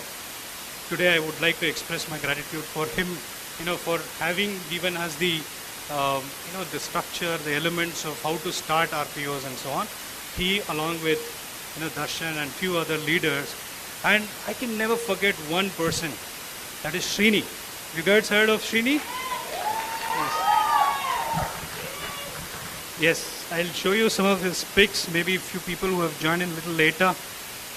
Here is a selfless leader who built many leaders, and he has done quite a bit for the organization. Today, I invited him multiple times. He had a doctor appointment, otherwise he would have been here. So Srini has built a strong foundation for RPO. He has done sales, he's did quite a bit of running around for even building accounts. So today I express my gratitude for Srini for what he did for our organization. Thank you, Srini. Wherever you are, I hope you're listening. Yeah.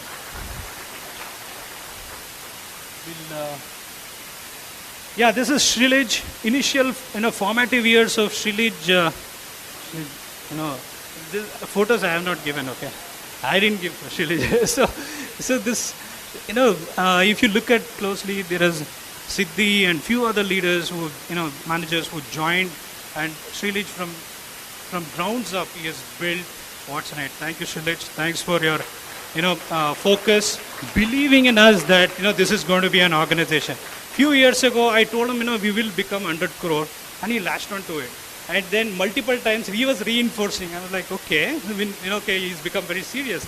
And today, I think it is becoming closer to the reality, right? Now, Srilij, 500? Okay, I'll talk to you later. So, this is the initial formative years of Watsonite.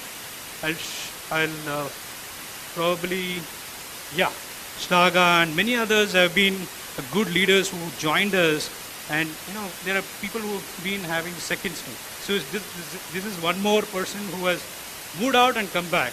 Sangeeta also moved out. Do you know how many days? 1 week. Do you know what is the joke of the century? Everybody gave her the send-off. Many people, cried, and then they gave her expensive send-off gifts. 1 week later, she joins back, and then everybody is asking, give back that gift. Yeah, they asked you. Okay. So the one good part about Wenger Watson is once they experience the culture of the organization, especially when, see, the culture is experienced when we have face-to-face, when we are on the same floor. It is becoming more challenging having this, work from home concept and, working in the digital era, right? It's quite difficult. But we have to be innovative, isn't it? The way forward is work from home. Way forward is, hybrid. Way forward is probably, I don't know when we will all return to office, but looks like, the way it looks like, it is going to be work from home and hybrid, right? Going, in the near future. So even that, culture building becomes even more important. Guys, have you heard of this adage? Or, the saying that culture eats strategy for breakfast. Have you heard of this? Yeah? So guys, if at all, if we have made some name and we are successful for whatever we have done so far, what do you think could be the reason? Strategy or culture? Or both?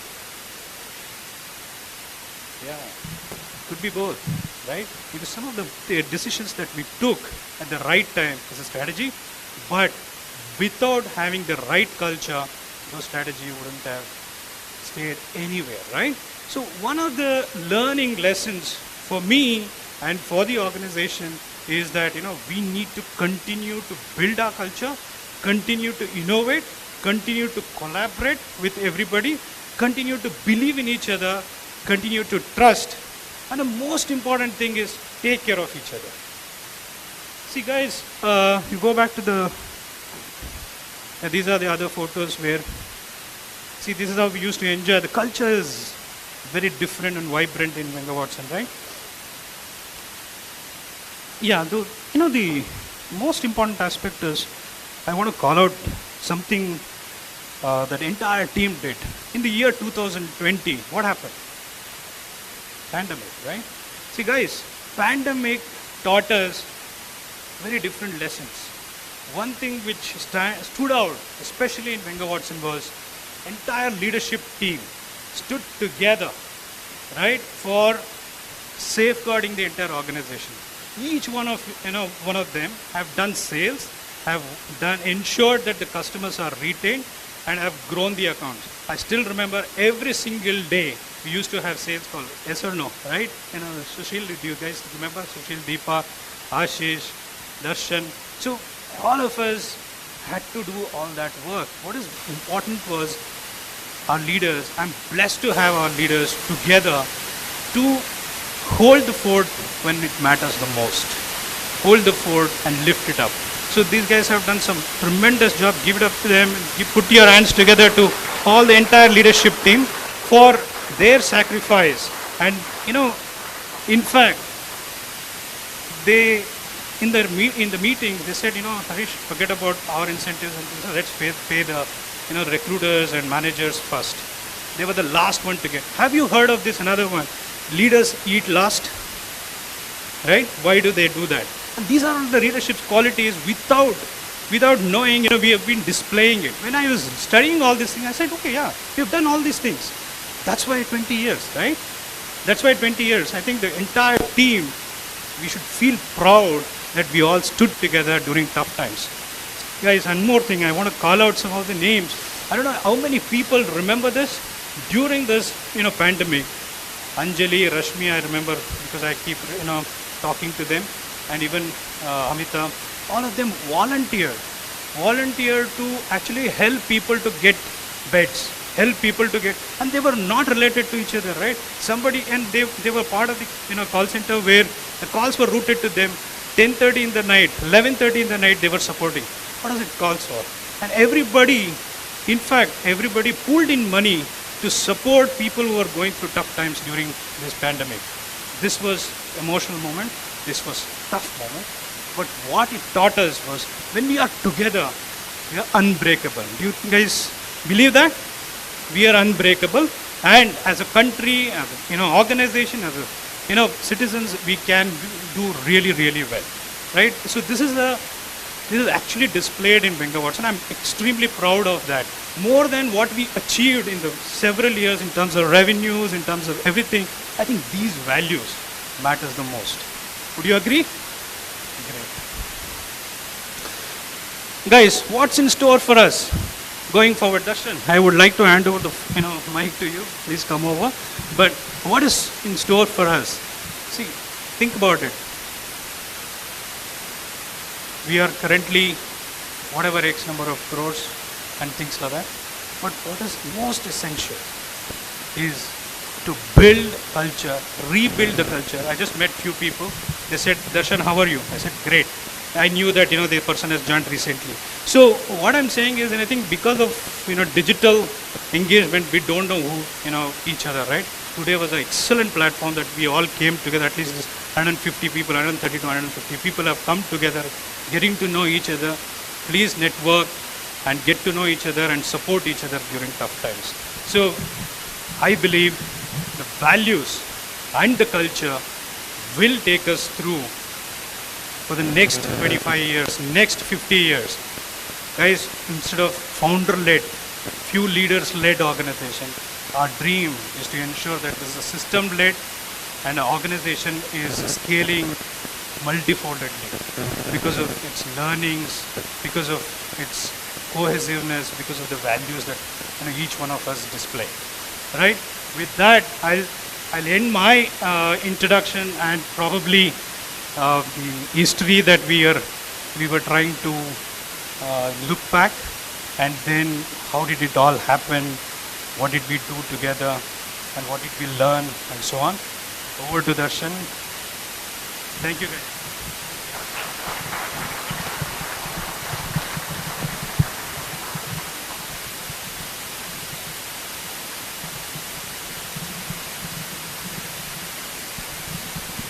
Hey, thanks, Harish. So I think, I'll just take maybe 10 minutes to talk about the future of Wenger Watson.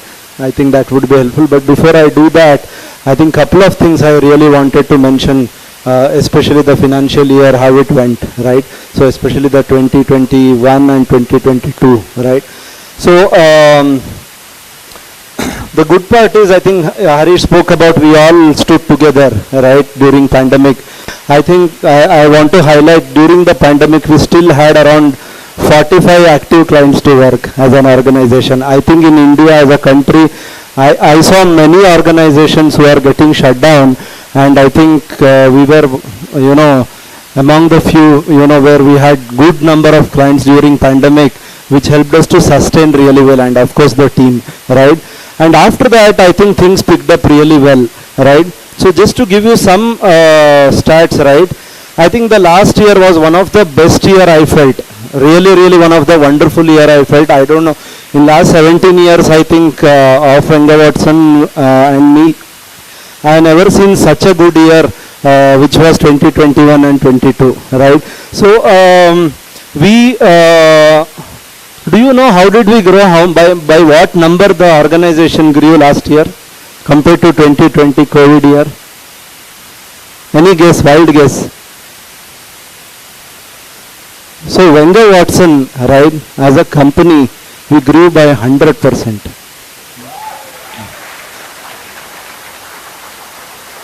Right. So which includes Watson Search Partners, perm staffing, RPO, IT services and non-IT, right? I think perm staffing, I would like to call out Deepa and the entire team. They have done an exceptional job, guys, exceptional job. So this is a business unit which grew by 140% last year.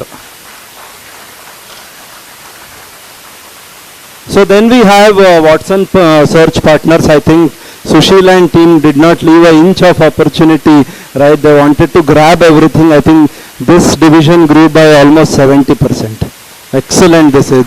So we see, as an organization we have crossed all the industry standards last year, right? So that's the record that we have done. RPO grew by 40%. IT services, we just started last year. As you all know, I think Ashish, Shilpa and team started last year. So it's difficult to compare anything. but I think the kind of growth we are seeing in IT services, I think alone in Q4 we had a 78% growth. I think that's phenomenon from the entire team. So, see, during this situation, I think the entire credit goes to the leadership team. I'm just trying to facilitate everything, but I think the work, the hard work that has happened in WENGER Watson, the entire credit I want to give it to my leadership team. That is, you know, we have Sushil, we have Shrilej, we have Deepa, we have Ashish, we have Suprada, right, and many more, right. So, leadership team, all managers, guys, all account managers, thank you so much. You guys have done an excellent job, right, in holding the fort, because you guys face the music directly from the client, right. So, excellent job from all of you. All the recruiters, right, without you guys, I think we all won't exist, right. We can't run the business, right. Excellent job from all recruiters, recruitment coordinators, right. I think today Prasad sir was talking, there are always complementary people who support the organization to grow. We should never forget RCs. I think they have done a fantastic job. Thank you so much. I would like to also remember sales and advisory team, guys. I think all said and done, I think we ended the March 2021 by hitting a sixer with advisory. We won one of the highest deal with advisory, close to around 10 lakhs, which we executed in 3 weeks, right. I would like to thank Ayushi and Aditi from sales team, who executed this job really, really well with the leadership of Rakshit, right. I hope some of you know Rakshit. So he has done a very good job in advisory. Thank you so much. Apart from that, very important organization, the talent acquisition team, Shruti and the entire team, guys. Trust me, I think today I was telling Sushil, when I came in, we were wondering whether seats will be filled or not, right? And when I look back, I don't have a single extra chair to sit, right? So I think wonderful. I think entire TA team, right, along with the Shruti's guidance, I think we have got a good amount of talent for WENGER Watson, who believed and made it happen for last year. Thank you, Shruti and the entire team, guys. You did an excellent job. I think we have gone milestone ahead for freshers hiring also. I think Nishchit and Hanan, Priya, all of them have contributed to this, fantastic journey. Thank you so much, TA team. Apart from that, we have FinLec team. What is FinLec? Finance and Legal team, right? So Bala, Vanishri, Jacqueline, all of you, right? Nagendra, Timanna has joined us on infrastructure. I think infrastructure plays a very important role. I have experienced it in RPO. एक दिन laptop अगर कुछ हो गया, the way the client come to us heavily, क्योंकि एक दिन का PMF उनको जाएगा, right? So I think everybody in FinLec team have done a excellent, impactful job, whether it is collection, whether it is raising the invoices on time. I think very, very good job from all of you guys. Thank you so much. And then I think I would like to thank Rachita from HR, Swati from HR team. I think they have laid a good foundation in terms of betting on good policies, coming up with lot of employee-friendly policies, right?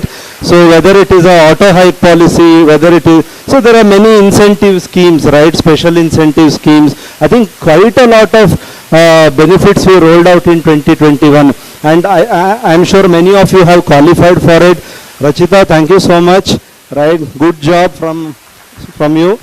Apart from that, three more people I really wanted to call out their names. Arun George, I'm sure many of you know about him. He is helping us a lot on, advising us, giving us directional inputs, how the organization can grow really well. I think Arun Srivatsa, who is his business associate, Bharat, I think many of you know Bharat also. I think all of them have contributed for the 100% growth of the organization. Thank you so much. My special thanks to Harish, Amita, giving us a wonderful foundation, in making Wenger Watson big, and we want to do more for it. Deepa, Ashish, Suprada, exceptional job from you. The reason I am saying this is, I think in the history of Wenger Watson, we never had a client which gave exponential and multi-crore revenue, right? This is one of the accounts she handled Zeta. I think we'll never forget this wonderful journey of Zeta. Thank you so much. That was exceptional. Balaji, Vanishri, Rachita, Shrilej, all of you have done excellently well. And going forward, I think future of Wenger Watson looks definitely bright for me. I think this year already, I think we are clocking good number of customer acquisitions month on month. In fact, we are in a stage wherein every week, at least personally, I am saying no to many customers because we don't have a capacity to onboard so many customers, right? So I think we are in a very good shape. We are going to hire more and more talented people for long term from a hiring standpoint. I think currently we are focused more on getting more unicorns on board, getting more enterprise customers on board, so that we get a good joiner ratio. So I think overall, if you ask me, I think we have a good, next 2 to 3 years, especially from an IT standpoint, whether it is a perm, RPO, leadership or contract staffing, I think future looks very good for us, right? With this note, thank you so much. It was wonderful working with you all for the last year. Truly enjoyed working with all of you. Thank you.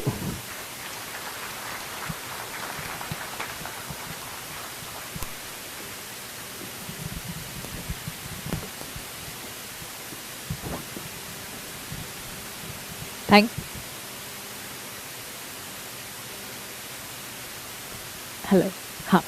Thank you, Mr. Darshan, and thank you, Mr. Harish. With this, ladies and gentlemen, we're coming to the last leg of this wonderful event.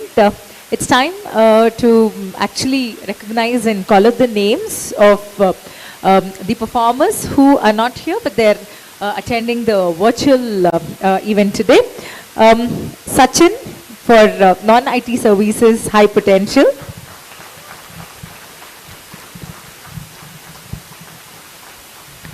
Best Customer Relationship Manager, IT Services, Abhishek T.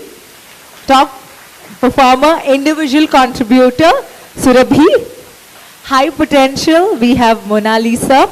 High Potential, Maunika M. Best Customer Relationship Manager, Manjula is here with us.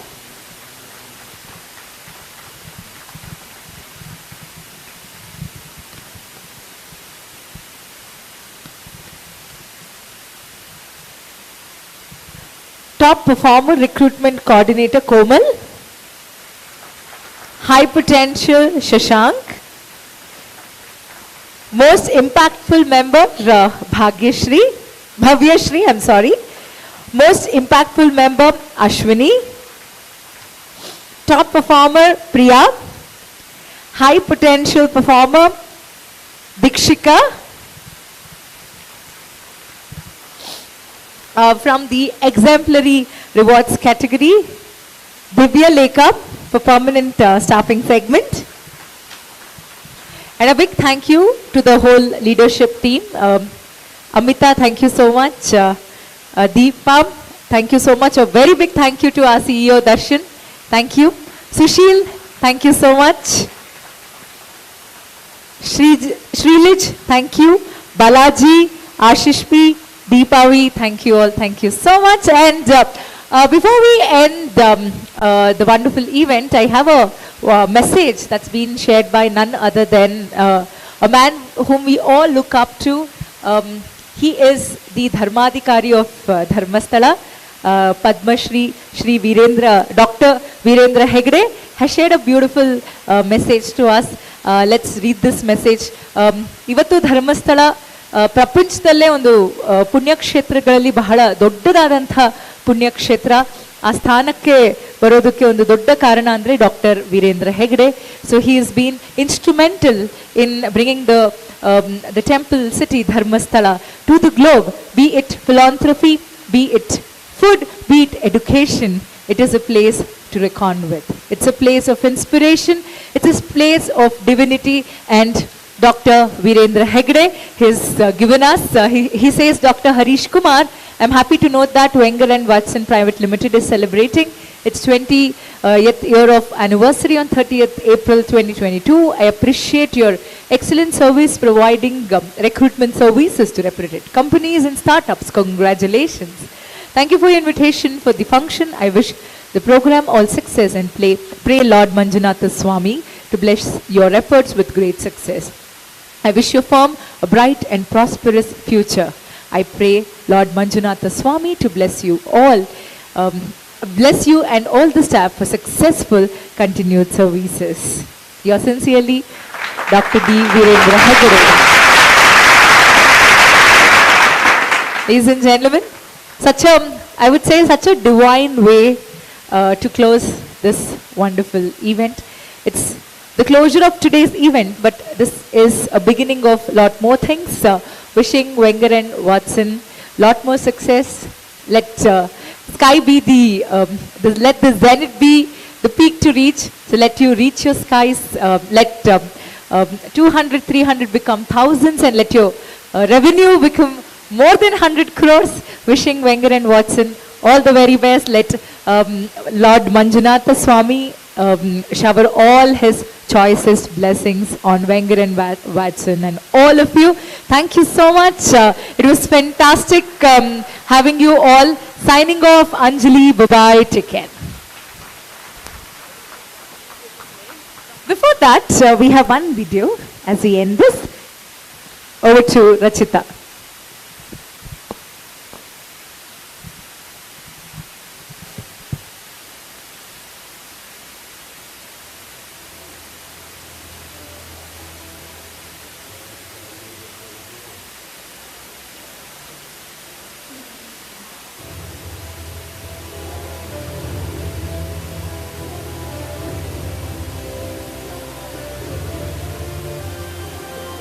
The year is 2021. The world is fed up with COVID. Everyone wanted only one thing, the vaccine. But one man wanted something else, Ashish. Ashish wanted to build a team for IT services. Ashish, who's mostly nice but always in a hurry. He wants the whole dunya in 2 minutes.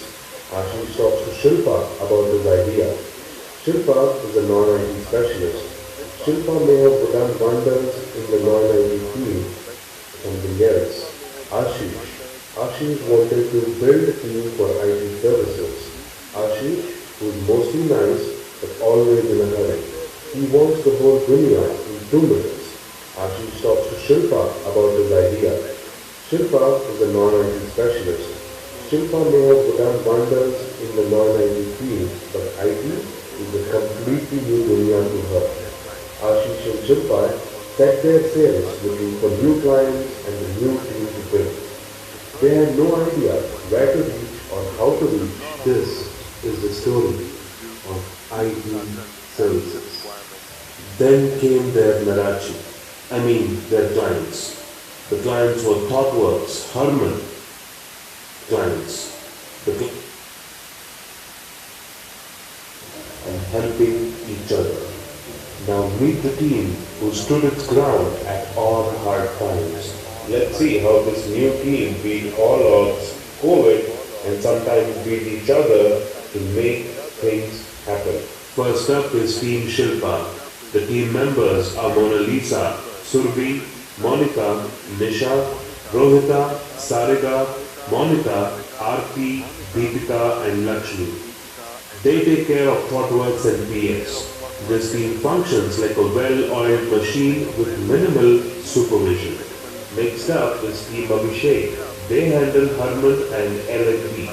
The team members are Astha, Afroz, Abhishek, Aishma, Augustine, Ismail, Lahari, Lakshmi, Mosmi, Prapurna, Preksha, Raj, Rajni, Sahiti, Sahitya, Sridevi, Shweta, Sham, Veena and Yusuf.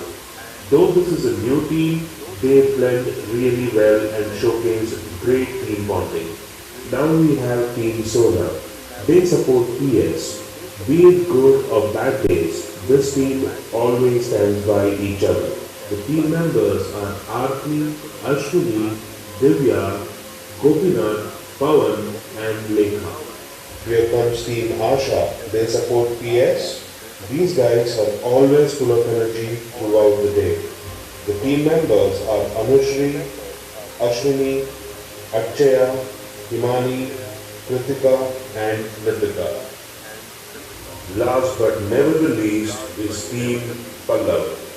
They support Sutherland and their never give up attitude makes them unbeatable. The team members are Ajay, Ankita, Bhavya, Pooja, Sachin and Supriya.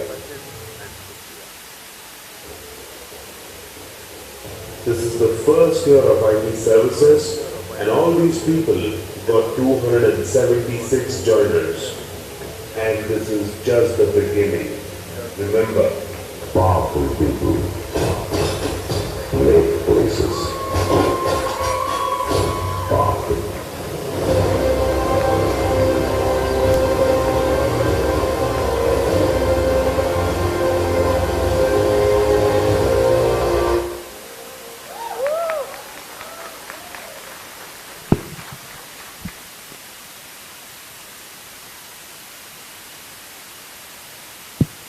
That was the video. And also, we have a good news. We got an extension from the hotel team. Let's hear from our leaders. May I request Sushil to speak a few words.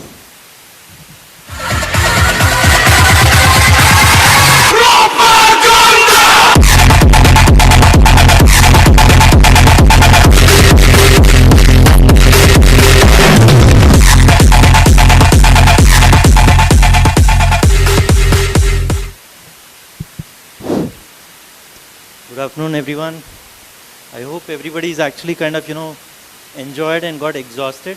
But some of the important aspects, I think, the day that we are celebrating today, while we talk about 20 years of celebration, I myself have been actually in the footsteps of having, co-founding a company and, running it for 12.5 years.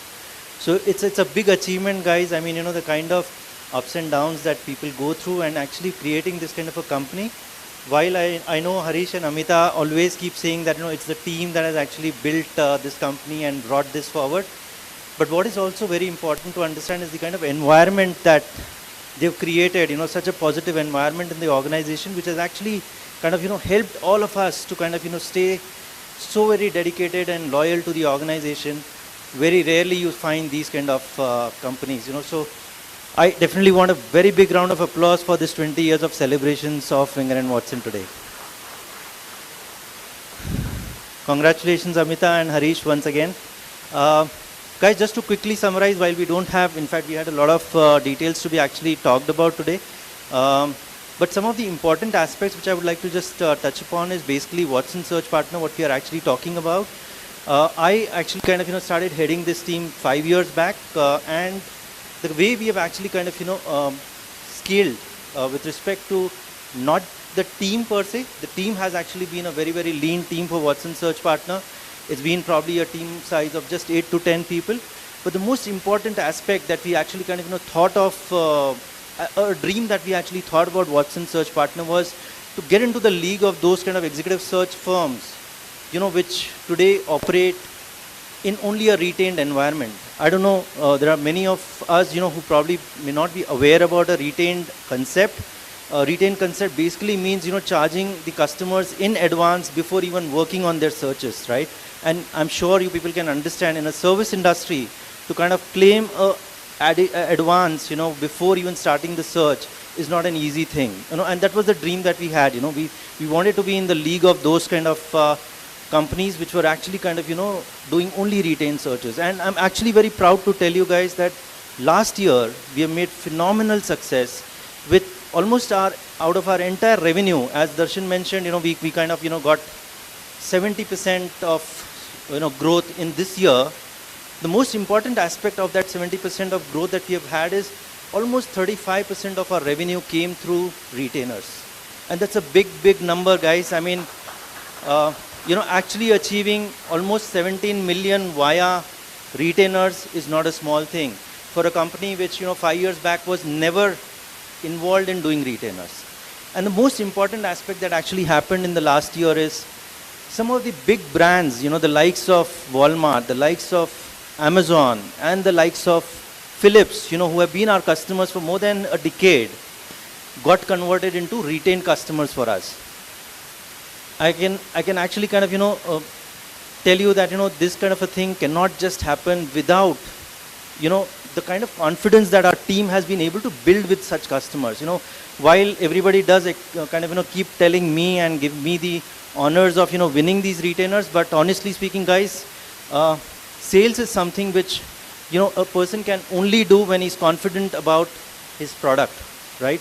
As the saying goes, in the sales, I'm sure a lot of you would have heard, if you're confident about the product, you can actually go and sell refrigerators to a person staying in an igloo, right?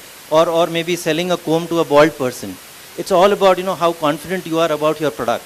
And that's exactly what belief, which I carry forward when I talk to the customers and win those retainers. So it's a big, big acknowledgement, guys, for the team, such a lean team of Watson Search Partner, which has been able to kind of, actually generate confidence with such big brands, who have not been working on retainer with any other partners.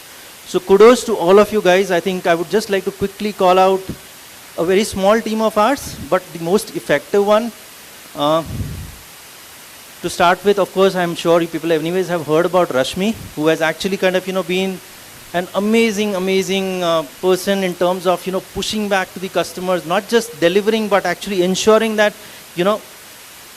every mandate that she picks up, she just doesn't give up. However tough it is, however challenging the role is, she will never give up. In fact, Watson Search Partner probably is one of those teams which in fact works with some of the very small customers. We keep getting introduced to startups which are like just seed series funded or Series A funded, and it's very challenging to kind of, convince leaders to join such organizations. And we've actually taken up these kind of clients and delivered, and which is what has actually kind of, built our word of mouth in the industry. So this is exactly where Rashmi comes in, where she's actually kind of, done a lot of pushbacks to every customer and actually scaled our clients like Walmart and Amazon to kind of, bring them to the stage where we are today. So big round of applause while she, I think, has left for the day. But I really kind of, I'm very proud to have her in our team. I will actually like to, of course, call out something which we did today, a special achievement award that we gave to somebody like Anjali. Anjali, thank you so much for the kind of, work that you do. Probably you were very surprised as to why this award was being given out.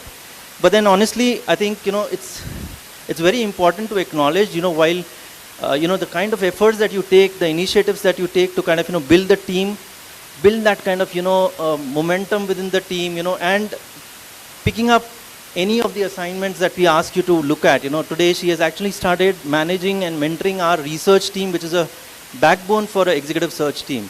So she has actually started mentoring those team members. She's also actively started participating towards doing branding for Watson Search Partner, right? And these are things which are absolutely very, very important for any vertical to kind of, scale. So thank you, Anjali, for being ready to pick up everything and anything that you have been given. In fact, actually, Watson Search Partner is a proud team because I think probably out of the total number of second stints that we have had in the organization, I think probably we have already got 2 of them, Anjali and Mariam, who have actually come back and joined WENGER Watson as their second stint, right?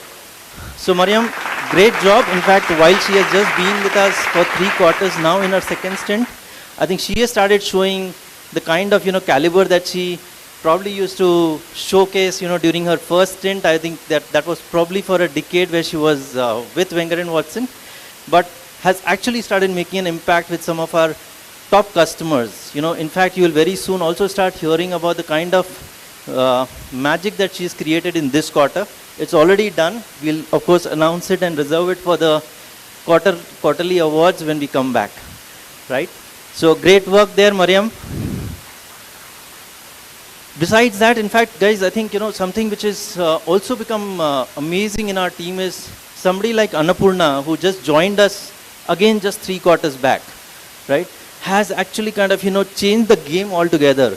I mean, I haven't seen anybody, who has actually kind of, just said, yes, I would want to work on this mandate, which has never been her strength. In fact, she comes with a background of having worked in the pharma segment all throughout, more than almost 13, 14 years of pharma background.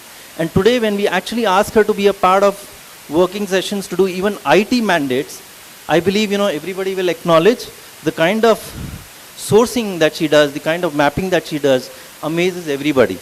So it's basically, I think, the way you actually kind of, pick up every aspect of the role, getting into the understanding of the role, is very, very crucial. So hats off to you, Annapurna. I think you are creating magic in our team. And congratulations for being a consistent winner of the most impactful member for the last 2 quarters and finally the entire year as well. Besides that, we have somebody like Mehtab, who has actually now probably completed, 2 years, Mehtab? Right? And he has been another guy who has actually kind of, showcased this similar kind of skills, of working on mandates which are very typical in nature, some of the domains which we were never kind of, working with. But he gave us that confidence that we can actually do this, and which is exactly where, it helped us to kind of scale the way we have scaled in the last year. So congratulations there, Mehtab. And yes, in fact, in the last year, we actually have also started building up our team. So we have some 3 new team members who have actually kind of, started showing a lot of signs of the kind of, aptitude that we look forward in a Watson Search Partner team. In fact, the reason why this team has actually not really scaled in terms of manpower is basically because of the kind of hiring bars that we have for this kind of a team. Because obviously, I'm sure if you realize at both the ends, whether it's candidates or whether it's clients, you are actually supposed to be interacting only with the top leaders, whether it's VP guys, C-level folks. And this is exactly why, the hiring bars are very, very high, because it demands that kind of maturity to kind of, handle those kind of conversations with such leaders. So while we are growing very slowly, but it's a very, very impactful team that is getting created. And I can, of course, not forget, 2 of our very, very core team members, guys, Nidhi and Pratibha. I'm sure you all are, you're knowing both of them. Both of them actually have kind of, picked up a new role of becoming a mother last quarter and are on a maternity break. But then amazing work, as you probably people heard about the last quarterly awards. She did an excellent job of actually achieving 200% of her target in Q4 while she was still on her maternity break. So she made sure that even though she was not present, she will kind of, not be left behind from getting recognized. So Nidhi and Pratibha, one of the core team members of Watson Search Partner, waiting for them to be back in action as soon as possible, right? Okay, so guys, while we are very, very short of time, I just want to kind of, leave behind with the thought that we would definitely, we are actually kind of, aware that we have an amazing team in the entire WENGER Watson organization, and we are scaling with a lot of vision. I would have actually spoken about the kind of vision that we have for Watson Search Partner, but we'll have a lot of opportunities to talk about it. So let's be together. As Harish said, the culture of the organization is actually very, very strong to kind of, make us reach those heights that we are talking about. So looking forward to seeing you all back again in action in the next quarterly awards. Thank you so much.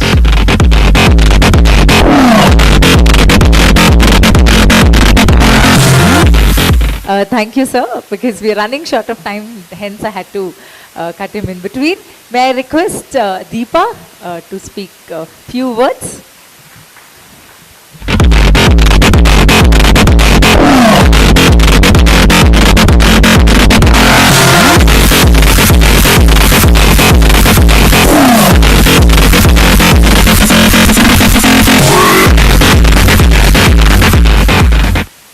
Hi guys, good afternoon.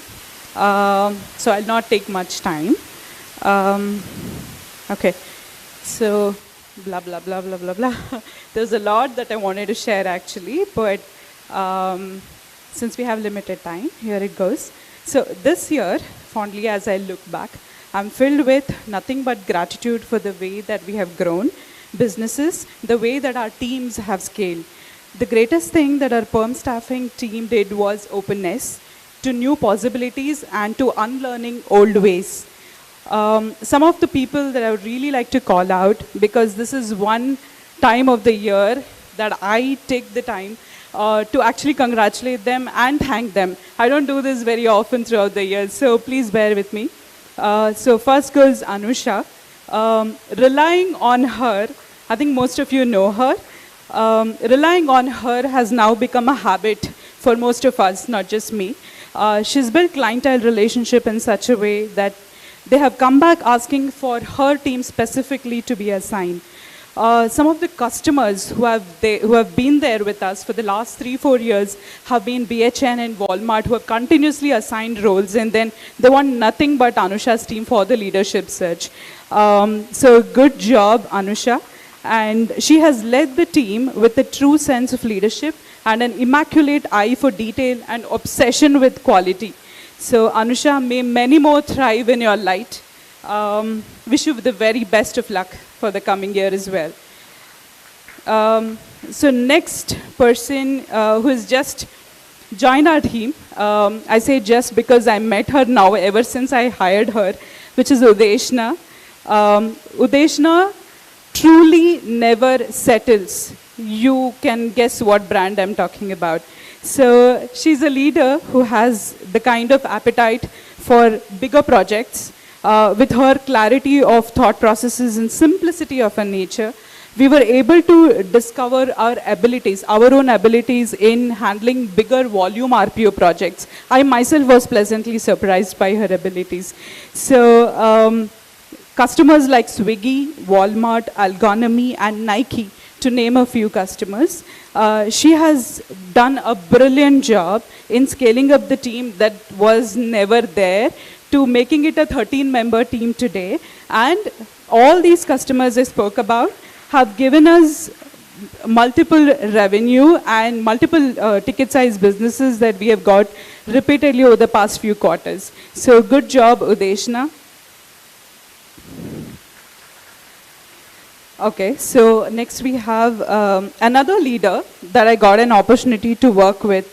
He has added immense value in building his team, creating impact on customers like Red, Flipkart, Zscaler, etc. So the only diverse leader that I have in my team, Abdullah. So thank you, Abdullah, for your contribution, and I'm sure we together will achieve the unthinkable. All the very best. Shreya, I think Shreya has a lot of special place in all our hearts because this year has been a rather rough and a challenging year for her. But in spite of that, the way that she's contributed to projects like TFS, to Progress Software, and now BHN that she has taken on has been amazing. And I think the customers that we signed up with when she joined my team are the same customers we are continuing to do repeat business with. That talks a lot about her leadership. So good job, Shreya. She's in Mumbai. She's watching us here live. So Shreya, I wish to meet you soon and wish you in person. Then we have another Mumbaiker who has traveled all the way here to be with us, Asha. She's a long timer, all of us know her. She has filled some brilliant positions in my team back then, and now she has become an excellent account manager, and from what she would call as a nasty role, she has grown to like it, and she has now done a commendable job with turning Amex. Believe me guys, the time that Amex was handed to her, there were a lot of challenges, a lot of loopholes there. From then to converting that to a super successful project and to becoming the only successful partner at Amex client side, Asha has done a brilliant job. So Asha, I'm very pleasantly surprised to see this and wish you the very best. And one more thing that I want to tell is, from day one, it was like Asha never gave me the feeling that, okay, she was going to be learning or she need to be handheld to do a certain task. We just had a few discussions, and after that I felt like she was born to do it. So that definitely tells a lot about you, Asha. So good luck. Then, so there are other two account managers of ours. There is Nimisha. So machine learning is our proud COE, which has completed about 7 years of existence in Wenger Watson. Thank you. And we are known in the industry for the same. In fact, many avenues have opened up while we do sales with our customers. Many of them begin listening to us when we say we have closed a lot of critical machine learning positions with our client side.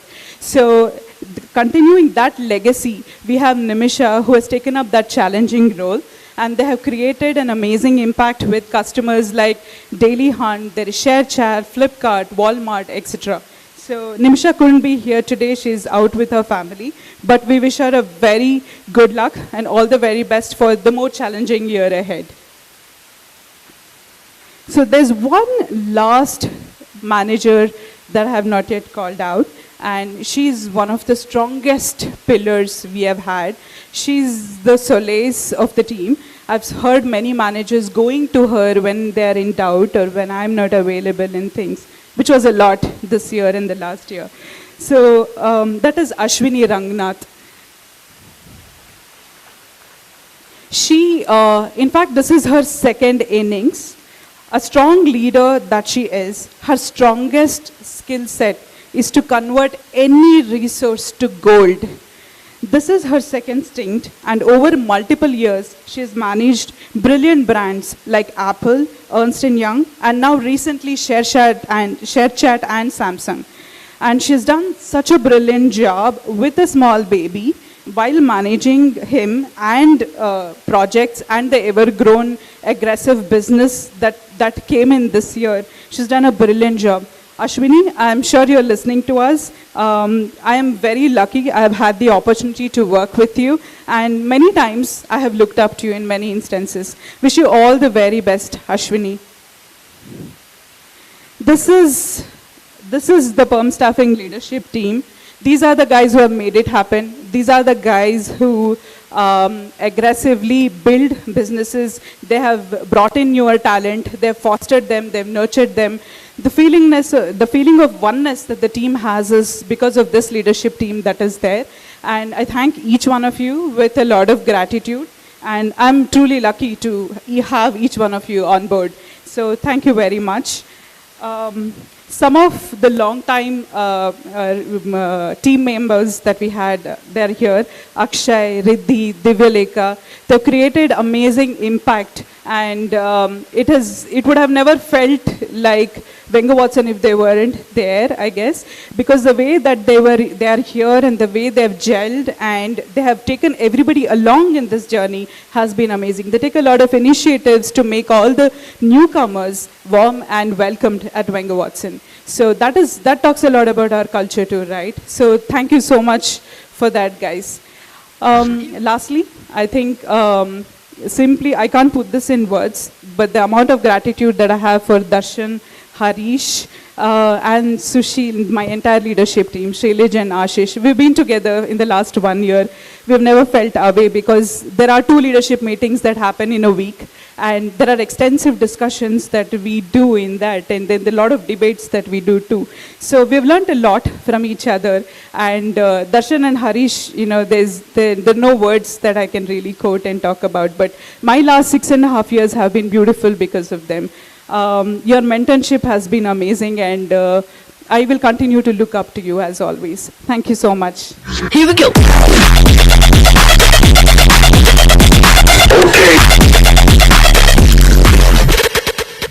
So with this, ladies and gentlemen, we are coming to the end of the program.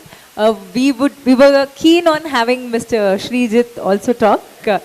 Shailij also talk, but very unfortunate that we are running short of time, and we'll have Mr. Shailij address us during another event that's happening in the month of September as Watsonite completes 5 years.